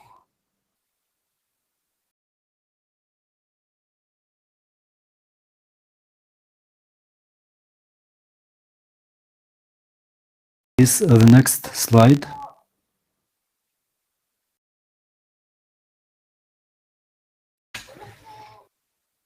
If we are talking about the main objective of the project, we would like to achieve the global standards in the quality of services for the citizens, and using of this technology for efficient management of the city's economy, taking into account the information technologies and the most advanced experience that we can get from other cities of Ukraine. And of course, we could use some experience from abroad. Some of the key objectives that we have set for ourselves to achieve until 2025, we would like to ensure the equal level of accessibility to electronic services, and in a wider sense of the word, not only the administrative services of the structural units of the Lviv City Council, but services in the wide meaning of the word, starting with the metering devices, indicators, and others. So as starting with accessibility for all citizens, because of the recent start of cooperation with other settlements, of course, we have certain difference between the central city of Lviv and other settlements in the periphery. So ensuring the equal level of accessibility is among our core tasks. And this is implemented in different services. For example, extension of the register of the territorial community and ensuring high-speed internet access for all the objects of the social infrastructure. Another objective is that the 50% of the users should be getting these services online. So we don't only create these services, we don't only provide opportunities to use them, we need to teach people how to use those services online. So this task includes ensuring the accessibility and also a high level of awareness about different opportunities and services that are available to the citizens and residents. Next aim is to improve the level of automation in the governance, in the city council, different utility service enterprises and institutions to a higher level. For example, from the city mayor and up and down to the kindergarten and schools in the wide structure of the system of the local self-government and organizations and structures. It's also a process to provide interoperability of those results that were already prepared. And the story of some information systems that are implemented is very recent, is not recent, and of course it all needs modernization and update. But we look at it in a comprehensive way, trying to give automated exchange of information between different systems. Also, it's implementation of informatization projects for different spheres in the life of the city, health, culture, transport safety, different spheres of life of the city. And an important component here of this program is cooperation with different structural units. We cannot implement these services autonomously, and I'm convinced we wouldn't, because any of these services is to solve the managerial task set on our colleagues in this sphere. If there are systems for educational institutions, they are implemented together with the Directorate of Education. If it's modernization of medical systems, it's together with the Ministry of Health. And this synergy and cooperation gives its results. Colleagues ask for consultations, help from different spheres, and this product or project is created together with them. They feel their involvement to the process, and this way we are sure this service will be used further on, or not just perceive it that we have obliged them to use it. And the last key task is the level to keep the level of the literacy higher than the average. We have completed the survey. I will not give you the results of the survey. Most importantly, the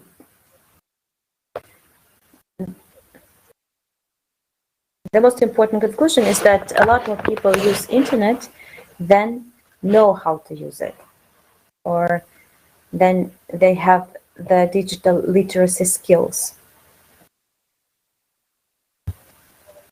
This confirms the direction of activity, because digital competencies of the population must be developed. We had the plan in the beginning of November to open the training group, and there are many of those who are willing, but it's the lockdown and restrictions. But we will definitely continue this direction, as we are convinced it's very important. Each of these tasks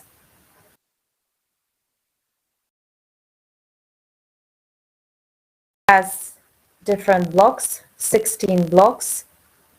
This program is divided into, and each of the blocks has specific activities, projects that will be implemented or that are being implemented during the following years. Some of them, they are either information or technical support, because they need to be updated and modernized all the time. Another new thing in this program was the Coordination Council. in the program of digital transformation, where we have involved the managers of our profile, our communal enterprise, and the profile of the structural units of the City Council to support the direction that all of the projects are implemented in the synergy with different structural units of the City Council. The people's deputies and we together define priorities of this program for every year. The priorities, cost estimates, budget, everything is done together with a coordination council. The task of coordination council is to form a single policy defining priorities and coordination of all these projects implemented in the framework of the program.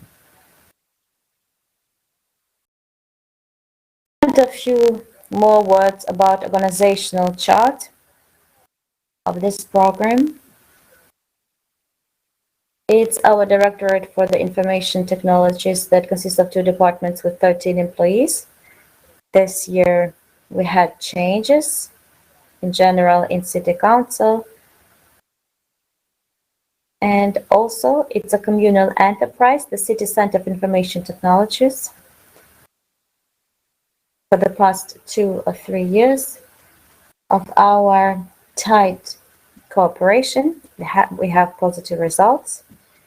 And we can say any of those projects which are in the program is implemented jointly. And the communal enterprise has more of the technical expertise. They know how to do it technically. And we have a managerial tasks. Launch this project, to develop a structure, develop, advertise, and so on.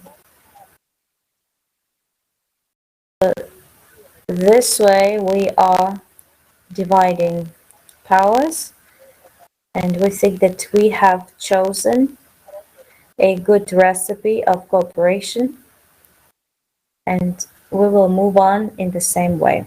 So this is the first year of implementation of this program, and big things are ahead of us. Thank you. If there are questions, I'll be happy to answer them. I have a question.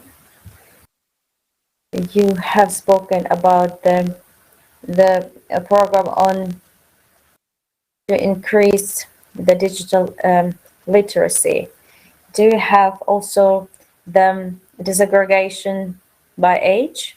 Because usually older people, they are like left behind this integration, computerization. There's the digital gap grows.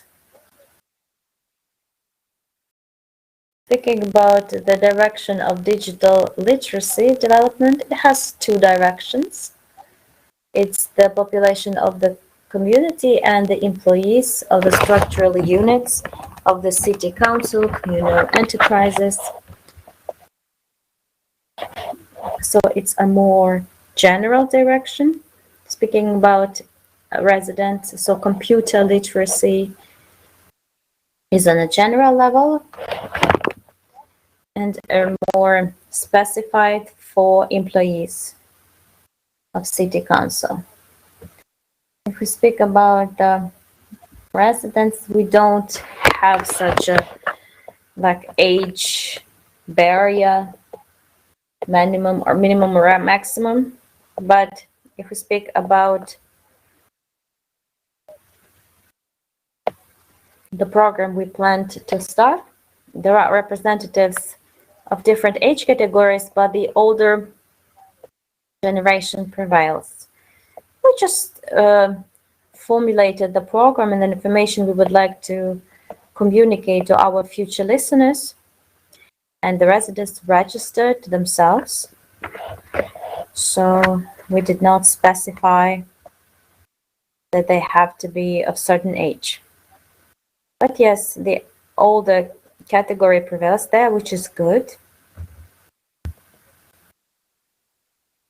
We would like to give them this understanding that the electronic services are not scary, and internet is not scary if you know how to use it.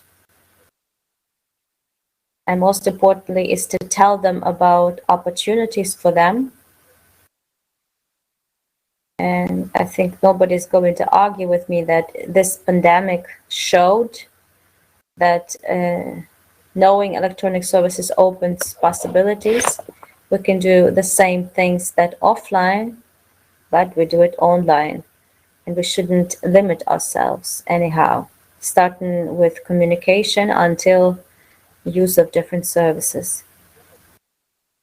So it's just somehow we didn't do it intentionally. It's just the way it is.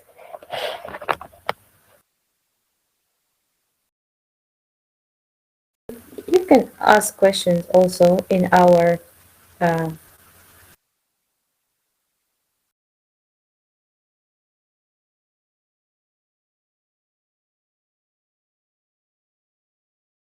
speaker doesn't speak distinctly.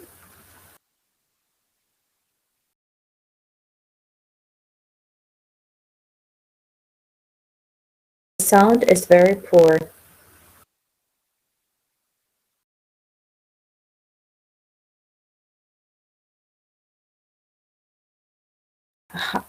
How are you trying to act according to the principle win-win? So if you need to flip pages on the presentation, just tell me.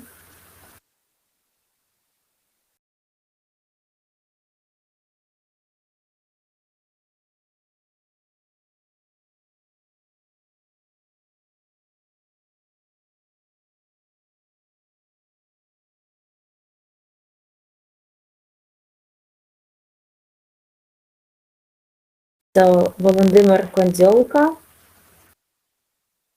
director of the Drohobych Institute.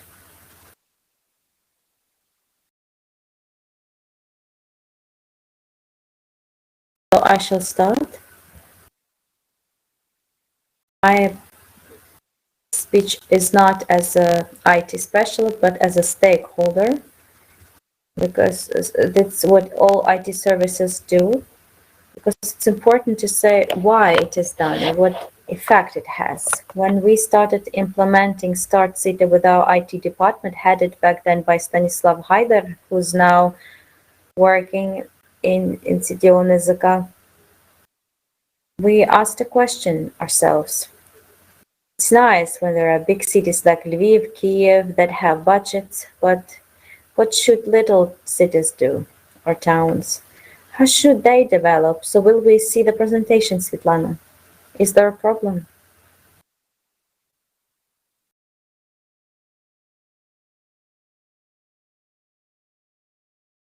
That is, oh, wonderful. That is why we decided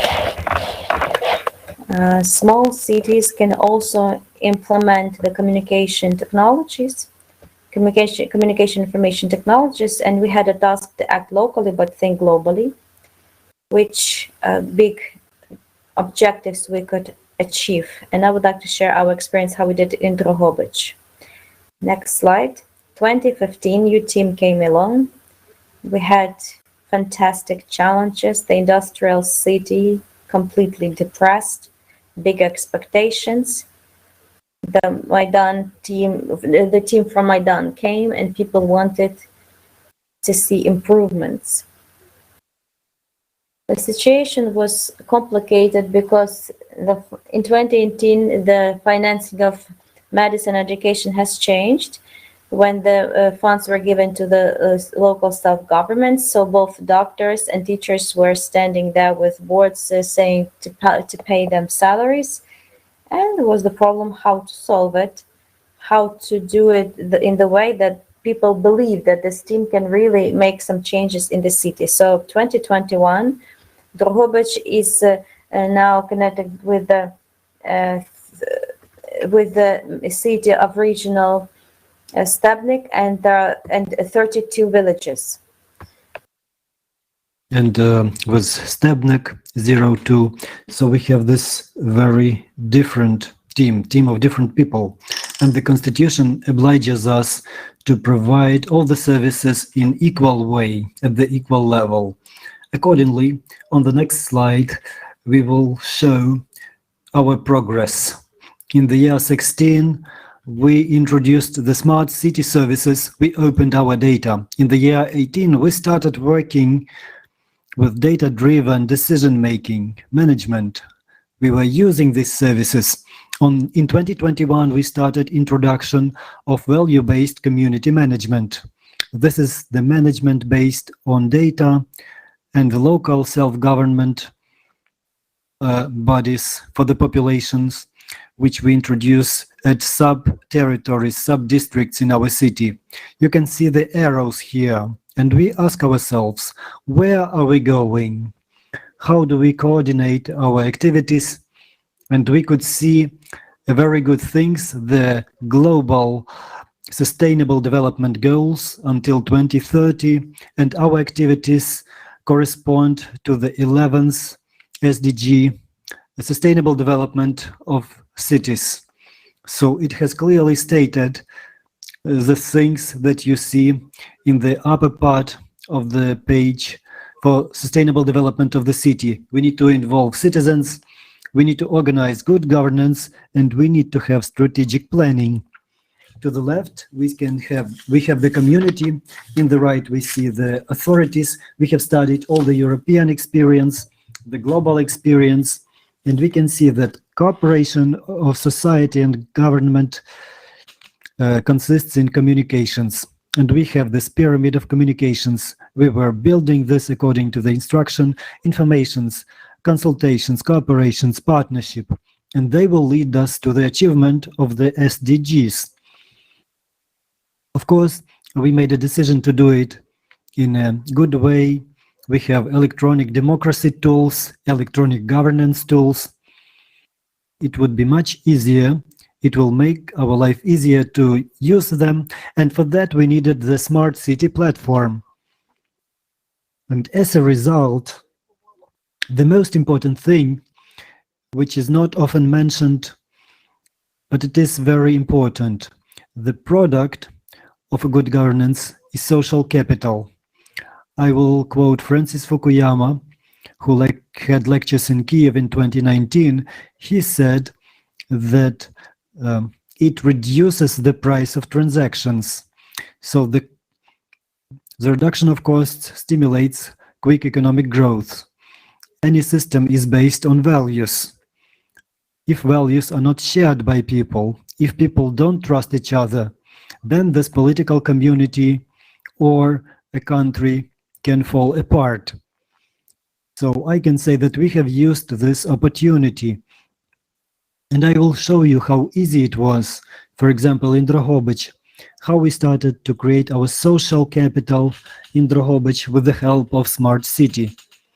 So this is the portal of our city, Drohobych. You can see all the services here. This is the data for 2020 from our IT department. In the upper line, you can see that 76,000 population we have. You can see the unique visitors every month. So people started to actually use our portal as a means of communications with the local government.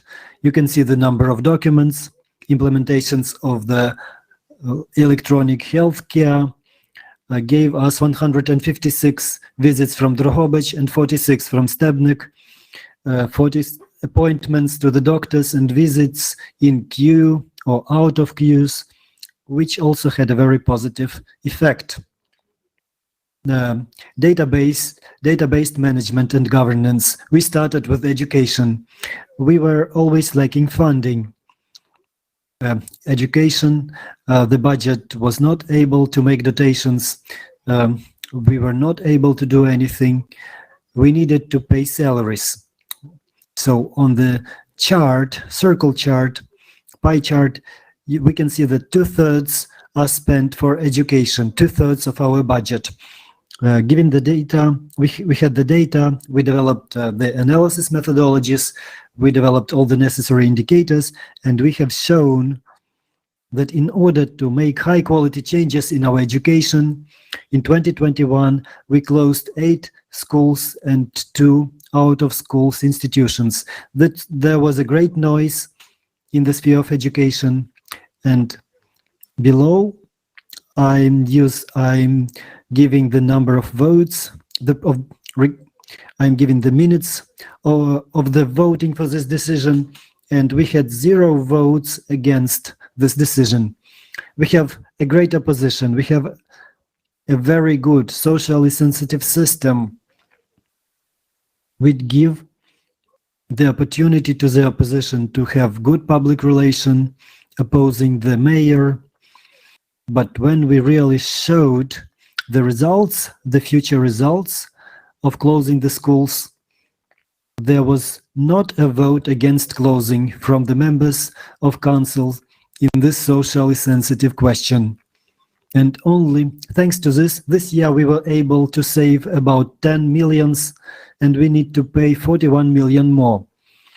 So we took 30 millions from the city development in order to stimulate the inefficient educational system.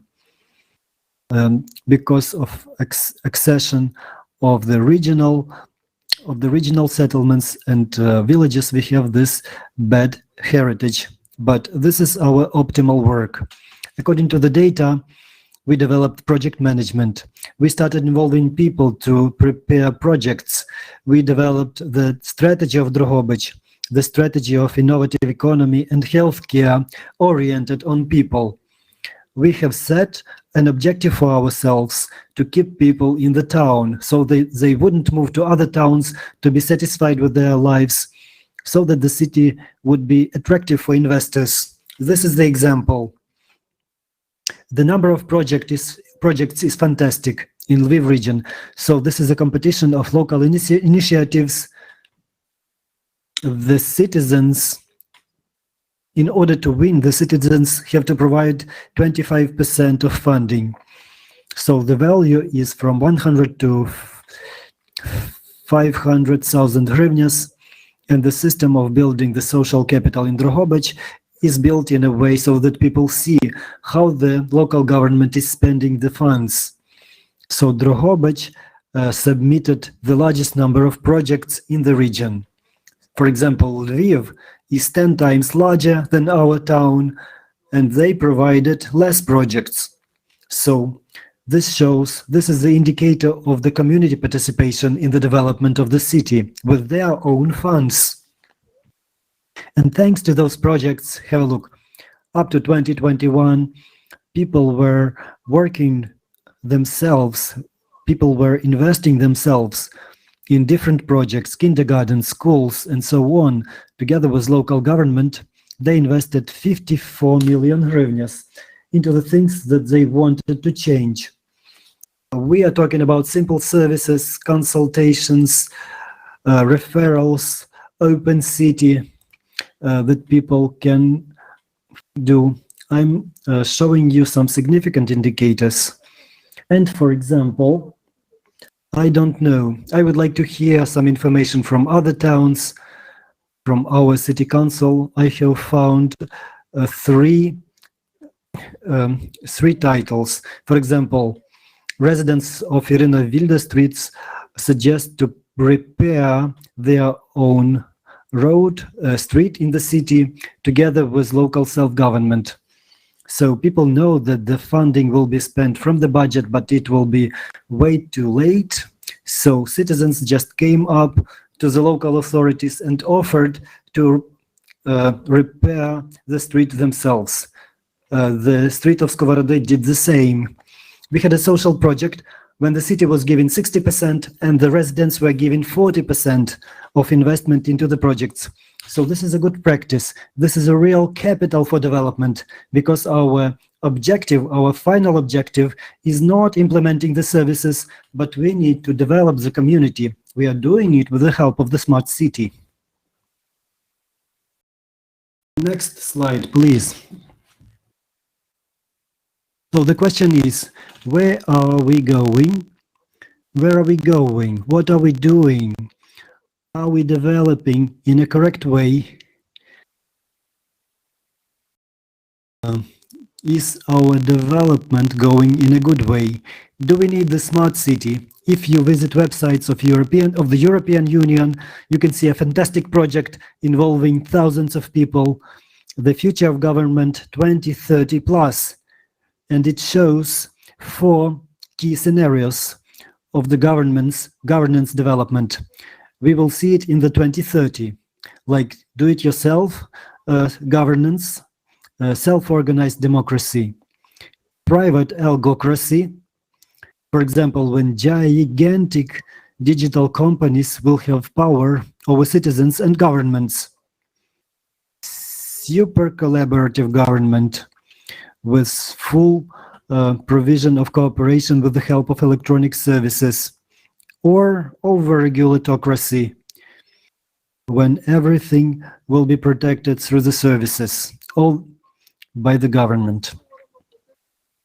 So we are talking that the first and the third scenarios, what we need to do, the DIY democracy and super collaborative, these are the scenarios that we need to reach. If we don't use today, as Olena have mentioned, we can have the scenario number 2 and number 4. So our task as local self-government, we need to teach people how to work with the services of smart city. So what are the individual data? This is also for the future of governments 2030. So this is the most valuable product asset in the world that there can be, which is manipulated by people. I was listening to the previous section. People told about the artificial intelligence, Facebook, Cambridge Analytics, when data can be manipulated, when the data can change the structure of the democracy. So we believe that we need to take some measures for protection. In Europe, a white book of artificial intelligence was adopted, as well as a number of other documents, the ethical code, which limit manipulation with the data in the sphere of governance, in the sphere of national governance. We can say that there can be a crisis of representative democracy because the liquid democracy, as I believe, in 2030, people will have their own electronic signatures, and people will be able to participate in the direct democracy, voting themselves, or they can delegate their proxies for vote for them on these or other questions. As you, Svetlana and Elena, mentioned, can people be manipulated? Do people know what they are doing? So in the direct democracy, we can control a polling station, but in the cyber environment, we have larger threats, digital dividends. The World Bank, in the 2016, they did a large research on the digital technologies, and they say that not everything is so bright. Digital technologies do not guarantee good development. We will have digital gaps, which can cause serious discrepancies among the different strata of the society.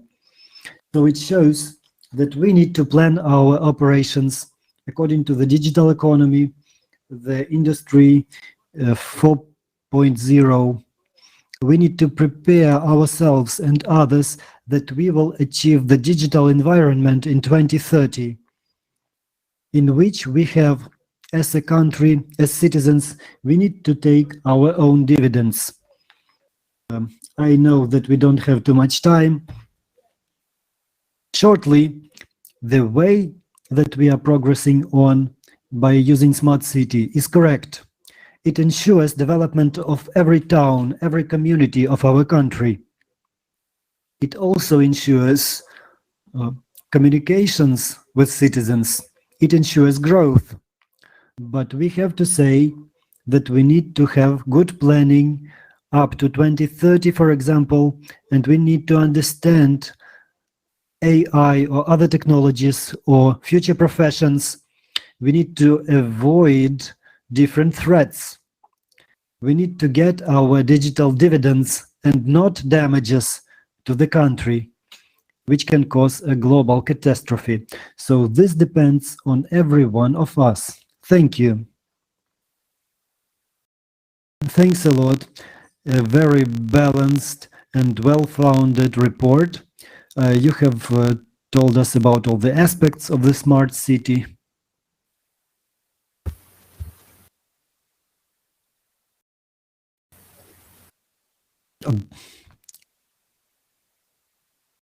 I am inviting Solomia Paslavska, Project Manager of the Ministry of Digital Transformation of Ukraine.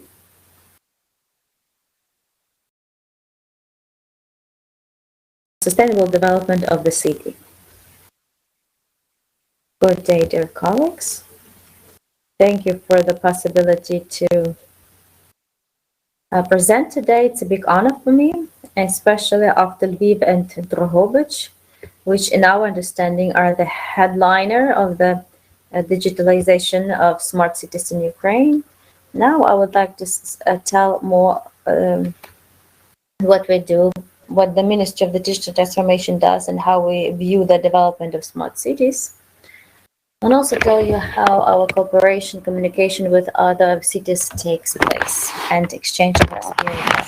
So when we speak about smart cities, Ministry of Digital Transformation has created certain objectives by 2024 we expect to be fulfilled.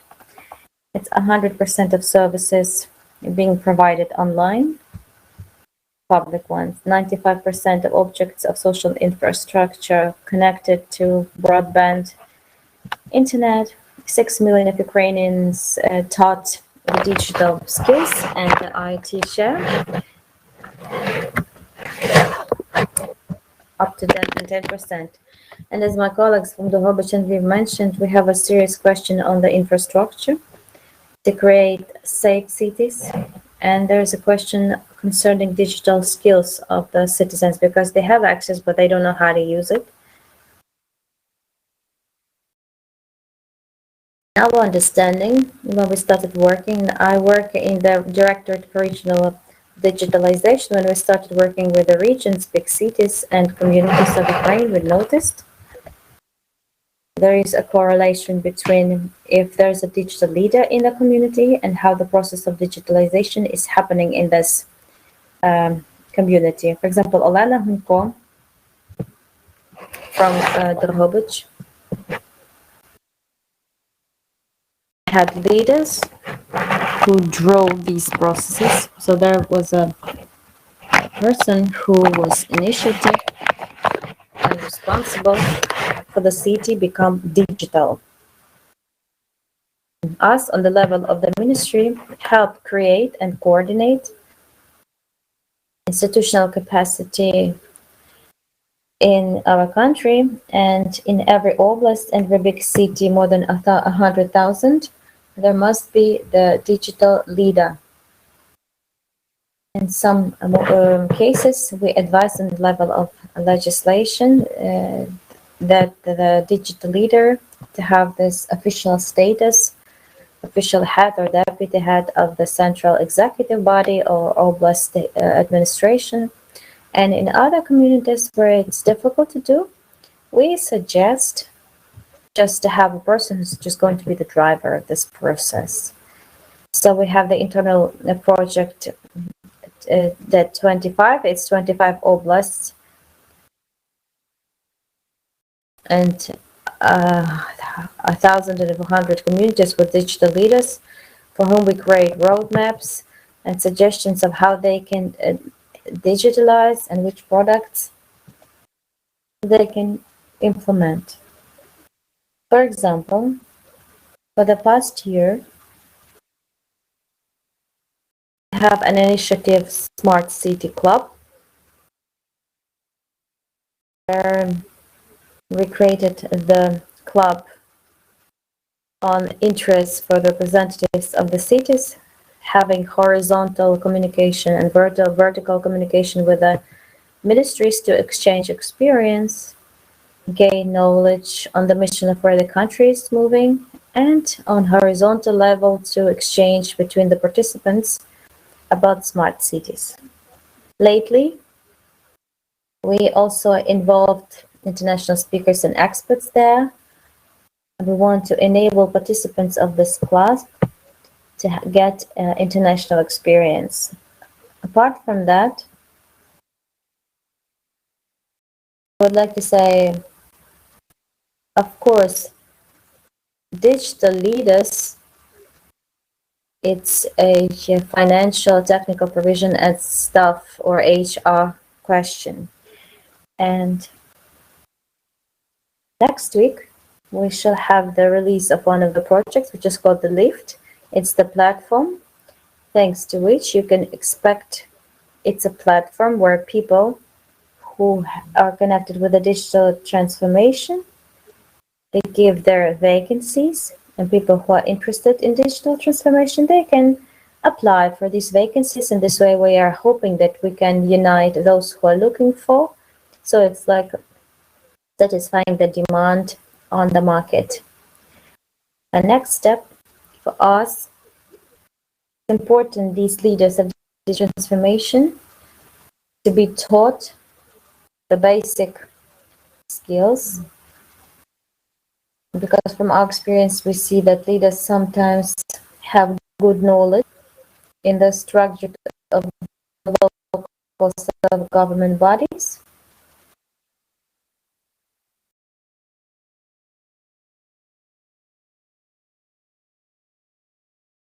And our task is to help them gain this knowledge in the IT sphere as well. When we speak about the smart cities in Ukraine, there's a big gap now between the cities because the implementation of the project is not systemic. It depends upon donors or international aid. I hope that this inequality will be managed soon. But we have a good example of certain cities like Lviv that can already be the headliners and help other cities to digitalize. So I encourage the communities to dedicate time to find a digital leader and help them coordinate with us, get knowledge and drive these processes, because we believe that it's possible. That's all from me. Thank you. Thank you. I think that among our listeners, there are already leaders who will come and join your platform. I have a question. Do you give attention to the technical safety of the infrastructure, people who are trying to do digital transformation? I see that there are a lot of people who have the vision, how to transform life, how to improve it.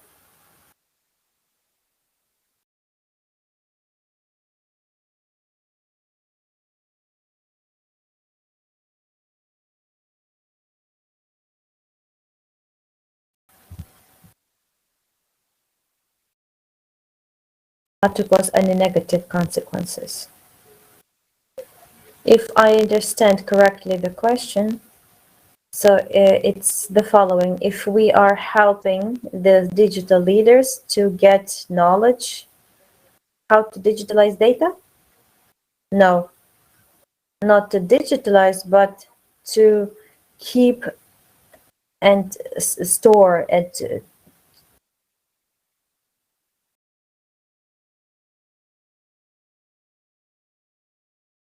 how are the personal data protected in the cities?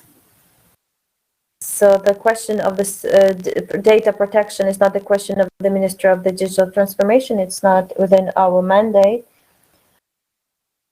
It's a state agency on the connection, state special connection.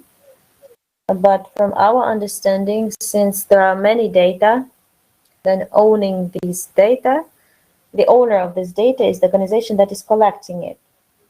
And when the manager or digital leader is trying to organize something, he can be the manager of data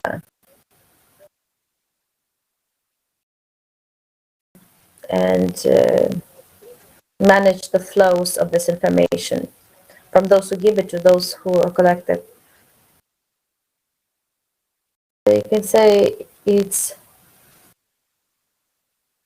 the kind of the training, because we explain how to deliver it, but the security issues is not something we're responsible for or that we teach.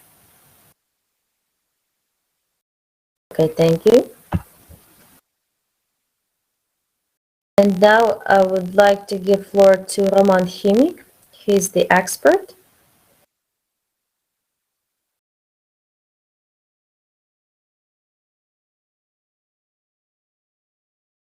It's impossible.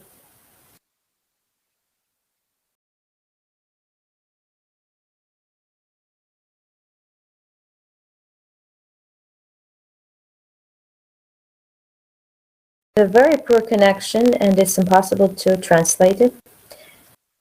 And now we hear Roman. Roman, can you hear me? Yes. I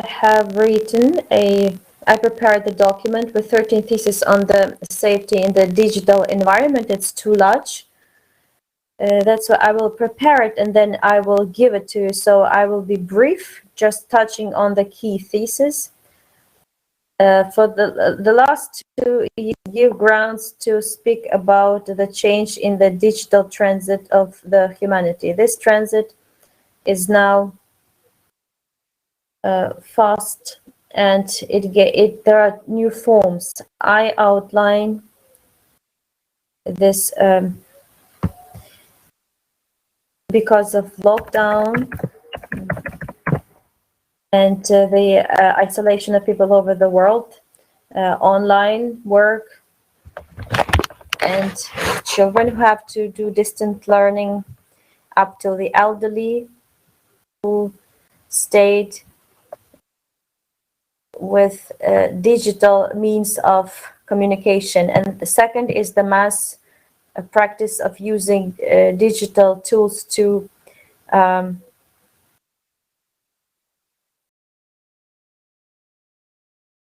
actually follow the residents. Unfortunately, these practices are now actively used, and the countries who used to be super liberal are also applying them. And the last one is the mass transition.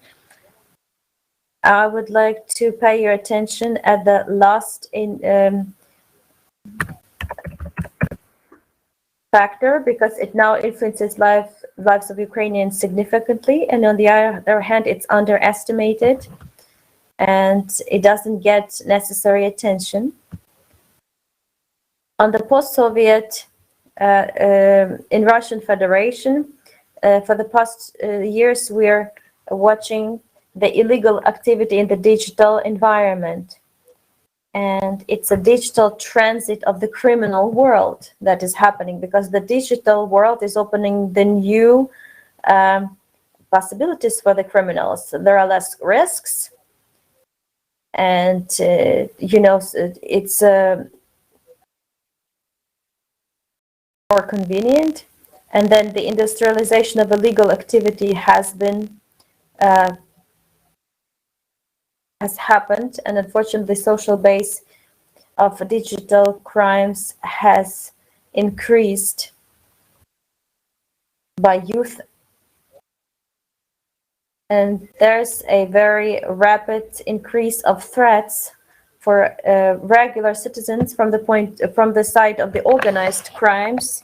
We're using the deficits of the state policies and private units, and we are emphasizing on this, that the traditional discourse of cybersecurity is not adequate to those challenges, the private persons are facing, like people like you and me, because cybersecurity, it's about challenges in the digital environment for the legal entities, organizations, institutions, companies, enterprises.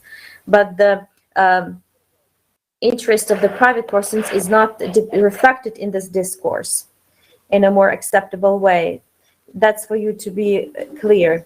Even the most serious cyber attacks, they lead to bankruptcy, but to the physical, like, death of the companies or institutions. But if we take a look at the private persons or individuals, these are just small incidents which lead to very difficult consequences, including suicides. Several times in Ukraine, people who have faced fraud in the cyberspace, they were trying to commit suicide. So digital environment, unlike business environment, so for individuals, cyber threats very often become the source of existential threats, which are capable of impacting personal life in a very, very serious way.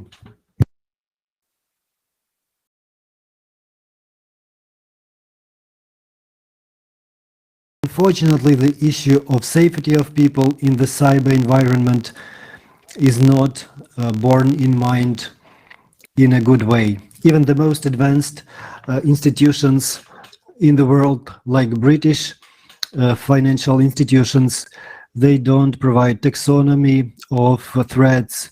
They don't offer any strategies of overcoming or counteracting threats. They have not developed a good vocabulary definitions.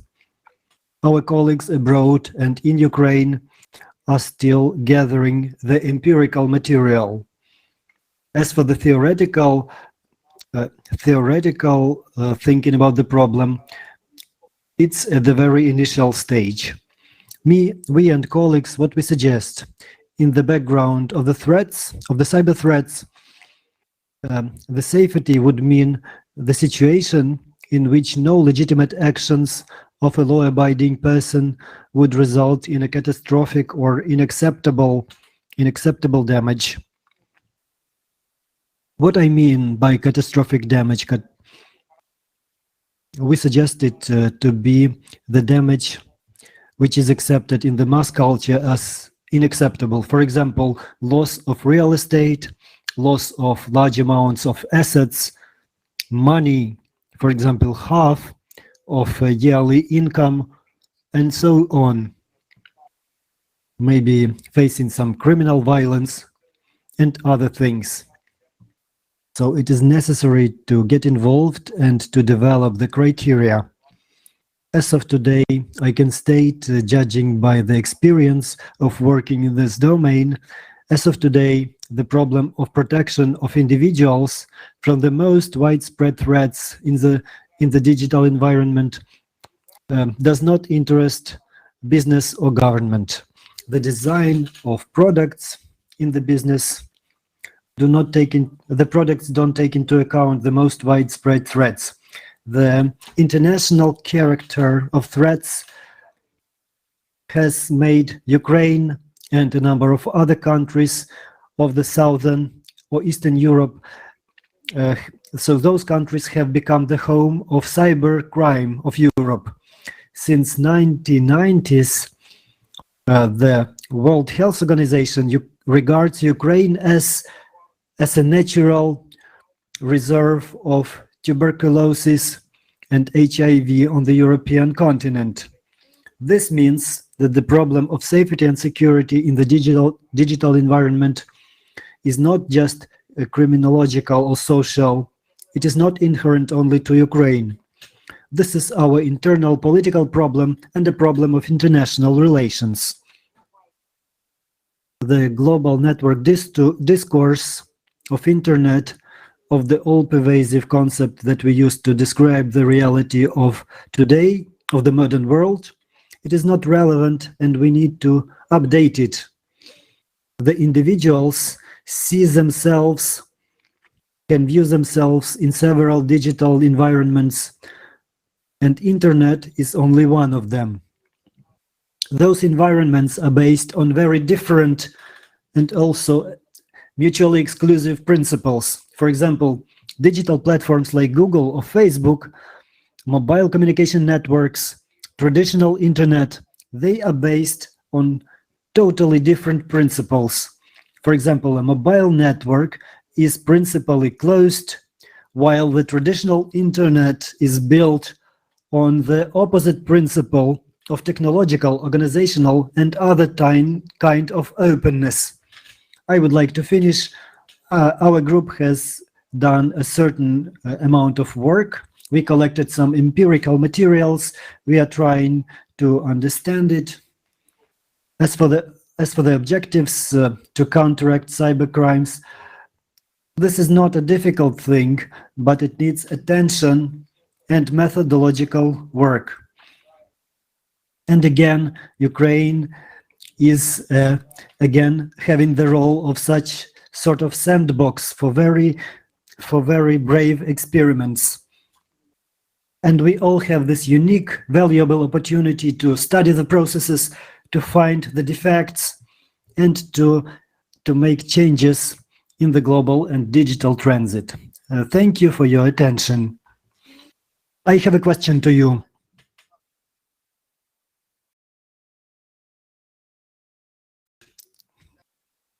Well, you have some extensive experience in this organization. Well, I haven't heard anything. I'm sorry. Maybe you can write in the chat.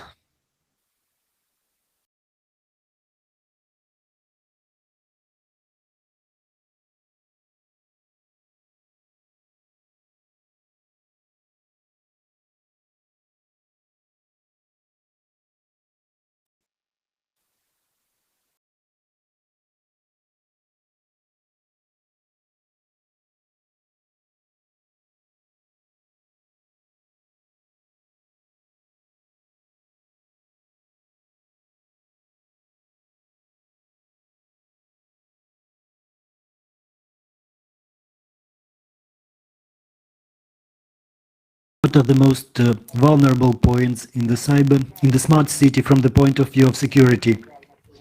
Once again, I can repeat that today the developers of any software products or services don't take into account the threats. You need to understand there are no government regulations or official regulations or any guidelines prepared by associations.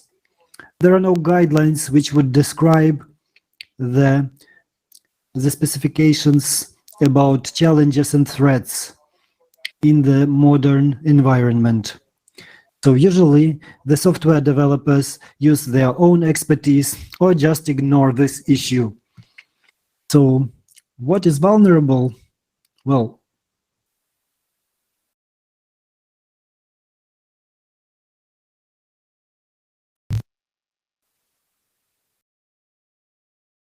the speaker disappeared.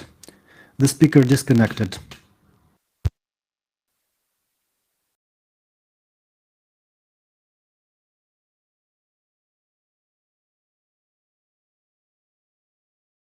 I'm giving the floor to our next speaker, who will tell us about the concept of a smart city and some security issues that we need to bear in mind.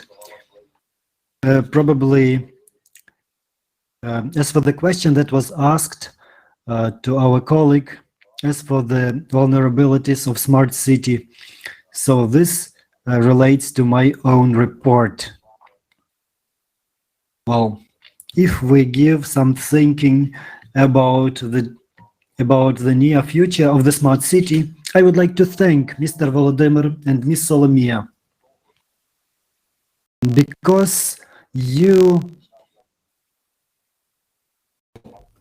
have told us about the ways of development of the smart city from the perspective of the government, from the perspective of those people who make our city better.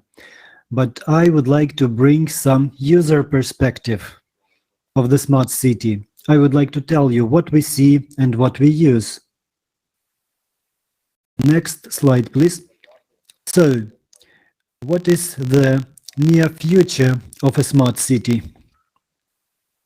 Of course, this is not a very strict mandatory picture. I'm not sure that this will happen, but residents will be moving from one district to another.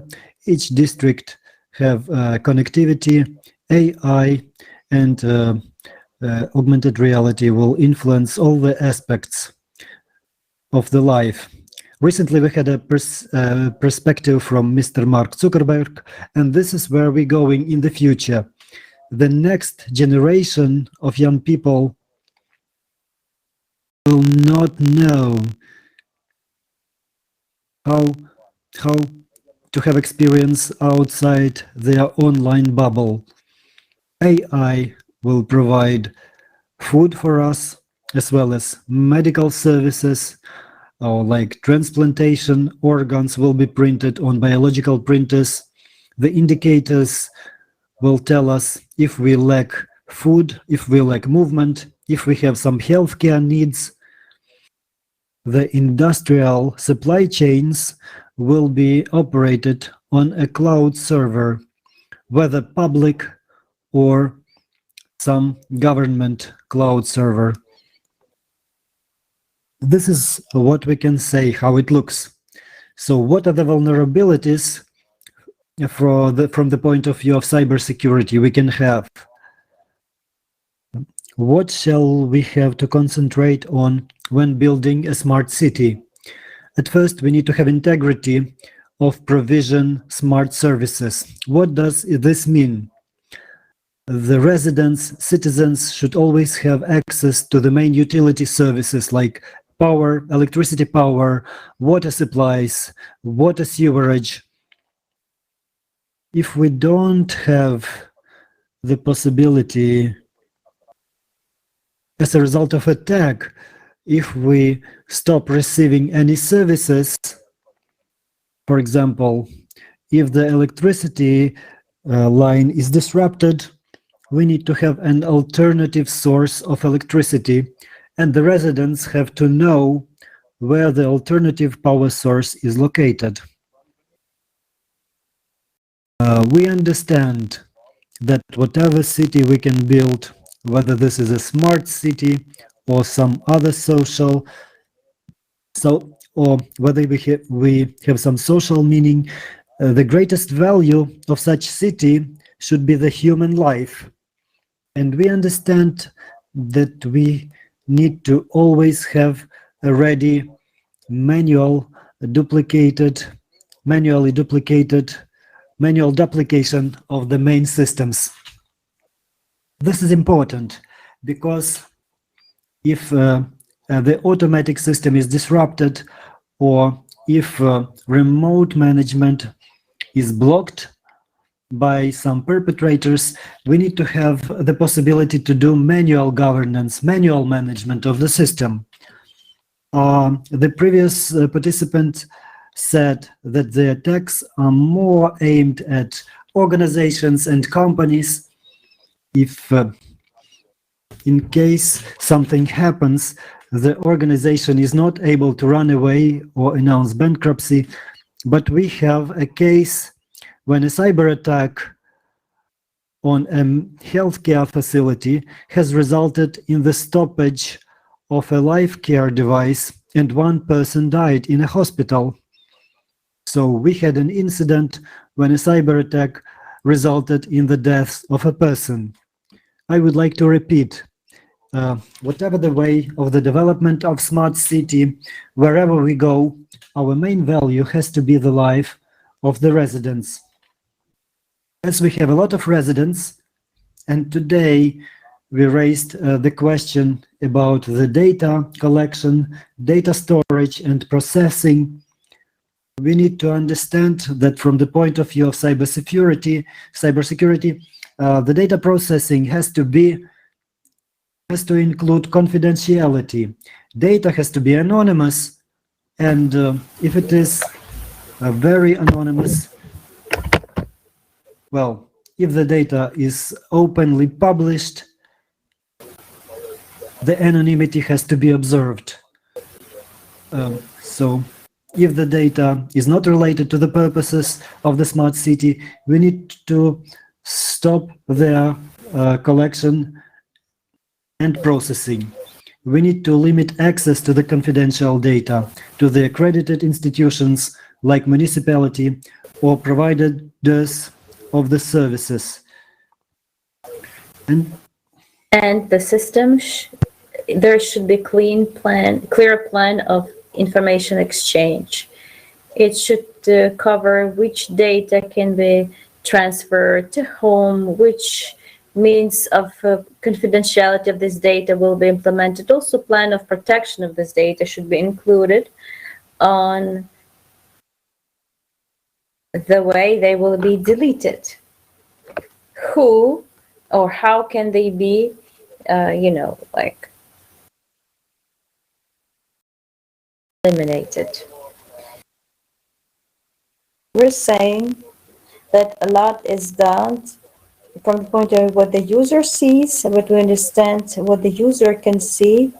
He only sees the tip of the iceberg, and this tip has a lot of what he doesn't see, because many IP systems, many physical systems, processes, and we should know that the planning of update of the program software and planning of the life cycle of the intellectual infrastructure should be put into the foundation of the construction of the smart city. Important part is to plan the life cycle. Why is it important? Volodymyr has given the presentation where it said, and that in Drohobych in 2015, so 6 years ago, they moved to implementation. So this planning was very gradual, and this infrastructure shall function for many more years. And us as a consumers, of course, this time we should understand that it takes a lot more time than we know. So we have to take into consideration the development of this infrastructure, its physical state, the years of deployment, absence of service or excessive use of it. We're saying that while we are developing the system, it might not be supported already, or if it doesn't develop or is not updated, that's going to be temptation of the cyber attack. It's important when we sign some agreements, the level of services provided to all of the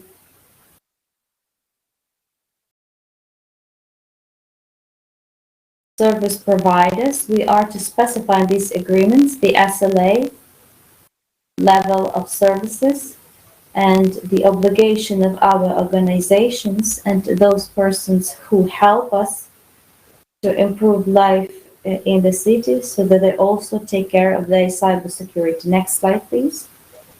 And I would like to say that from the point of view of the cybersecurity and physical security, the recommendation is to have the intellectual situational center in the city, where we can coordinate and get data from many sources of information. If it's the video system or the fire alarm system or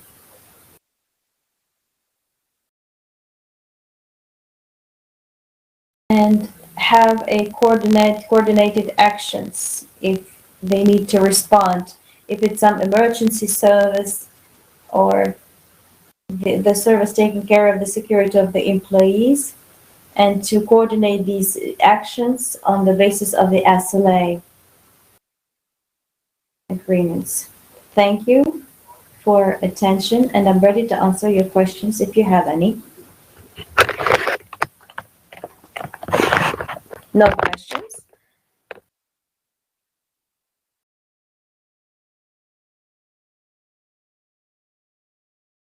So,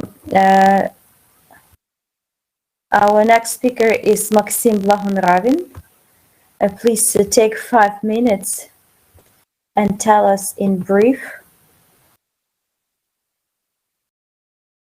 Thank you, Sveta.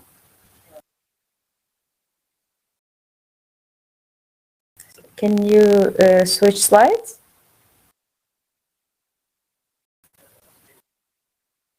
This is the last one, and I need the first one. So, okay, I will be very brief. Today in the cities, more than half of the population lives in the cities. In 100 biggest megapolis, there's over 1 billion of population. The population of the biggest capital of the world, in Japan, Tokyo, is 40 million. That can be compared to the population of Ukraine. These are the pictures of Tokyo. More than 100 million of residents live in the Golden Triangle of Yangtze, the biggest in the world city agglomeration. Shanghai, Nanking, Hangzhou, and 10 of smaller million cities of China. Next slide. Cities. So the process of globalization leads to national government gradually give more of its authorities to overnational level. And this way,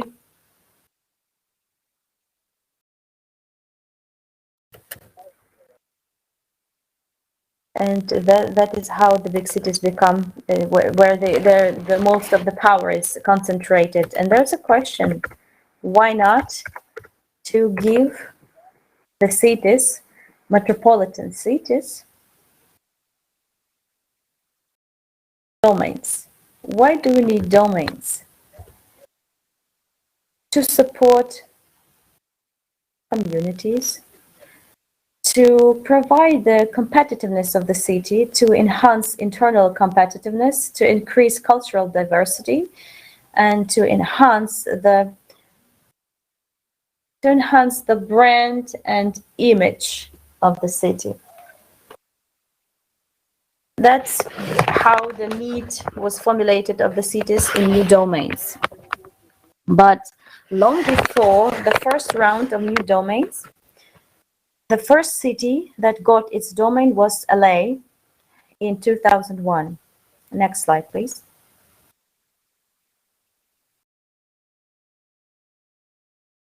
Indeed, no. There was the domain of Laos that got in hands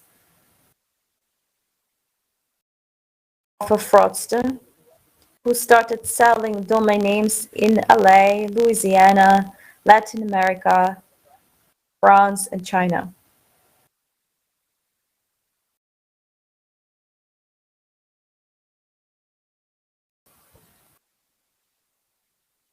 And in 2002, the domain was redelegated and got back to Laos, but it is still used by many American companies. Tesla, Intel office in Latin America. Next slide, please.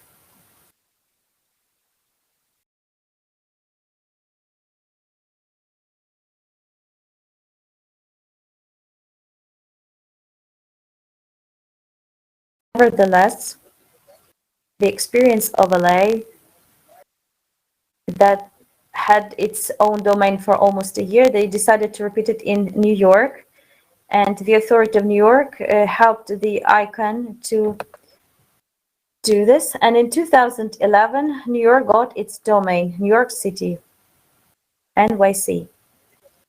New domains were given also to Tokyo, London, Paris, and many other cities. Next slide.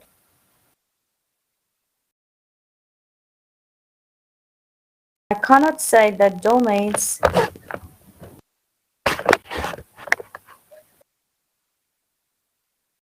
well, at least in Tokyo, when there is half a million of domain names. But in total, there are 370 million of domain names that, next slide.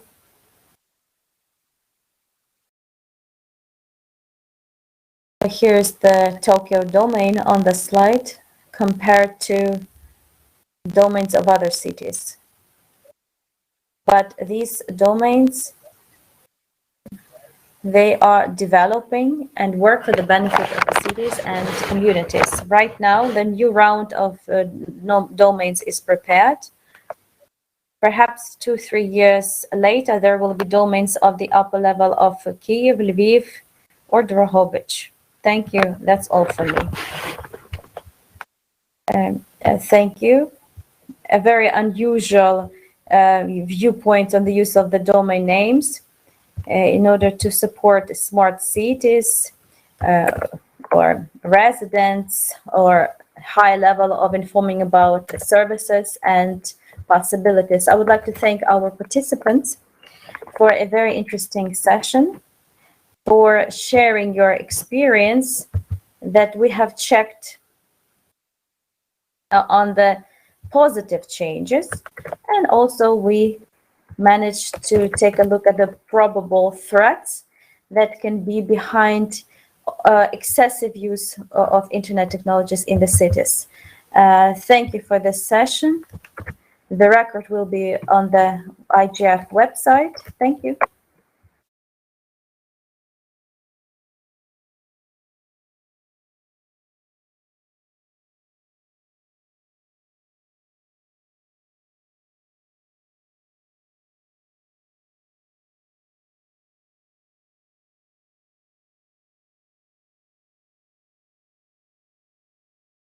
Вмикайте камери.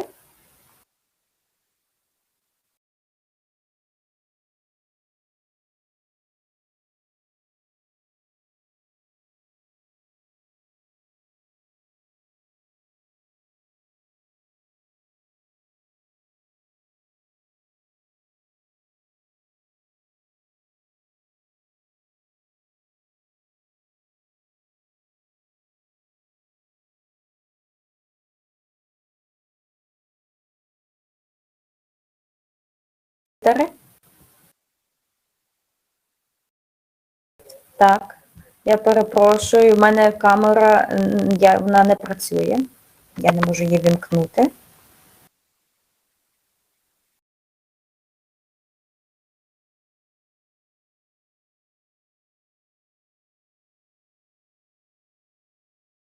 Я не довіряю програмному забезпеченню мого комп'ютера. Добре. Ну, у нас, знаєте, тема інтернет речей і безпека. Давайте розпочнемо. Шановні колеги, я буду говорити російською. Дозвольте представити учасників нашої сесії. So now I switch to Russian.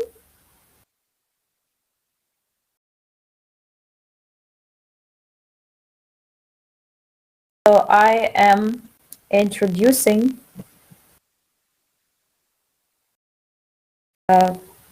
our participants to you, and we have Wood Denatris. Wood is the co-organizer of several international trainings on fighting spam and confidentiality provision. He's a well-known specialist in the sphere of counteracting cybersecurity in the London Action Plan. He's in the working group on RAP and CCs, and also coordinator of the contact network of EU against spam. To counteract spam. The counteracting spam authorities. Right now, he is a chairman of the DEMILI Coalition, Internet Security and Safety Standards. Dynamic Coalition. The Dynamic Coalition was created within the framework of the Global Internet Governance Forum. He is doing research and analysis of issues of cybersecurity from the point of level of standardization and best practices. Mark Carwell, starszy radnik z polityk Demoni Coalition ISS. Mark has a rich experience of government officers in the development of policies of the ICT. He is a representative of the Great Britain in the Consultative Committee of ICANN, GAC. He used to be a vice chairman of GAC. He also coordinates support of the British government support to IGF, and he is a member of the steering committee and organizational committee of Great Britain for conducting IGF. He is a representative of Great Britain in the ITU and in other issues related to the governance in the internet. Petr Vecha is a co-founder of Trust Concord Group, aimed at creation of open and joint safe networks and infrastructures for smart environment, умной среды, smart environment. He's a founder of the distributed social network Little Sister, based on confidentiality for individuals and machines. He also works on the issues of standardization for IoT and smart city. He's an author of 3 books that can be found on Amazon, and this is not advertisement. Alexander Andreyevich Baranov. I will tell you very briefly, he is one of the leading experts of Ukraine on the issues of internet development, internet governance, and in my opinion, he is one of the leading experts in the world working on the issues of security of IoT from the perspective of legal issues.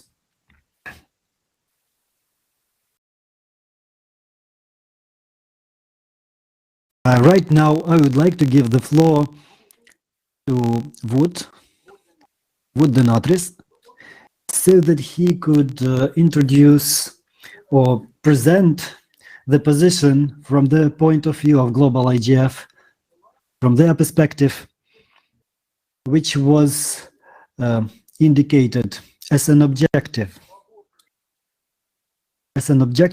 of work of the dynamic coalition with relevant direction, and that would be presented on the global IGF. Right now, I will demonstrate the presentation which was prepared by Wood, and well, I would ask Wood to speak. I'm giving the floor to Wood, and I'm showing the presentation. So please, you can make your report and tell us, make your presentation, please. Please, Mr. Denatris.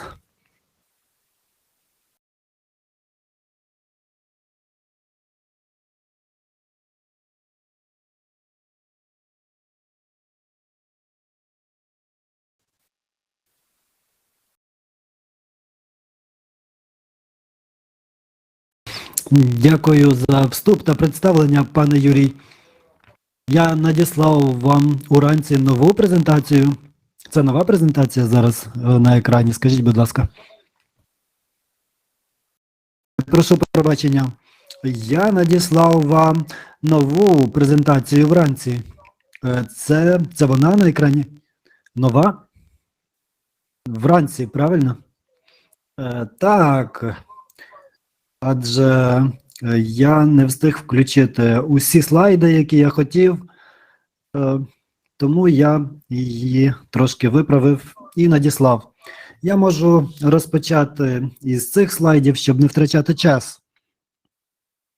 Тож, дуже вдячний вам за те, що запросили Марка та мене на ваш захід IGF в Україні. Нас запросив пан Юрій, який є співголовою динамічної коаліції, для того, щоб зробити інтернет більш безпечним місцем, безпечним середовищем. Наш форум динамічної коаліції IGF стандартів. Ми працюємо в нашому форумі щодо стандартів безпеки. Наступний, будь ласка, слайд. Так, це нова редакція. Це нова редакція. Чудово. Давайте перейдемо до наступного слайду. Тобто це дуже короткий вступ про мене. Я консультантом працюю з 2011 року і працював на різні міністерства серед інших організацій, технічну спільноту. Я думаю, Юрій мене вже представив. Давайте перейдемо просто далі на наступний слайд. І, якщо оглянутися і подивитися, з чого почалась динамічна коаліція, ми працюємо над такими темами, в яких ми можемо зробити зміни у майбутньому, щоб воно більше відповідало потребам, щоб ми справді могли зробити світ інтернету більш безпечним. І над цим питанням працює широке коло людей. Ми намагаємося запроваджувати найкращі практики з чіткою ціллю убезпечити інтернет. І ця група працює над профілактикою, не над зменшенням, а над профілактикою. Це важливо, тому що дуже часто, коли безпека в інтернеті обговорюється, як правило, говорять про пом'якшення наслідків, які вже відбулися, і ми хочемо щось виправити, виправити якісь інциденти, ботнети чи викупи, щось вимагаються викупи, і тоді вже люди починають працювати над проблемою. Але ми намагаємося працювати проактивно, заглядати у майбутнє. Усі, хто купує ICT, це послуги, продукти чи якісь девайси, людина має вибір. Ви можете купити пристрій без захисту, послугу, прилад без захисту або з захистом. Для простих людей це мало має значення, але для організацій різниця величезна. І ми намагаємося дуже чітко пояснювати нашу роботу. Вона полягає в тому, що ми використовуємо найкращі практики та існуючі стандарти. Ні, ми не хочемо втручатися будь-яким чином у створення цих стандартів та залучення найкращих практик. Тобто ми не хочемо нікого заплутувати. Ми працюємо лише з кінцевими результатами, які вже були опубліковані. І що ми намагаємося робити? Ми намагаємося закривати прогалини. Безпека в інтернеті зараз обговорюється практично кожен день. У новинах, у газетах, в уряді, серед політиків, серед компаній. Ця тема набула величезної ваги. І все ж ми бачимо, що щодня ми бачимо якісь прогалини у безпеці, в теорії. Як ми зможемо закрити ці прогалини, забезпечити безпеку, застосовуючи теорію безпеки? ось цим займається наша динамічна коаліція. Ми поширюємо більш широке застосування існуючих інтернет-стандартів та найкращих практик. Отож, у нашій динамічній коаліції є 3 робочі групи. Вони почали практично роботу рік назад у IGF. Перша група працює над інтернетом речей та безпекою, яка вбудована в дизайн. Вона включає багато тем. Інтернет речей, звичайно, це широка тема. Це може стосуватися веб-сайтів, різних сервісів, послуг та інших. Як вбудовувати безпекові елементи з самого початку. Другий момент – це навчання. І третє – це управління ланцюжками постачань. Ми намагаємося робити наші комунікації більш професійними, почтові сервіси і так далі. Над цим працює окрема група. Усі ці групи працюють в одинаковому напрямку, в одинаковому ключі. Вони збирають те, що вже є в наявності, знаходять те, що є, вони аналізують діючі практики і проводять дослідження цих практик, намагаються знайти, чого бракує цим практикам, що можна покращити. Повинні бути якісь опубліковані документи у 2022 році. І сподіваюсь, ми в Ефіопії це зробимо на нашій конференції. І якщо подумати про результати, якщо говорити про результати,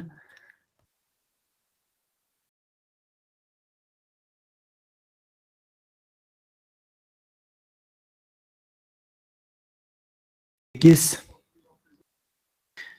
невеличкі технічні проблеми.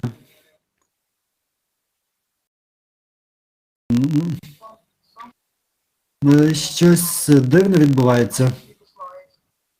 Я бачу слайди. Ні. І чомусь зараз кілька секунд ми спробуємо вирішити. Я свій екран не можу показати, тому що тут у мене новий ноутбук. Тобто я можу в один ноутбук говорити, а з іншого читати. Зараз спробую. Отож, ми зупинилися на завданнях. Зараз спробую знайти необхідний слайд. Отож, у 2022 році повинні бути конкретні результати, які будуть презентовані на IGF. Ці результати діяльності, тобто це будуть певні рекомендації, правила для суб'єктів, які приймають рішення, для людей, які мають повноваження в своїх організаціях, які приймають рішення про безпеку. І це дещо інший підхід, тому що, як правило, що техніки говорять технікам, що потрібно зробити, а потім вони бачать, що на вищих щабелях організації немає фінансування чи підтримки, і зміни не відбуваються. Це може бути у форматі настанов чи набору інструментів, чи може бути програма з розбудови можливостей, чи може бути програма підвищення обізнаності. Ось до цього ми хочемо прийти, щоб мати певні програмні документи, які можуть призвести до реальних змін. Отож, якщо зосередитись на інтернеті речей, ми провели перше дослідження у форматі обмеженого опитування з певних питань. Я про усі не буду розповідати. Давайте в загальному розглянемо те, що я записав. Приблизно 50 респондентів представляють наукові кола або технічні кола, а також інші члени суспільства. Більшість респондентів представляють Європу та Північну Америку, і до 40 респондентів з Близького Сходу та Африки. Також є представники ОСЕАН. І невеличкі, тобто ми охопили різні сектори. Але коли я дивлюсь на питання номер 4, яке ви зараз бачите, ми попросили людей обрати по деяких твердженнях, які ми згадали, чи вони вважають, чи їхні побоювання, чи проблема описана найкраще. Як кожен міг відповісти, дати 4 різних відповіді максимально.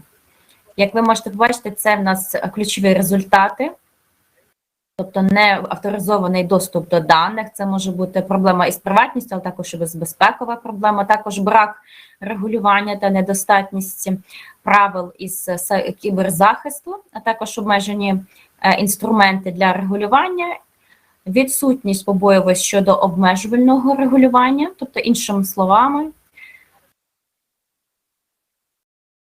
якщо це пояснити неформально, тому що ми лише почали розглядати ці результати, є чіткий сигнал або тенденція у світі до більше регулювання, а не до меншого регулювання в інтернеті речей. Наступний слайд, будь ласка.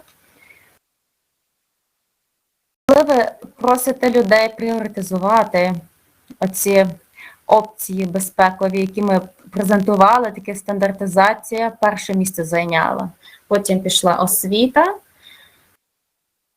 а інші такі, як законодавство, регулювання, розбудова потужності та сертифікація, вони всі, в принципі, десь так в рівною мірою були розподілені. Не десь на 5% різниця між ними, але більш-менш. І останнім було закупівлі. І це було дуже цікаво помітити цю тему. Це також ще були інші відповіді, які пропонують також інші ще напрямки.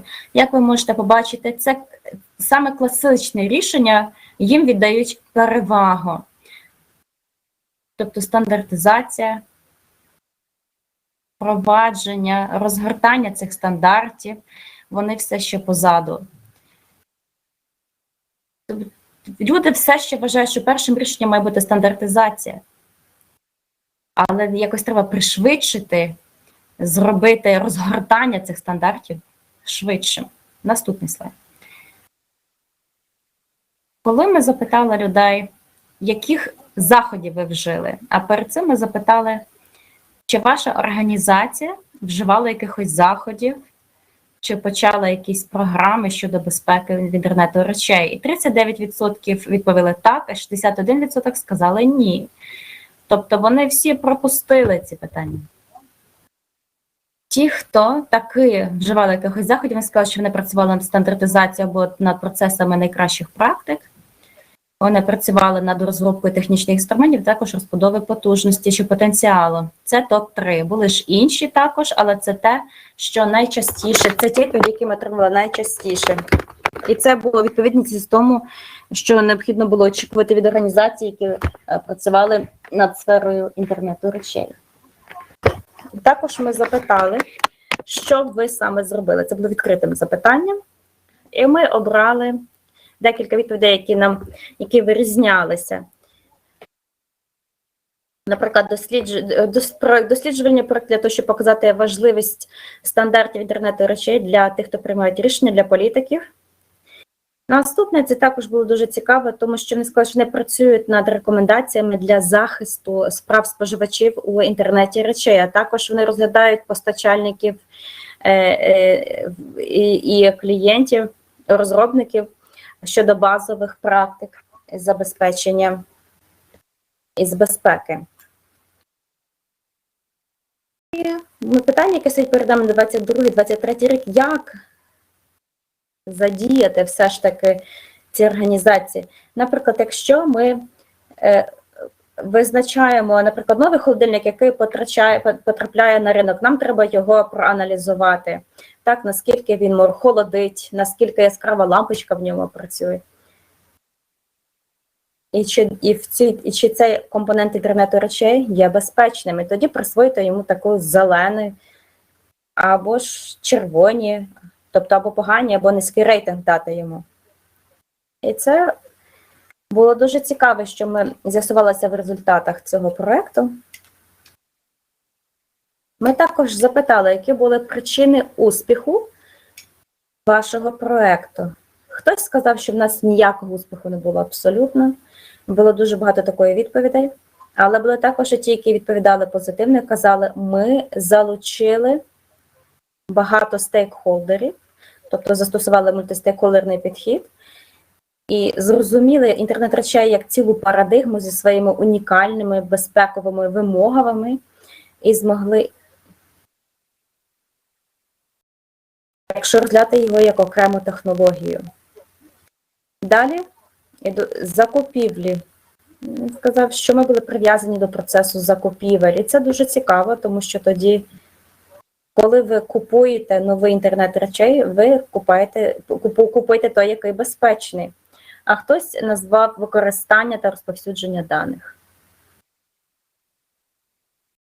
Які ж можна винести уроки? Що можна зробити краще, дивлячись, тепер оглядаючись?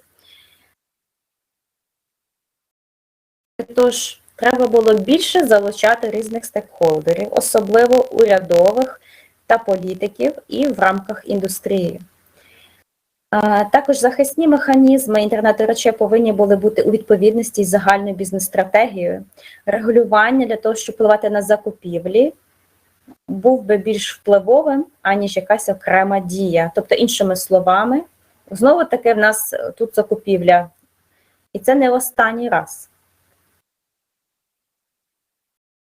Результати цього опитування. Так. Отож, які були невирішені виклики? І ми вже з вами майже наприкінці цієї презентації. Що люди вважають все ще таким, яке необхідно взяти до уваги в майбутньому, тобто це брак належної безпеки, особливо це брак регулювання, наприклад, говорячи про відповідальність, зобов'язання та закупівлі, брак також безпеки даних, неналежна освіта або рівень обізнаності, брак стандартів, брак інтероперабельності, а також недостатня розбудова потенціалу. Це майже всі ті теми, які ми розглядаємо і в ідеалі. Це перший рік, коли ми презентували результати, і ми повинні тепер бути спроможними представити топ-20. Коли ви купуєте новий продукт, принаймні переконайтеся, що ви перевірили цих 5 чи 20 параметрів, щоб бути в безпеці. І це те, з чого можна почати і розбудовувати. Тобто, якщо нам це вдасться, тоді ми могли б мати оцей вплив і переконатися, що люди та великі організації, а також уряд, що вони будуть зацікавлені в участі, більш активні саме в цій динамічній коаліції. Наступний слайд. Тож, чи можете ви долучитися до динамічної коаліції? Звісно, можете. Отож, більше інформації щодо членства цієї організації ви можете знайти на веб-сайтах, а також на новому сайті сайту з управління інтернетом. Ви можете перейти за цими посиланнями і стати членом цієї коаліції.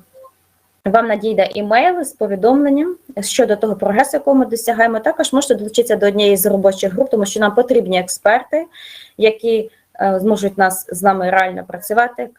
У нас в кожній робочій групі є голова, є заступник голови. І останній слайд. І що ж буде на останньому слайді?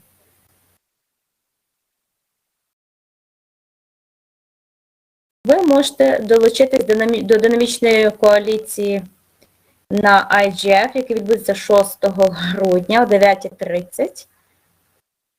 Тобто в нас буде нульова така сесія 1,5 години для того, щоб перекрити оцю прогалину між теорією безпеки, а також щоденною практикою небезпеки за дизайном.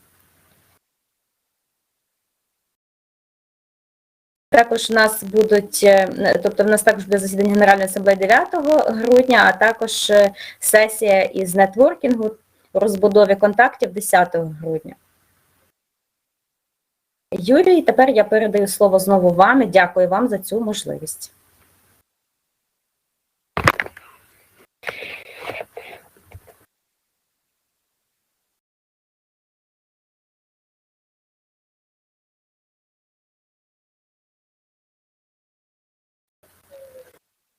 Дуже ми дякуємо вам, Wood. Thank you, Wood. This was the presentation of works connected with what the Dynamic Coalition has been doing in the framework of IGF. This work, which in my opinion touches general and global issues, the architecture and those flaws which exist in the questions of the security and cybersecurity of IoT. On my side, I would like to invite for participation in this session Peter Waher. He is like the specialist, born specialist who knows well IoT apps, specific apps, who with his experience, his own hands, managed to go through those traps and those inconveniences which exist today in the security issues of the Internet of Things. And now I would like to give floor to Peter to define those problems and those gaps which exist, in his opinion, in the sphere of standardization and in general in the IoT. Peter?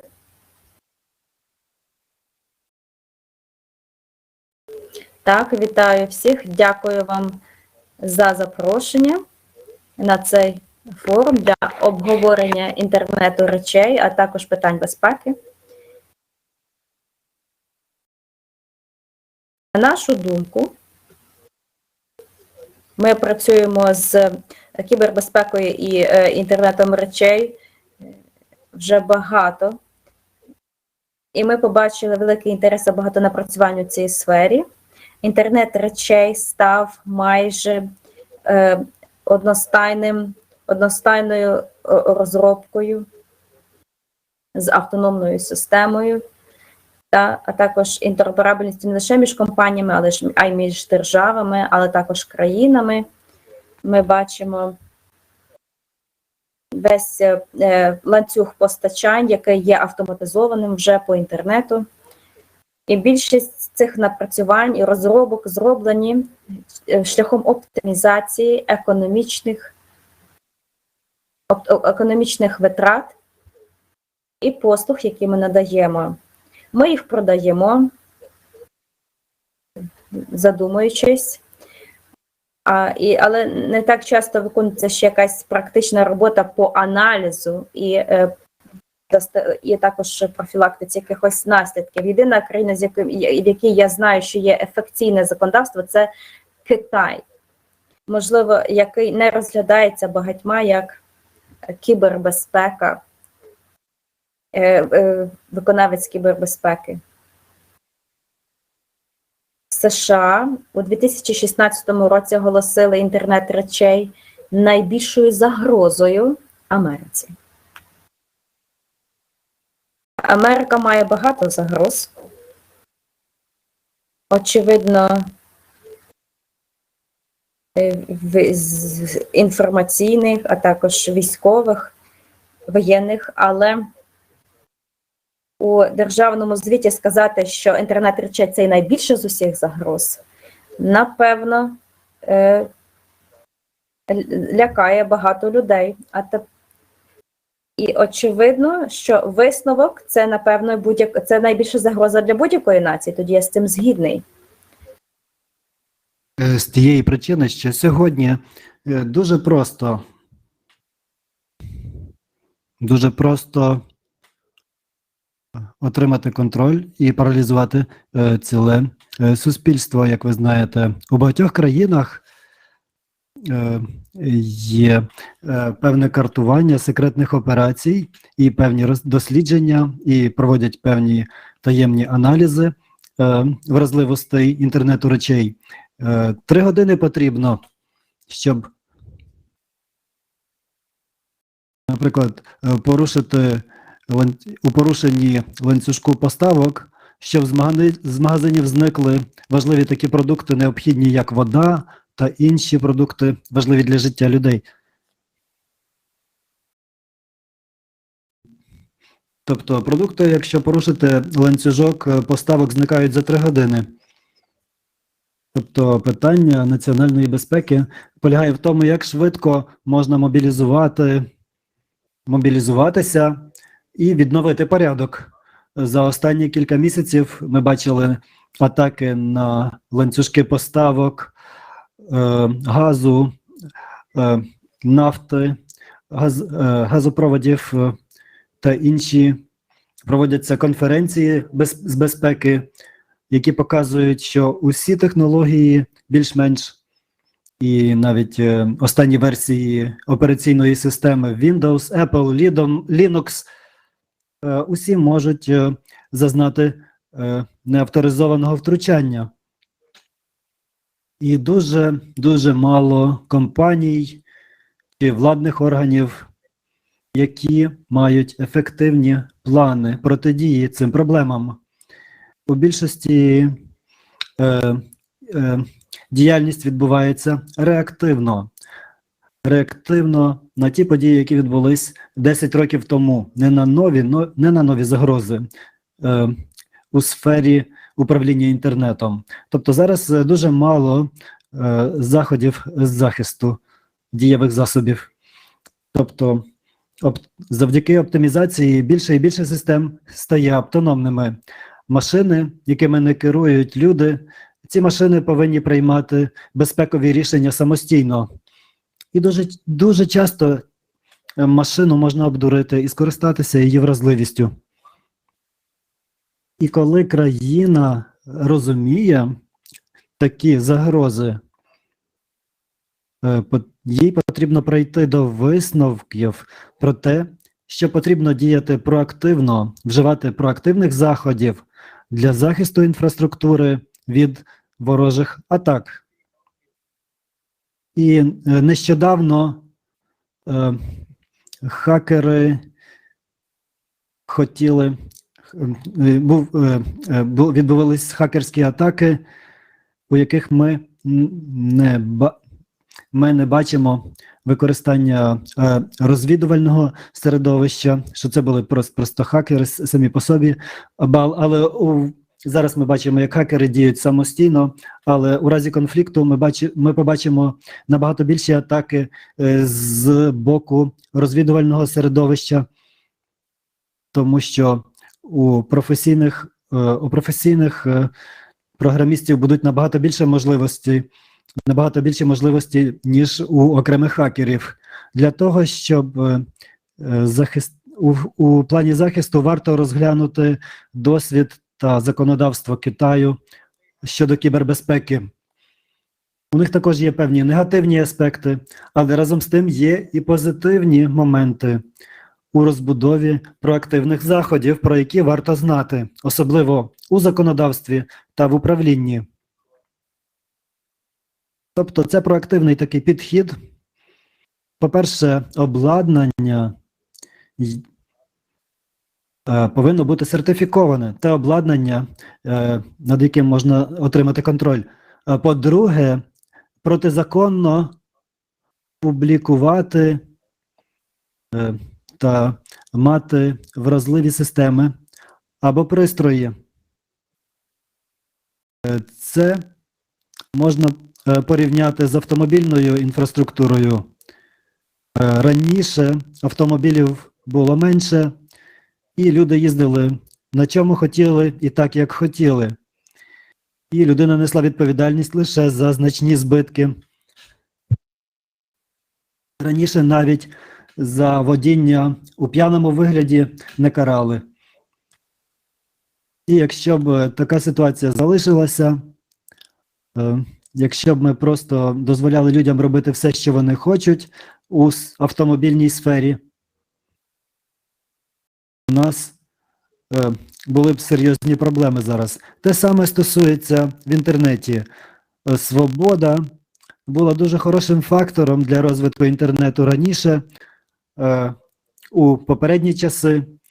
А зараз ця свобода використовується неналежним чином у певних випадках.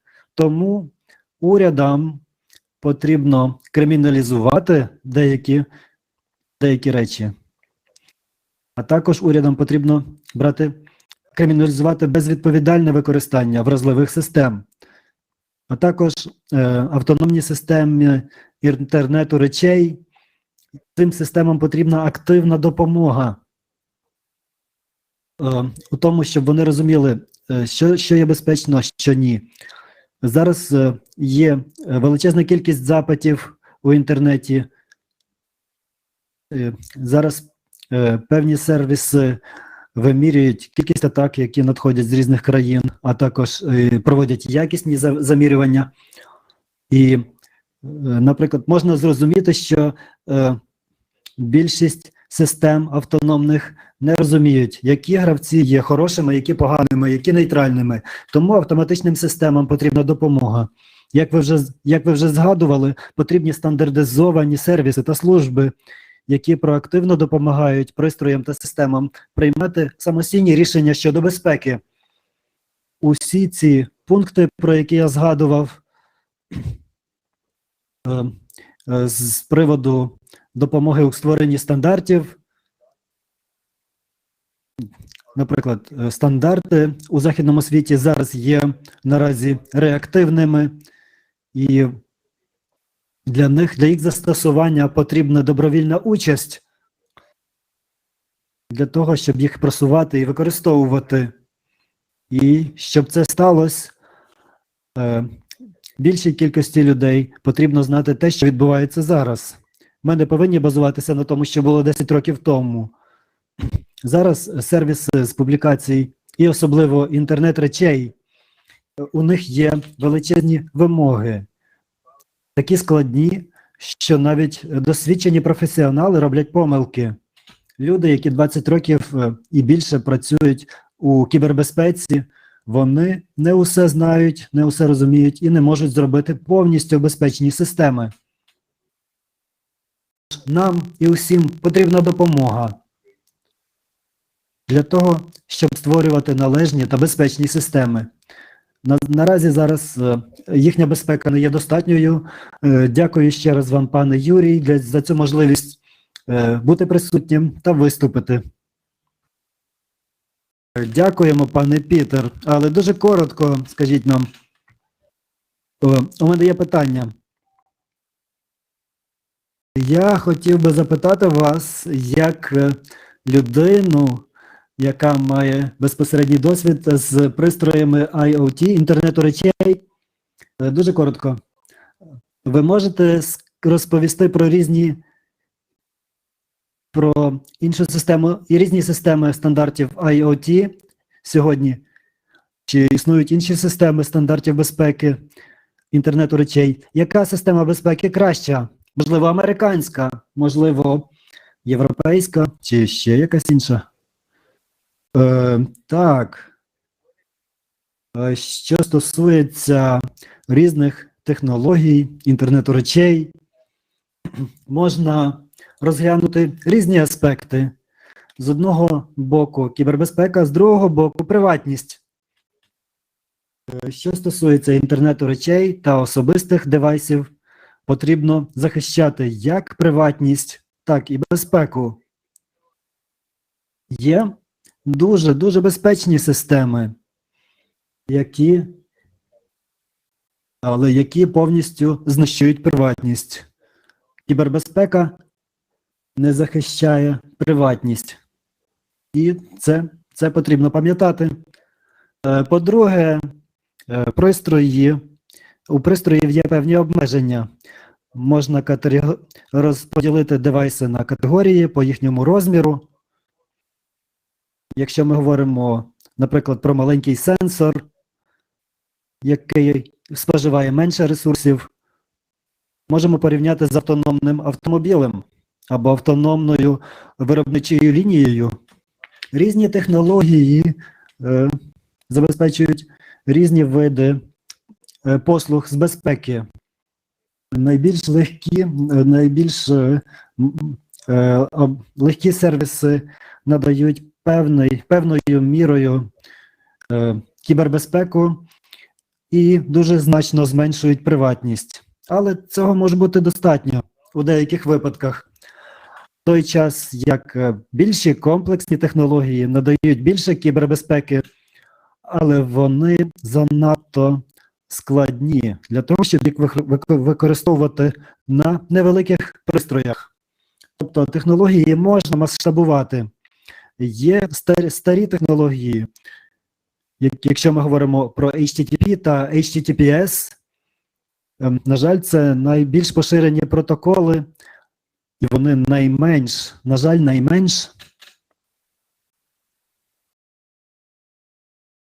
найменшою мірою підтримують стандарти. У них безпеку дуже важко забезпечити. У певних пристроях в обмеженій кількості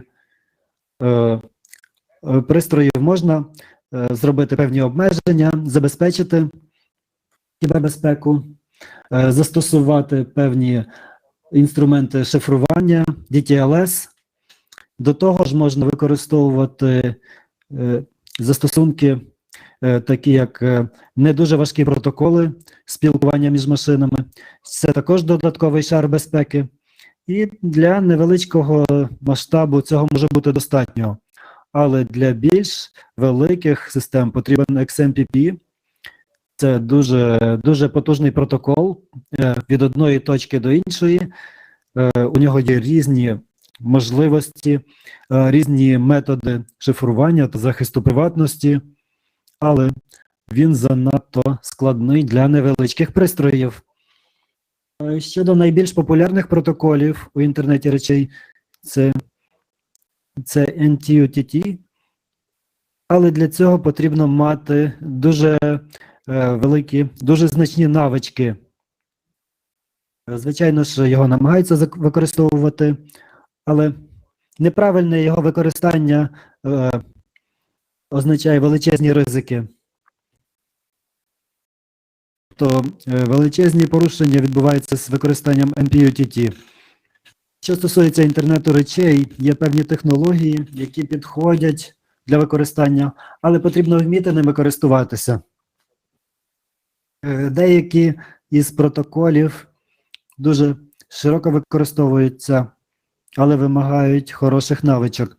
Навіть професійні інженери не можуть використовувати ці технології, не створюючи уразливості. Я прошу пробачення, але у нас обмежений час, у вас дуже глибоке пояснення, дуже цікаве пояснення, але я хотів би попросити пробачення. І у нас є обмеження в часі. Дуже дякую знову. Знову дякую. Я сподіваюся, що це не остання наша дискусія та обмін думками у цій сфері. Але наразі я хотів би змінити, трошки перевести увагу нашої сесії від технологічних до регуляторних питань. Я хотів би зараз надати слово панові Марку, який розповість нам про певні регуляторні аспекти щодо безпеки інтернету речей. Будь ласка, Марк. Дуже дякую, пане Юрій. Дуже дякую за цю можливість зробити певний внесок у цю дискусію в Україні на IGF Україна. Дуже важливо для мене, як радника з питань розробки політик у динамічній коаліції, мати таку можливість співпрацювати із стейкхолдерами та національними спільнотами. Це дуже важливий компонент нашої комунікаційної стратегії, а також залучатися на регіональні форуми зі стейкхолдерами також. Це питання регулювання, воно є дуже важливим, тому що в загальному сенсі, загальний напрямок управління інтернетом, воно, знаєте, далеко від засад регулювання.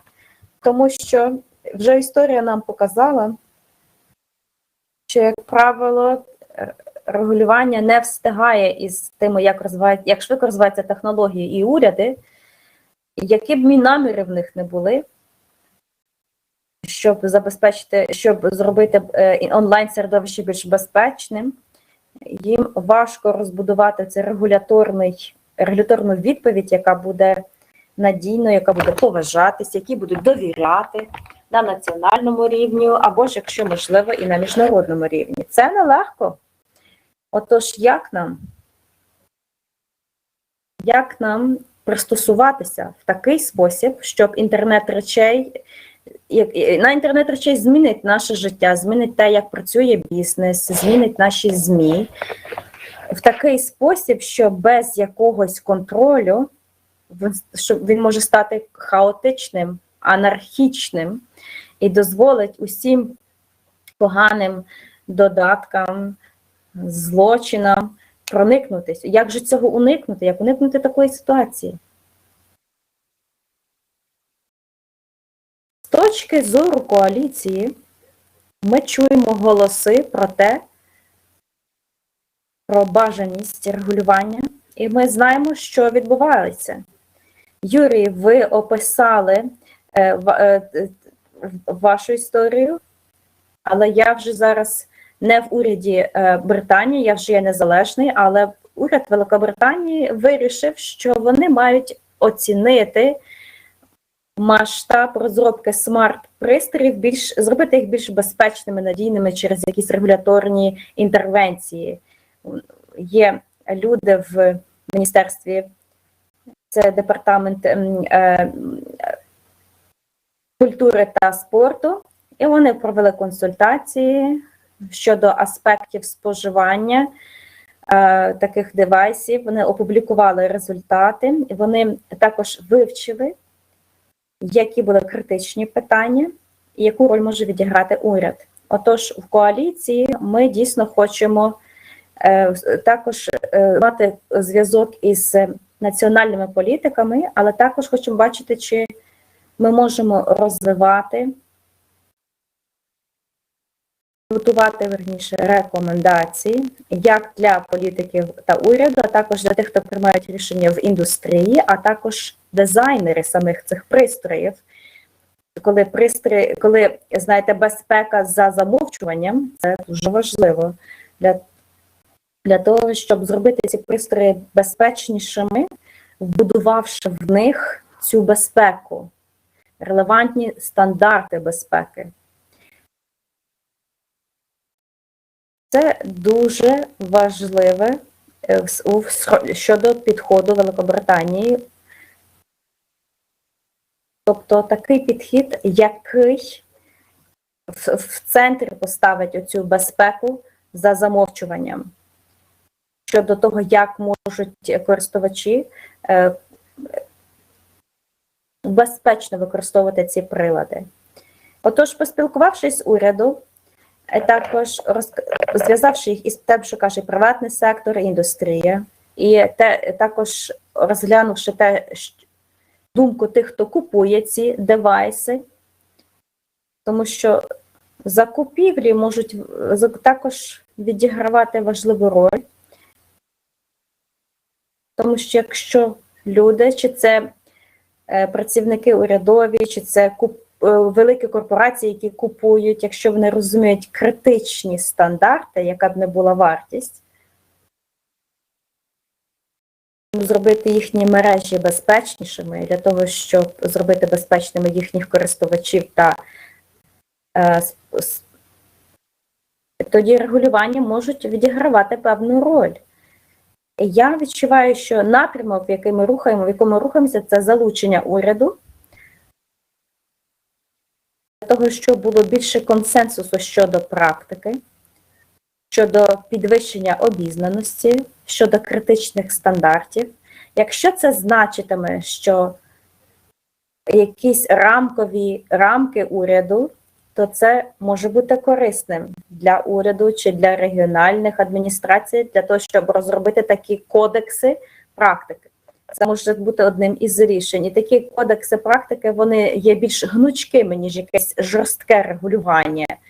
Тому що який це процес, яка це процедура, щоб внести зміни, поправки в закон. А тут ні. Але чи доженемо ми еволюцію технологій? Отож, в рамках IGF ця коаліція дуже хоче залучити всіх стейкхолдерів і подивитися, чи зможемо ми ідентифікувати рекомендації для уряду, як діяти для просування, як діяти, щоб просувати безпеку за замовчуванням, як спілкуватися із представниками клієнтів, а також маркування приладів як такими. Це може бути один із підхід у Сингапурі, до речі.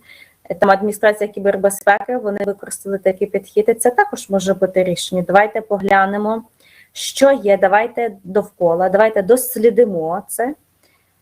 Ми можемо презентувати далі нашій спільноті, стейкхолдерів. Я розумію, що я вже трішечки забагато часу взяв, але дуже багато діяльності відбувається в цьому напрямку. Ви, Юрій, також знаєте, тому що ви також є головою певної групи інтернет-суспільства. І чи ми маємо, як я вже згадав, Великобританія, національний уряд розглядає ці питання безпеки інтернету речей. Я вважаю, що ми унікально маємо позицію як коаліція в ООН.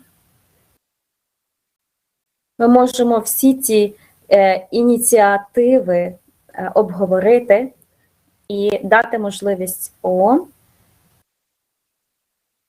повідомити тим, хто є ключовими, тим, хто приймають рішення в урядах, і в ті, хто приймають рішення в індустрії. Я сподіваюся, що це був корисний коментар на основі регулювань. Дякую. Передаю вам слово.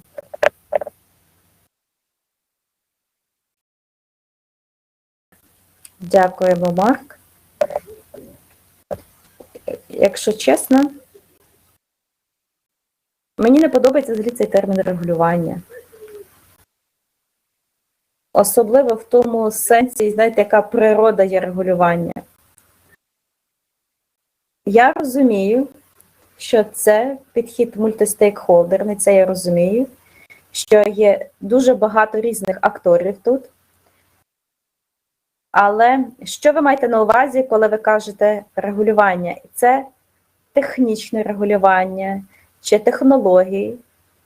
Можливо, це організаційне, адміністративне регулювання, урядове регулювання, чи саморегулювання, чи саморегулювання для бізнес-стейкхолдерів. Я не розумію, як зробити уніфікований і гармонізовану регуляторну систему в країні, в рамках однієї країни. І я вважаю, що нам потрібно сформувати такий керівний комітет, який буде зосереджений на питаннях інтернет-управління, управління інтернетом. Особливо щодо питань з кібербезпеки, включно інтернет речей. Тож, що ви думаєте з приводу цієї ідеї у формі діючого керівного комітету, якийсь спеціалізованого комітету, як з фокусом на управлінні інтернетом?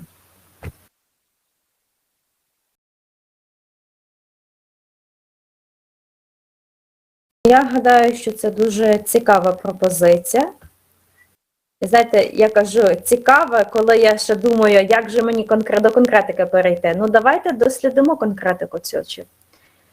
Ми працюємо на мультистейкхолдерному форумі IGF,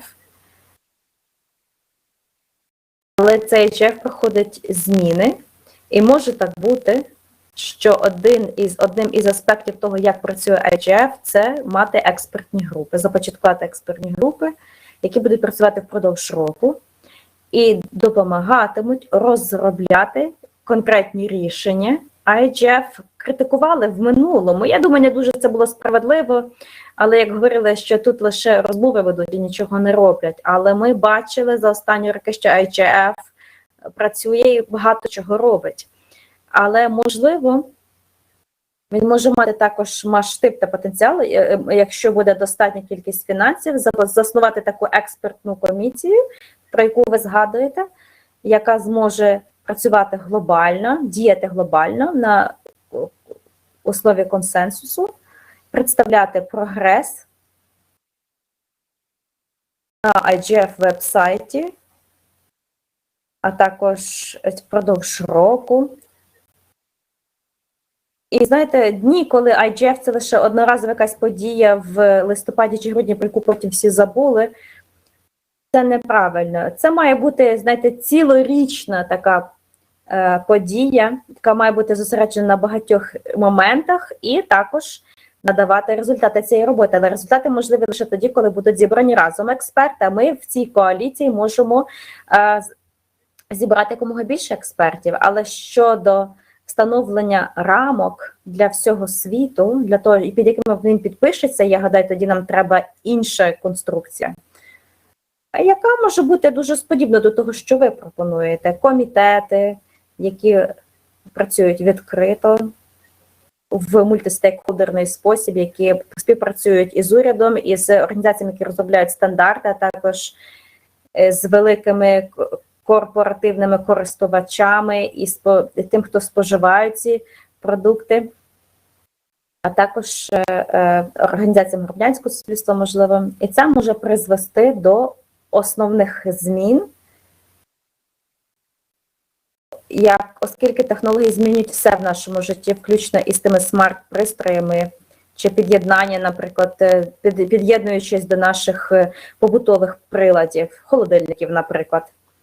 У мене дуже такий оптимістичний настрій. Я вважаю, що це можливість. Ви теж хочете прокоментувати, Влад, будь ласка. Так, будь ласка, Володь. Яка ваша думка? Так, дякую. Я гадаю, в рамках IGF, де ми зараз з вами є і обговорюємо IGF, дуже важливим є динамічні коаліції, і вони в минулому, вони були такими якимись непомітними. Люди їх ігнорували, люди, як правило, не долучаються, не стають активними. Але щодо тієї теми, яку ви ідентифікували і описали, я гадаю, що це та тема, яку ми можемо розвивати.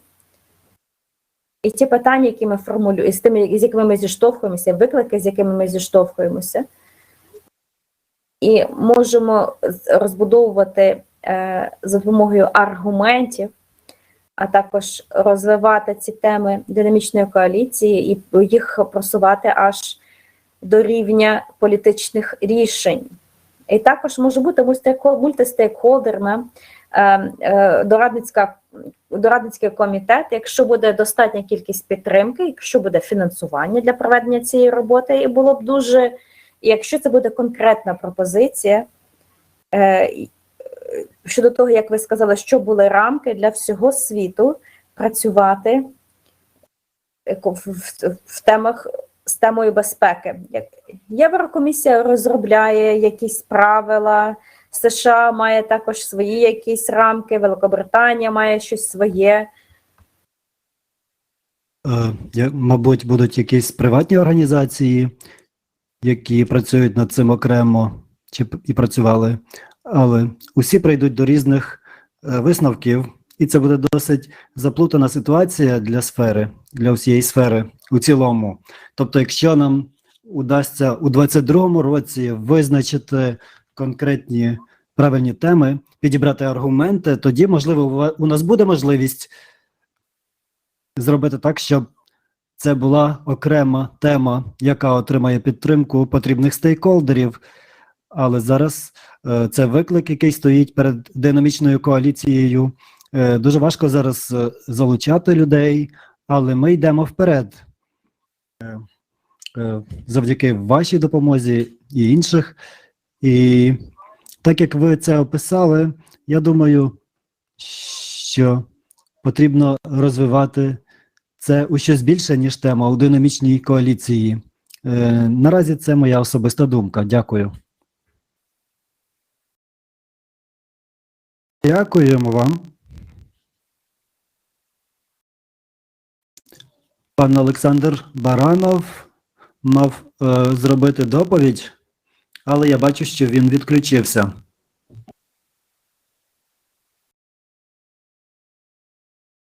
Олександр. Mr. Alexander, are you with us?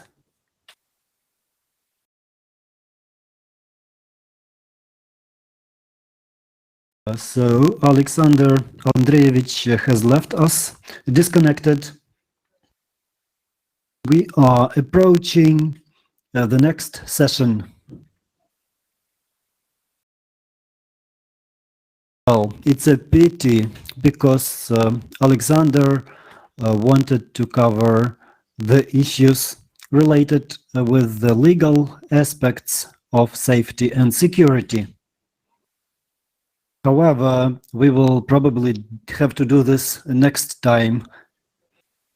Right now, I would like to thank to all the participants of our session. The session was very interesting. We raised the questions of framework problems. We described the boundaries, the frameworks of our problems and objectives to ensure safety of IoT. We discussed organizational, technical questions of standards. I hope that the session was useful for our audience, for the participants of the Ukrainian Forum of Internet Regulation or Governance, and I hope that participation of our guests allowed our Ukrainian users, developers, software developers, providers who work in the sphere and on the market of the Internet of Things. I hope that the session helped them to better understand the challenges, security challenges existing on the market, and helped them to have a better vision of their future journey according to the trends that exist in the global practice, and not only those that are discussed by us inside Ukraine. Thanks a lot to everybody. And I hope that this was interesting. Anyway, please, Wood. Дуже дякую, пане Юрію. Дуже вам вдячний за організацію цієї сесії, а також перекладачам, які дозволили мені слідкувати ті частини, які були російською. Дуже дякую ще раз. Сподіваюся на наступні зустрічі. Якщо б ви хотіли долучитися до динамічної коаліції, яка працює над стандартами безпеки, будь ласка, заходьте на наш веб-сайт, контактуйте з нами. У нас є можливість активно долучитися у нашу роботу. Ми вітаємо усіх експертів, які хотіли б працювати з нами. Дуже дякую. Дякую, що запросили. Thank you. We need to understand that IGF it was a forum of exchanging opinions when people were just talking and going to their countries. But now we have a platform of exchanging of experience, of very hands-on experience. And we are trying to build a platform with very clear-cut attitudes, clear-cut approaches to resolve our practical needs. Thanks a lot to everybody.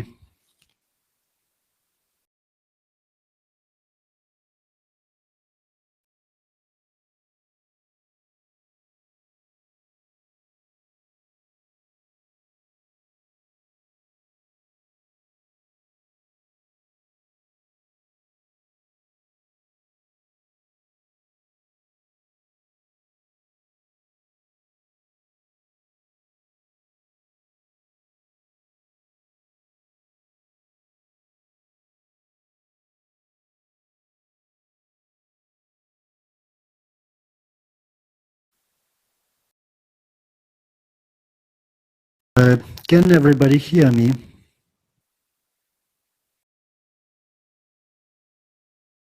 Yes, I can hear you. All right, let us test.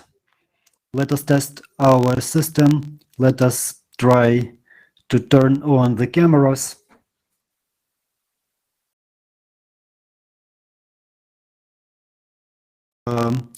Andrew, Valeria.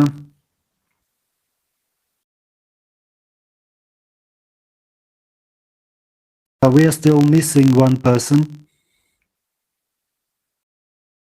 But anyway, this lady will join us a bit later.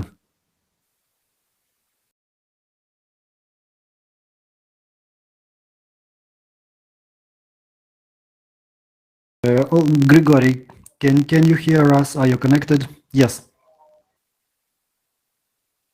Right. Let us start our session.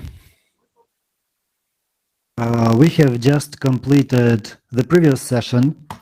It was connected with the issues of security of the Internet of Things. And by discussing these questions, in the process of discussion, we touched upon the aspect of Internet governance.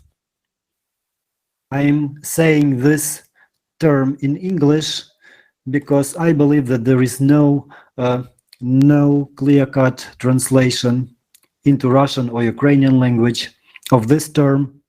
3 years ago, during IGF-UA, IGF Ukraine, Mr. Alexei Semeniaka suggested a very, in my opinion, a very, very good translation, how we should build internet, how we should arrange internet.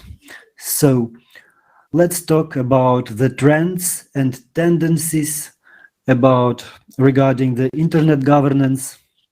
But I don't like the term governance or management. I would like to give the floor to our distinguished guest, Grigory Sergian from Armenia. He is one of the leading experts in the sphere of internet governance in Armenia. And as far as I know, he has a very interesting experience. Thank you. Thank you, Yuri. Greetings to everybody. I'm very pleased to see you. It's a pity I'm not present in person, but in fact, the internet has saved the world and allows us to communicate even in the pandemic. What can I say? Of course, I have certain experience. I cannot say that it is all positive, but we have certain developments, that's for sure. I fully agree that the term governance it doesn't stand criticism. I think in English the situation is the same. So they just came up with this word, with this term that is sort of governance or management. You can govern the things that you own. But if we use the word regulation, this is also impossible, because only the government can regulate things. No private company, no public company or civil society organization can be a regulator. When we had a discussion at the level of ministries, the Foreign Affairs Ministry just came forward with this objection that we cannot use the term governance. But in spite of the objection, we have this interagency commission in the Armenia. We have a commission. It is called the Commission for Internet Governance or Management.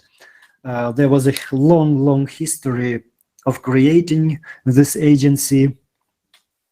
Well, this concept itself emerged out of ICANN, because ICANN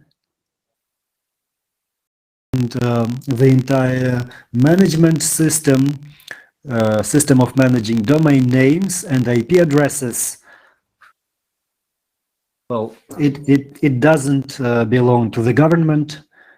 It belongs to a public association registered in California. As a result of rapid development and collective efforts, this public organization is holding a lever which can be switched off at any moment, bringing enormous consequences.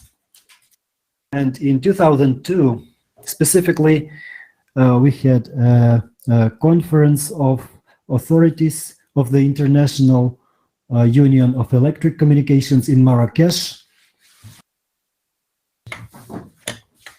I participated this conference, and there was a conference called Internet for Everyone. Not within the conference, the previous conference, but in parallel. But many participants came to this second conference, which clearly stated that ICANN has an enormously important role. At the same time, inside this authorized conference, an ad hoc group was created. Its objective was to do coordination in the internet management. I don't remember the exact name. I was a participant in this group, and it was chaired Yuri Gri, which we all know, whom we all know. So this group came up with an initiative to create a conference, a global conference, World Summit Information Society. So they prepared this. ITU received a UN mandate to do this conference. It was held in Geneva and Tunisia, and in about 2005, we came up with an action plan, the Tunisian Declaration. It was signed by the first persons, by the leaders of 46 countries. This is not an international treaty. This is not a convention.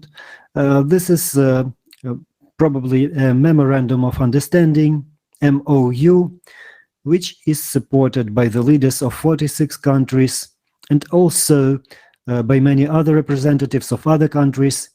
So it notes that it is necessary to have annual international forum on internet governance. The first one was in 2006 in Athens, but official delegations have been invited, and also other people who were aware about this process, because there was no particular structure in the organization, and they had no particular instructions of who should be invited.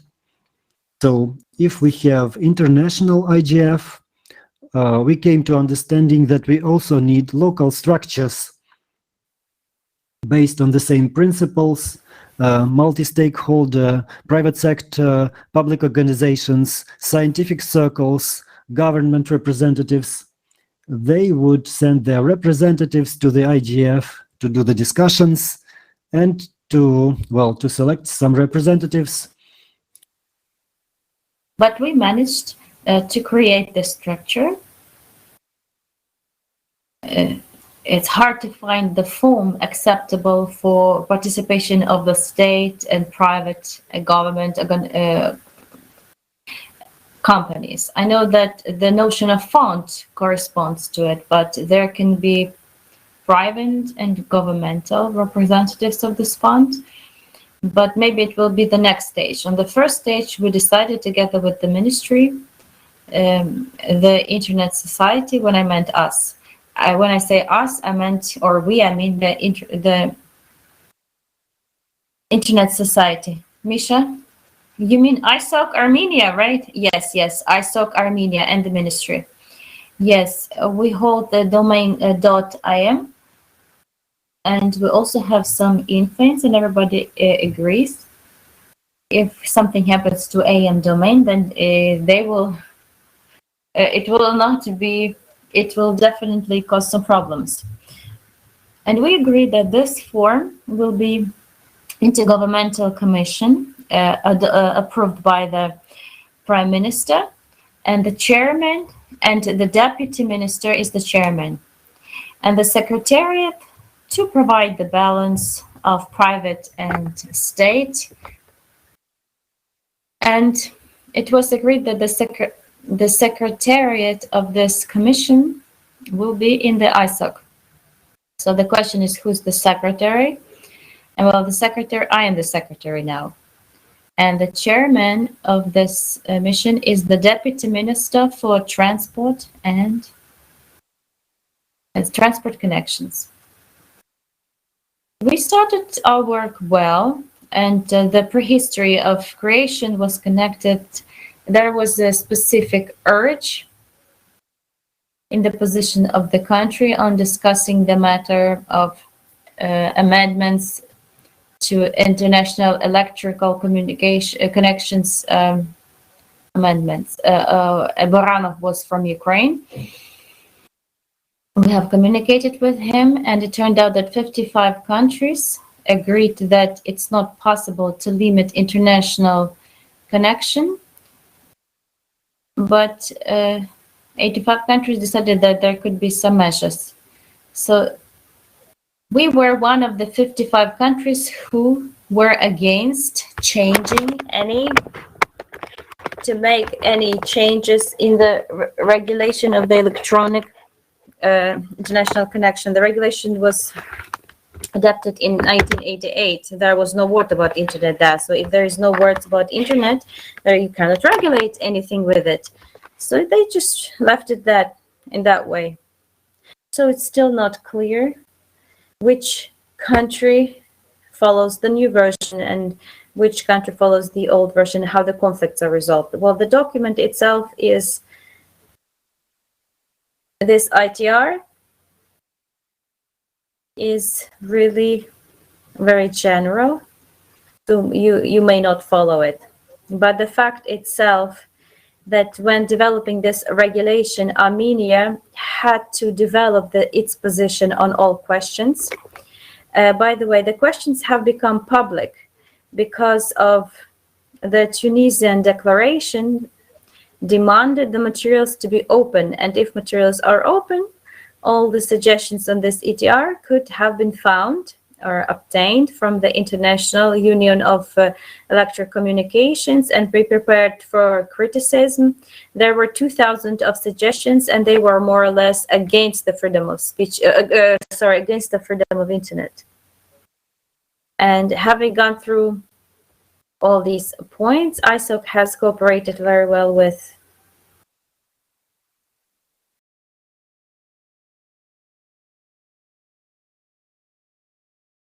ISOC, a lady from ISOC. I can't remember her name. Joyce? No.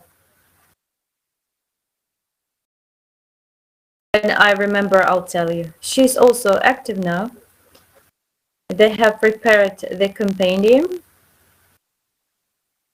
that had considered all of these suggestions. I made some suggestions too, so we made a compendium of questions, and which can potentially influence the limitation of freedom on the internet, and on the basis of it, we have sent all these suggestions that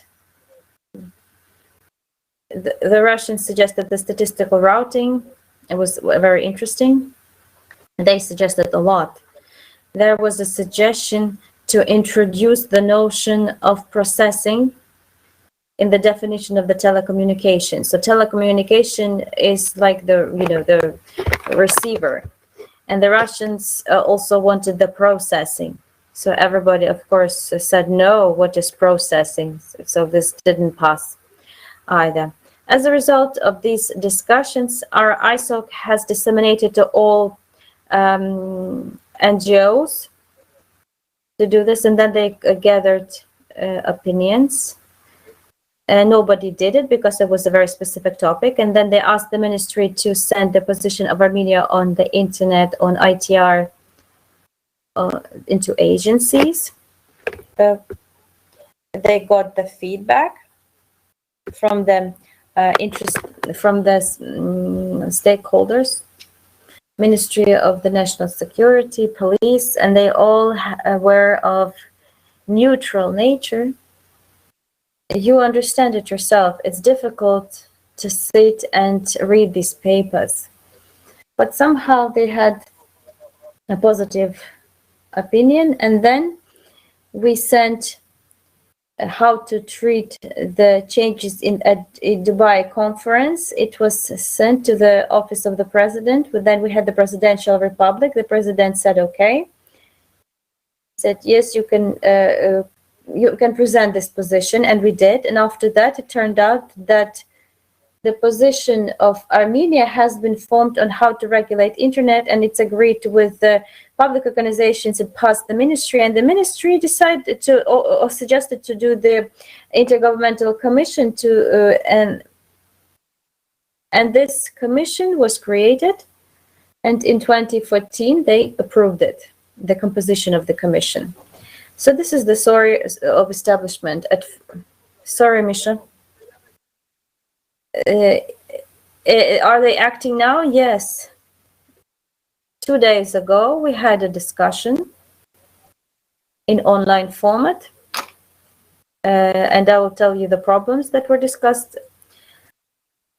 And the national gathering 2 days ago, we had the amendment on the law on advertisement, where they suggested to ban ad on the radio, TV, and radio. So we prepared a creepy document expressing the opinion to this stupid topic. So what is internet? In this case, the law of Armenia cover this. Does it cover the server that's in Ukraine? Let's. Andrei Pasyuk will tell us about this. So until you have defined the sphere of application of the law, you cannot, write these things in the law. And as a result, our opinions, among similar opinions, because they were presented to different organizations, the Anti-Monopoly Commission, everybody was against. And as a result, it turned out that the amendments to the law will not be adopted now, but they will organize additional discussions where we will also participate. The analogical situation was in 2006 when they wanted to online casino and offline casino to give equal rights, and online casino had to pay $4 million for the license or something like this. So there were also discussions, everybody participated. The Minister of Finance has been promoting this thing, but they didn't adopt that law either. And unlike this amendment, they suggested to introduce the definition of the borders of the internet. So if in the AM zone, it means the law is to be applicable against for sites in the AM zone. Well, this law didn't pass either.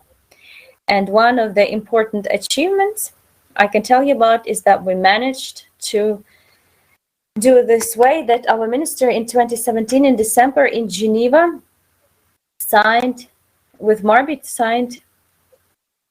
the memorandum of understanding between the Ministry of Transport Connections and ICANN.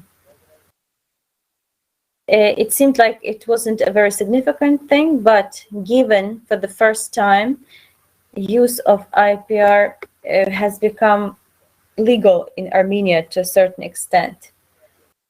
Because if you apply IP addresses and you don't know this organization, that it seems something unclear. So the ministry is directly working now. So this is the story of creation, and now we shall gather. You know, the problem is that the government officials are changing all the time. So there's a rotation of them. And we have to update the list all the time, and the list to be updated by the prime minister, but the prime minister cannot come with a new list all the time. So now we are developing the possibility to not to use the position of the name, not the name, who's the member of it, but there are some legal issues with that. That's a big difficulty. Very actively, one works. He's the advisor now of our minister. He's very actively promoting, together with the rest, this work of the Council on Internet Governance. I should say it's in constitutional body somewhat. Misha, sorry, but I have to speak about the limit of time. The topic that you have raised is, and the question that you have raised, I have raised it at the previous session, by the way, but only in English version it sounded as a standing steering committee of internet governance, like inside of the country. So you have basically implemented this story, and we have come to a conclusion, at least for the questions of security and IoT, where everything is changing very fast. There must be some standing acting committee that would go through these threats. Now, from the point of view of the security and internet governance, because internet is a live environment that is constantly changing. We will go back to this question again, and I would like to ask Andrei to express his point of view, because as far as I know, you have studied these questions from the legal perspective in the internet governance. How do we set the internet in this country? Thank you for the invitation and for the possibility to give a word. I would like to focus on the question of the trends in internet governance. At the previous session, you touched on the security question and several examples of how this multi-stakeholder model that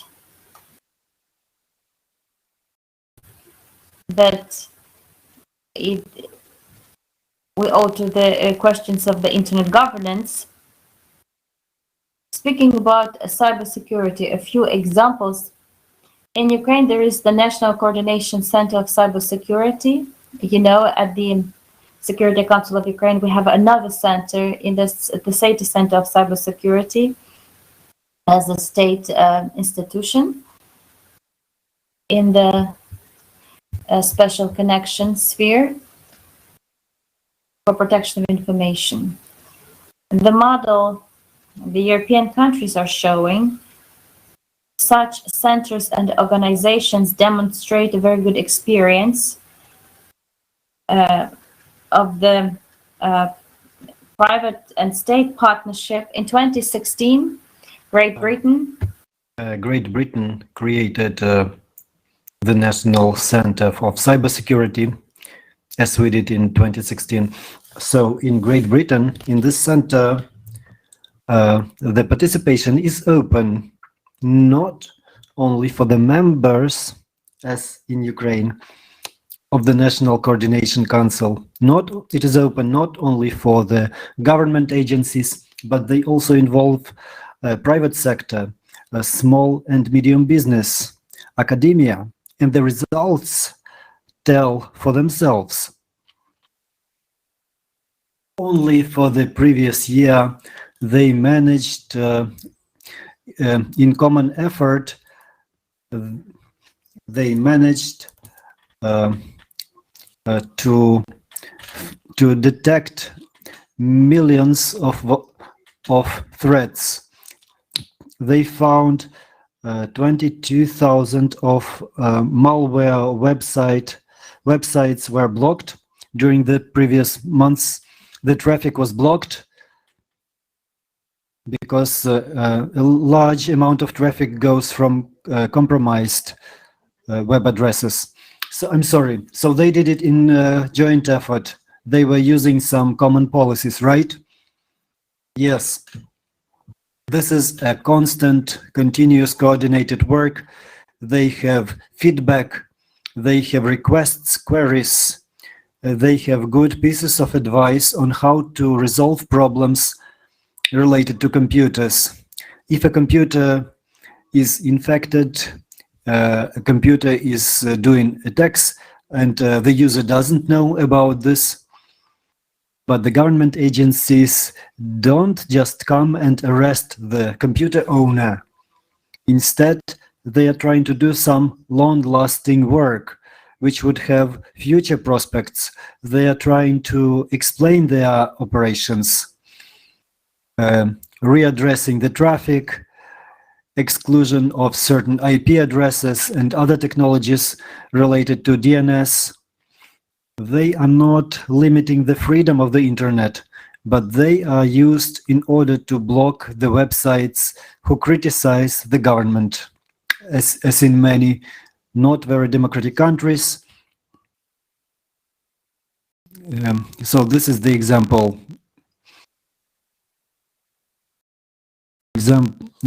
For example, in the Netherlands, the Hague Security Delta is one of the innovative models.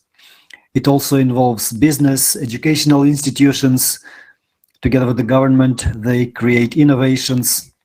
In the USA, they have multi-staker information sharing and analysis center with the participation of 10,000 organizations as of November of the previous year. 10,000 organizations.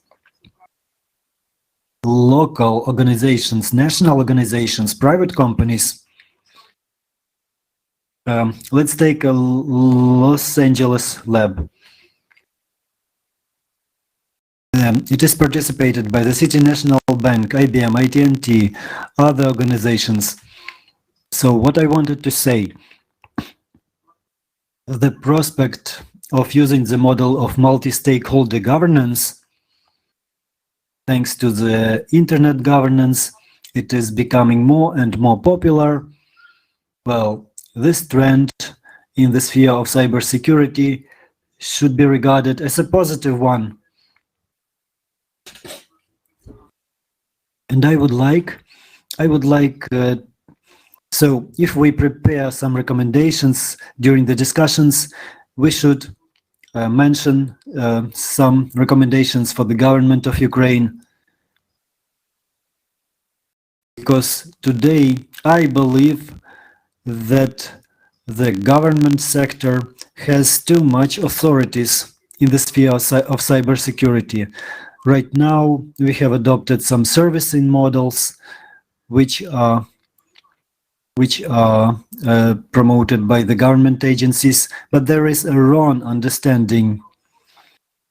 It presupposes that the government uses the outsourcing of private sector, but our government is trying to monopolize all the functions for providing cybersecurity. Well, so it is important that the private sector, together with the academic circles and others, should have enough weight. They should be heard. And in the development of a new law on cybersecurity, I believe that it's very important to indicate those moments. Just a small question to you, Roman Perun, IT Carcass. So after we had Peter, our previous presidents, after the previous president, have any preventive measures been taken? Operational measures have been taken? Are we ready to similar attacks? So we had a virus, Petya. Well, I believe that this virus would be repeated in a more severe forms. So are we ready for that? What do you think? Thanks a lot. Probably my answer will not be what you expect. It is impossible to foresee something for 100%. Cybersecurity is the same dynamic environment as the digital sphere as well. So coming up with unique mechanism with a silver bullet is impossible. Cybersecurity has the same function as immunity in a body of a person. We have understanding. We need to understand that the body has to be ready. We need to have this understanding. We should not be isolated from viruses, but we need to have constant interaction with malware. We need to adapt, and we need to be ready to different levels of threats. So the conclusions that have to be made are as follows. We can have different threats. They can be asymmetric. In the recent cases, the attacks show that even the cyber insurance is not capable of protection. So the sphere of cyber analytics, those people who have to be focused on serious cyber analytics, we should not profanate this. We should not create too many analytical centers. The private sector has to do this work. They have to provide high quality and highly paid services. The role of the government is resorted to the regulation, to ensuring their own security where it is required for the national security.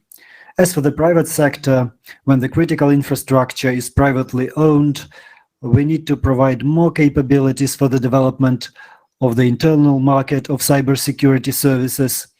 We need to provide the possibilities to implement international standards as opposed to the government regulations. As we have mentioned, the norms of our national regulator. We need to change the norms. We need to shift from the government security, but we need to provide the security for the society with a function for everyone. We are all owners of our security. We are subjects. We are actors, not passive objects. When we understand this, we will not be relying only on the government as our only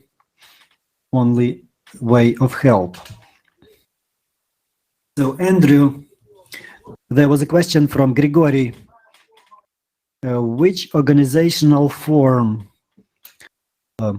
what is the structure of the English Center that you have mentioned? Well, look, it is like a symbiotic relation. So the creation of the center was done according to the regulatory documents of the government, but it's managed according to a multi-stakeholder model. There are other models that exist in the world. Mr. Korsun also mentioned MyTurn Corporation with its attack framework, with a description of the techniques that are used for aggressive cyber intrusions. In MITRE, there is a very good example of an analytical center, ISAC Center, Intelligence Sharing Analytical Center, which works according to a model which is more similar to the ISOC model. So the participants have voting powers. The funding participants have the right to control the investments and the usage of funds. So this is a market, a business model. Well, and the participating entities understand why they are there. Everybody gets their own benefits. Small and medium business in the British model, small and medium business gets its advantage because it doesn't have enough resources to ensure their cybersecurity. So small and medium business, for them, it is more advantageous to rely on the services that is provided by the center. So the model of threat intelligence sharing, it is built on the mutual benefits. So the participants should have a feeling of these benefits. So on their parts, they are providing information, they disclose vulnerabilities in their systems, their human factors, but the system guarantees the trust. So the whistleblower will not be sentenced to jail. So if somebody lets experts to look at their system, they start cooperating with the center, and they are not threatened with criminal investigations against them. So these mechanisms provides prerequisites for multilateral participation. So this is what we are lacking today in Ukraine. Good, thank you, Andrew. There is another opinion of another person from the legal domain, right, Valeria? So the trends of the internet governance, from your perspective, we are very interested to hear you because you always bring some fresh perspective, some fresh opinions on our meetings. Yuri, thank you for giving me the word, for giving me the floor. I would like to discuss a very important topic for the internet governance as personal data protection. This topic has special importance for Ukraine. So we have discussed security, the frameworks, issues mentioned by Grigory. Now we will be talking about the personal data protection, and this all involves the internet governance. By the way, the statistic shows that at the beginning of the 2021, we had about 30 million internet users in Ukraine. And in 2021, Ukrainians started to meet fraudsters online more and more. And a lot of cases of fraud were related to data breach and data leakage. Cyber perpetrators were attacking users of different messengers. Very often we can hear that there are some problems on Telegram Messenger. During the last 6 months, this is the statistics of Ukrinform service. 45% of Ukrainians have encountered internet frauds, attempts to do internet fraud, and this is related to the personal data protection. As we know, Ukrainian society is informational society, and we have a trend of and tendency of harmonizing our legislation with the European Union. And according to the agreement on association with the EU, Ukraine is required to update its legislation in relation to the personal data protection. We have the law from 2010. Well, it doesn't fully ensure personal data protection in Ukraine according to the GDPR. And the Convention 108 law that has replaced 108, and according to the official site of European Union, Ukraine is not in the list of countries where adequate level of data protection is provided. That is why in June, the Verkhovna Rada of Ukraine has registered the draft law 5628 on the protection of personal data, which, in case of its adoption, will replace the law on the personal data that we have now. This draft law 5628 is very peculiar, as in many provisions it is in compliance with it corresponds general data protection resolution. The draft law presupposes 12 chapters, 73 articles, and I would like to cover the main moments which I think are very important. So, for example, this law is covering all of the subjects and doesn't cover the personal data processing which individuals use for their personal everyday goals, not connected with a professional activity, or the ones that can bring income, profit. So it's recital 18 of GDPR.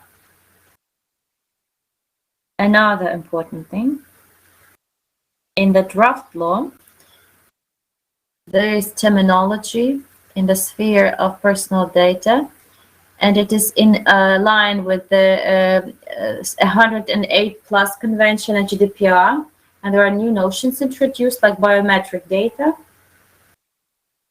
the leakage notion of personal data, profiling, direct marketing.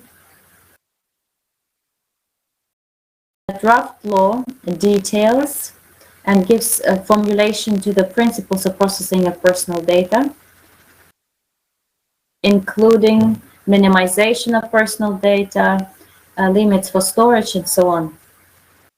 Very transparent are the requirements for the consent that provided by the subject of the personal data, which should help prevent abuse and manipulations. Article 106 of this draft law presupposes 4 options of providing consent in electronic, written form, electronic form, by filling out the form of the website, and then by selecting special technical settings in the interface of the website, and via other ways which is directly specified the consent was given.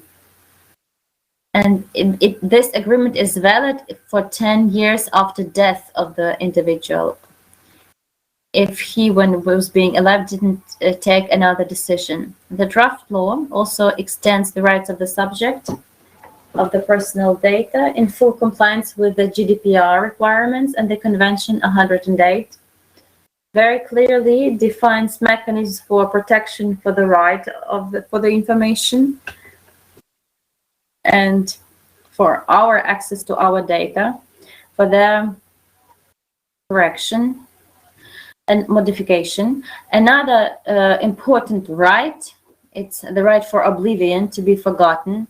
It's something wild for us, but not for GDPR. and it will be very significant if in Ukraine this is adopted. Also, the right for mobility of personal data, of limits in processing, and clearer formulations are given for the grounds for processing of personal data, and a clearer definition of the obligations of the controlling operator. It's the Article 107, which says, which tells about sensitive personal data, so those personal data which require special protection. This article is in line with Article 9 of GDPR and bans processing personal data in, it's about political views, racial, religious views, or sexual orientation, and other things. So those things which refer to fundamental human rights. Draft law also sets the order of notification about the leakage of personal data. And of course, there is also the duty by the controller to notify of this leakage. The subject and the Ukrainian data protection authorities. Then the Institute of Responsible Parties is introduced, and it's Article 4142. And there are not just special requirements to it, but he is to pass the qualification exam. Then I like point about financial responsibility, of possibility of administrative economic sanctions that will be applied to the controller or operator for violation the right for the personal data protection. For individuals, the fines will be from 300,000 and 60,000 hryvnias, or 3 to 5% of the annual turnover. And if it's repeated during the year, it's 200 from the previously imposed fine. This draft law sets certain rules which are not directly reflected in the GDPR, but which in other management of EU. It's about personal data on the internet in relation of direct marketing. There are also indications to the specifics of processing of personal data by law enforcement bodies and specifics of personal data processing in the sphere of electronic communications. The law, in case of, if it is adopted, it will start working as of the 1st of January 2023. But if going back to the topic of internet trust, last year we have spoken about this during last year IGF. In my understanding of this question, I mean, my opinion hasn't changed on its account. There is certain set of guidelines or recommendations which I think could be useful.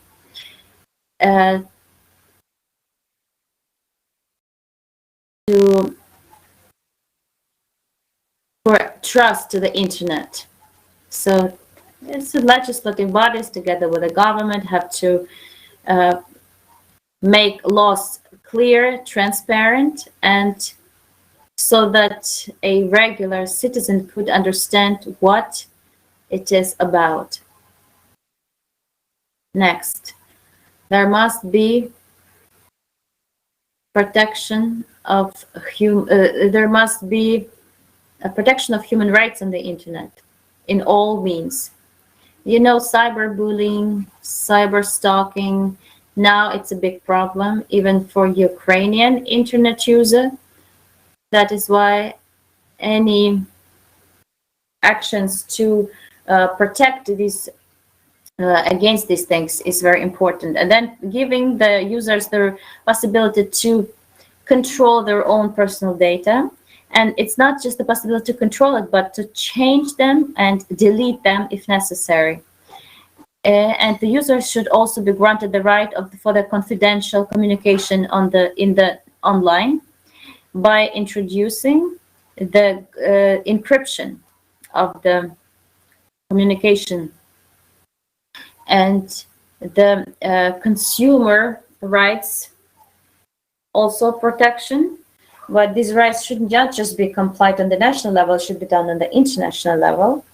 It is important to develop policies and rules in this sphere, and once again, which will be based on the principles of transparency. Also, the legislative body is obliged to develop and comply with the rules which will not allow to use internet as a means for discrimination against separate individuals or groups of people. The government is also to provide the regulatory bodies all the necessary sources and full independence to have the effective application of rights, of legal protection rights. And in order to have high level of trust, the users of the internet need the collective responsibility. There must be the mutually beneficial cooperation, both of the governmental bodies and the corresponding institutions, the representatives of bodies, and of course the academia. And I would like to finish my presentation using your words, Yuri. I heard from you at the previous IGF-UA, if there's no trust, there is no multi-stakeholder reason. Thank you, because this phrase, yes, came on my mind. So we are speaking about trends and tendencies, main ones. And it's, of course, about safety, trust of the government to business and business to government, academia sector, the technical sector. This trust is to everyone, by everyone, because without it, the stakeholder approach is just not possible. And apart from this, Grigory has defined very interesting moments from the practice of work in Armenia, where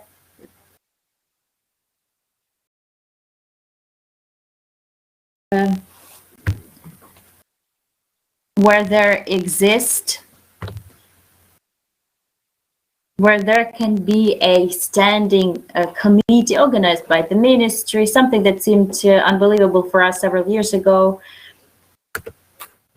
But forgive me for saying this, but there were also some stupid initiatives.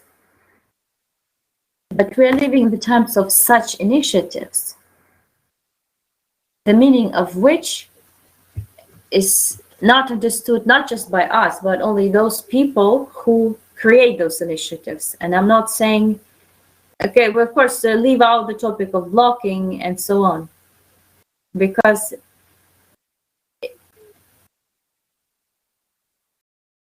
I wanted to say of non-initiatives. So the remark on the safety, why did I ask? Because after Petya virus, the state didn't change the approach, didn't attract business, but took this blanket in that direction, pulled the blanket in that direction again. But they need to invest money because it's a very interesting approach. But the government or the state still didn't want anything even after that. That's the thing. There is no platform from where you could tell the government what we see, which problem we see and how to solve it. But never mind, we cannot solve this issue right now. I just wanted to fix your attention on those four aspects of governance that we have considered. And I shall repeat myself. It was the framework provisions of the organization, its security, its trust, and the attitude to personal data. And there is one more aspect of internet governance.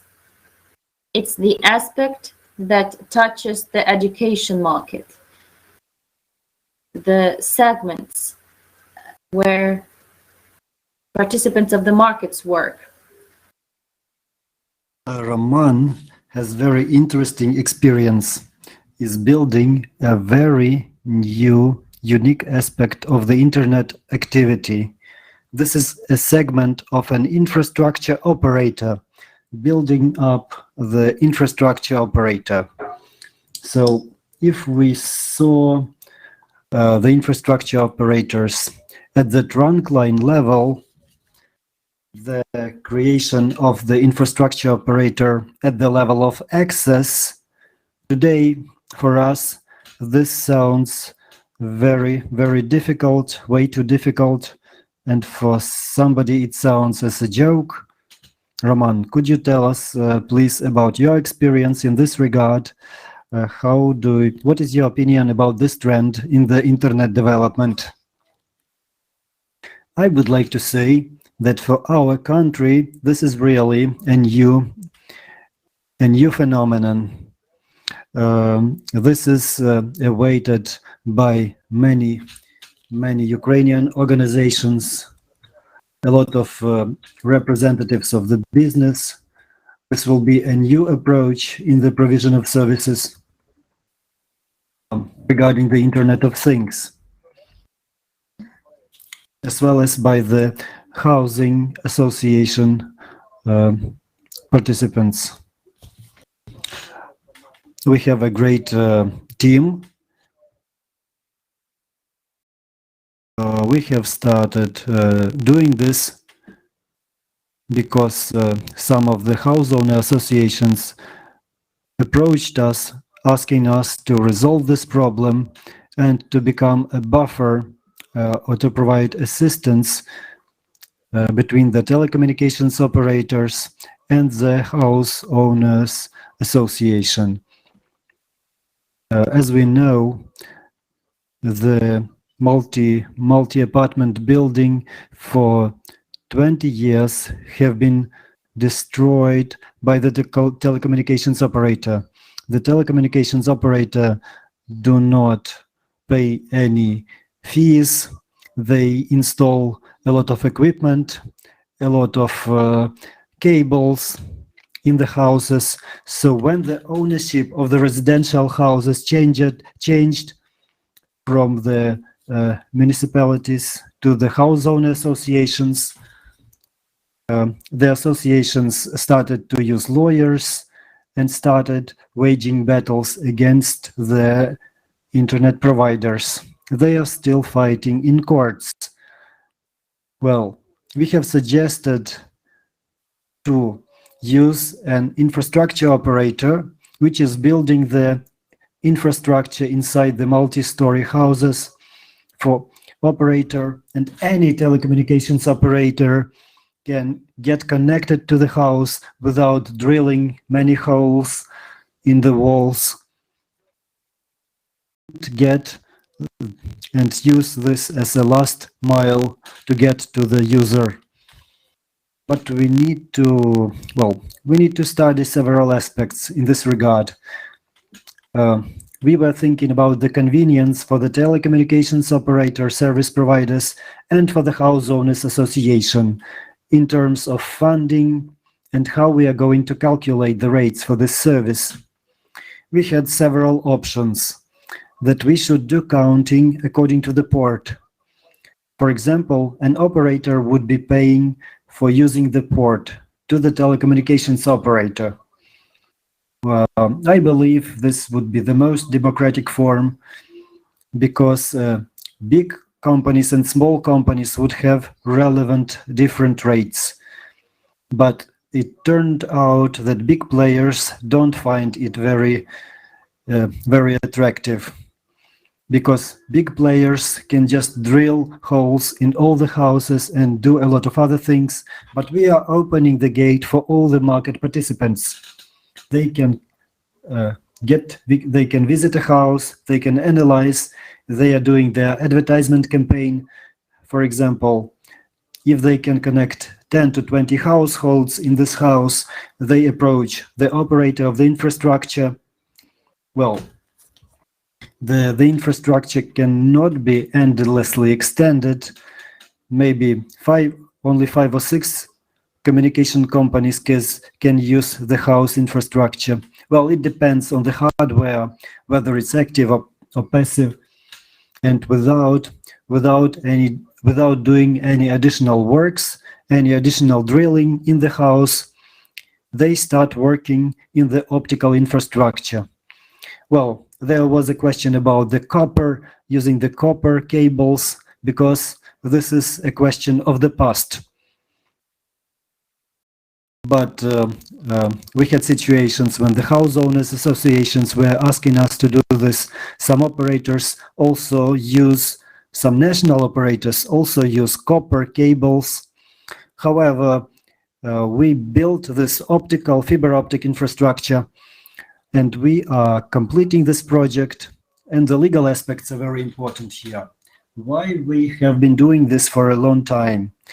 It is very important not to make big mistakes, and a lot of organizations have been trying to do this, and I would like to point your attention to the fact that the infrastructure operator is not itself a telecommunications operator. The infrastructure operator does not provide services to the households. It is not a competitor. It doesn't have a monopoly advantage compared to telecommunications operators. It provides equal services to every organizations without any big priorities. So this is the thing that we are working on, to have the fair play. Of course, we have legislators, and they are skeptical about these things. Well, we are moving slowly. We are afraid, we are taking care not to make mistakes, and I hope that we will succeed. For us, this is a very interesting segment of the market.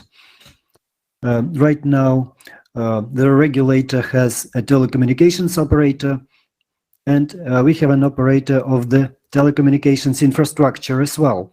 You can ask your questions. I would be happy to answer. Thank you, Roman. Well, we are 2 minutes. We have extended our time for 2 minutes already. I would like to make a conclusion as a moderator. I would like to thank everybody. I believe that the section was very interesting. We can have concerns about the development of the internet governance and so on and so forth. But anyway, this topic has been discussed over and over again. There are too many discussions on this topic, but indeed, this is one of the most important topics for our operations.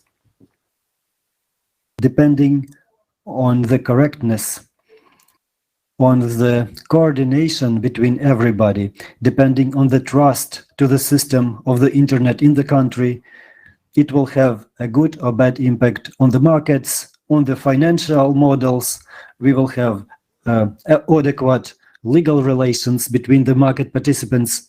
We will have a healthy internet without mumps, measles, or COVID. Thanks to everybody. As for the last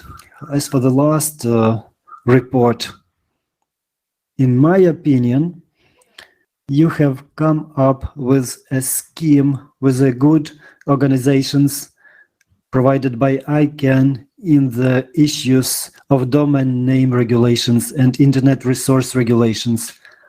There is an administrator, there is a technical operator, and there are registrars, and there are registries. So this is a 3-level system, in fact, because administrators and technical operators are on the same level. In the same way, if we look at this organizational structure, well, the principles of governance in this market can be interpreted as follows. The infrastructure operator is independent. It has certain rules of behavior, and there are registrars, operators who are using the resource and who provide services to their customers, or the customers or registries in this structure. I believe this is very important because we are projecting a real positive operating experience into the new market. Well, the time will show. Thanks to everybody. I hope that you will send us some short descriptions of about your ideas in our concluding documents, in our findings on IGF this year. Once again, I would like to thank everybody. Thanks to all the participants and the audience. Thank you, Grigory. I know that you have a celebration in your family. Thank you for finding time to connect to us. All right, goodbye. Thank you. Thank you, goodbye.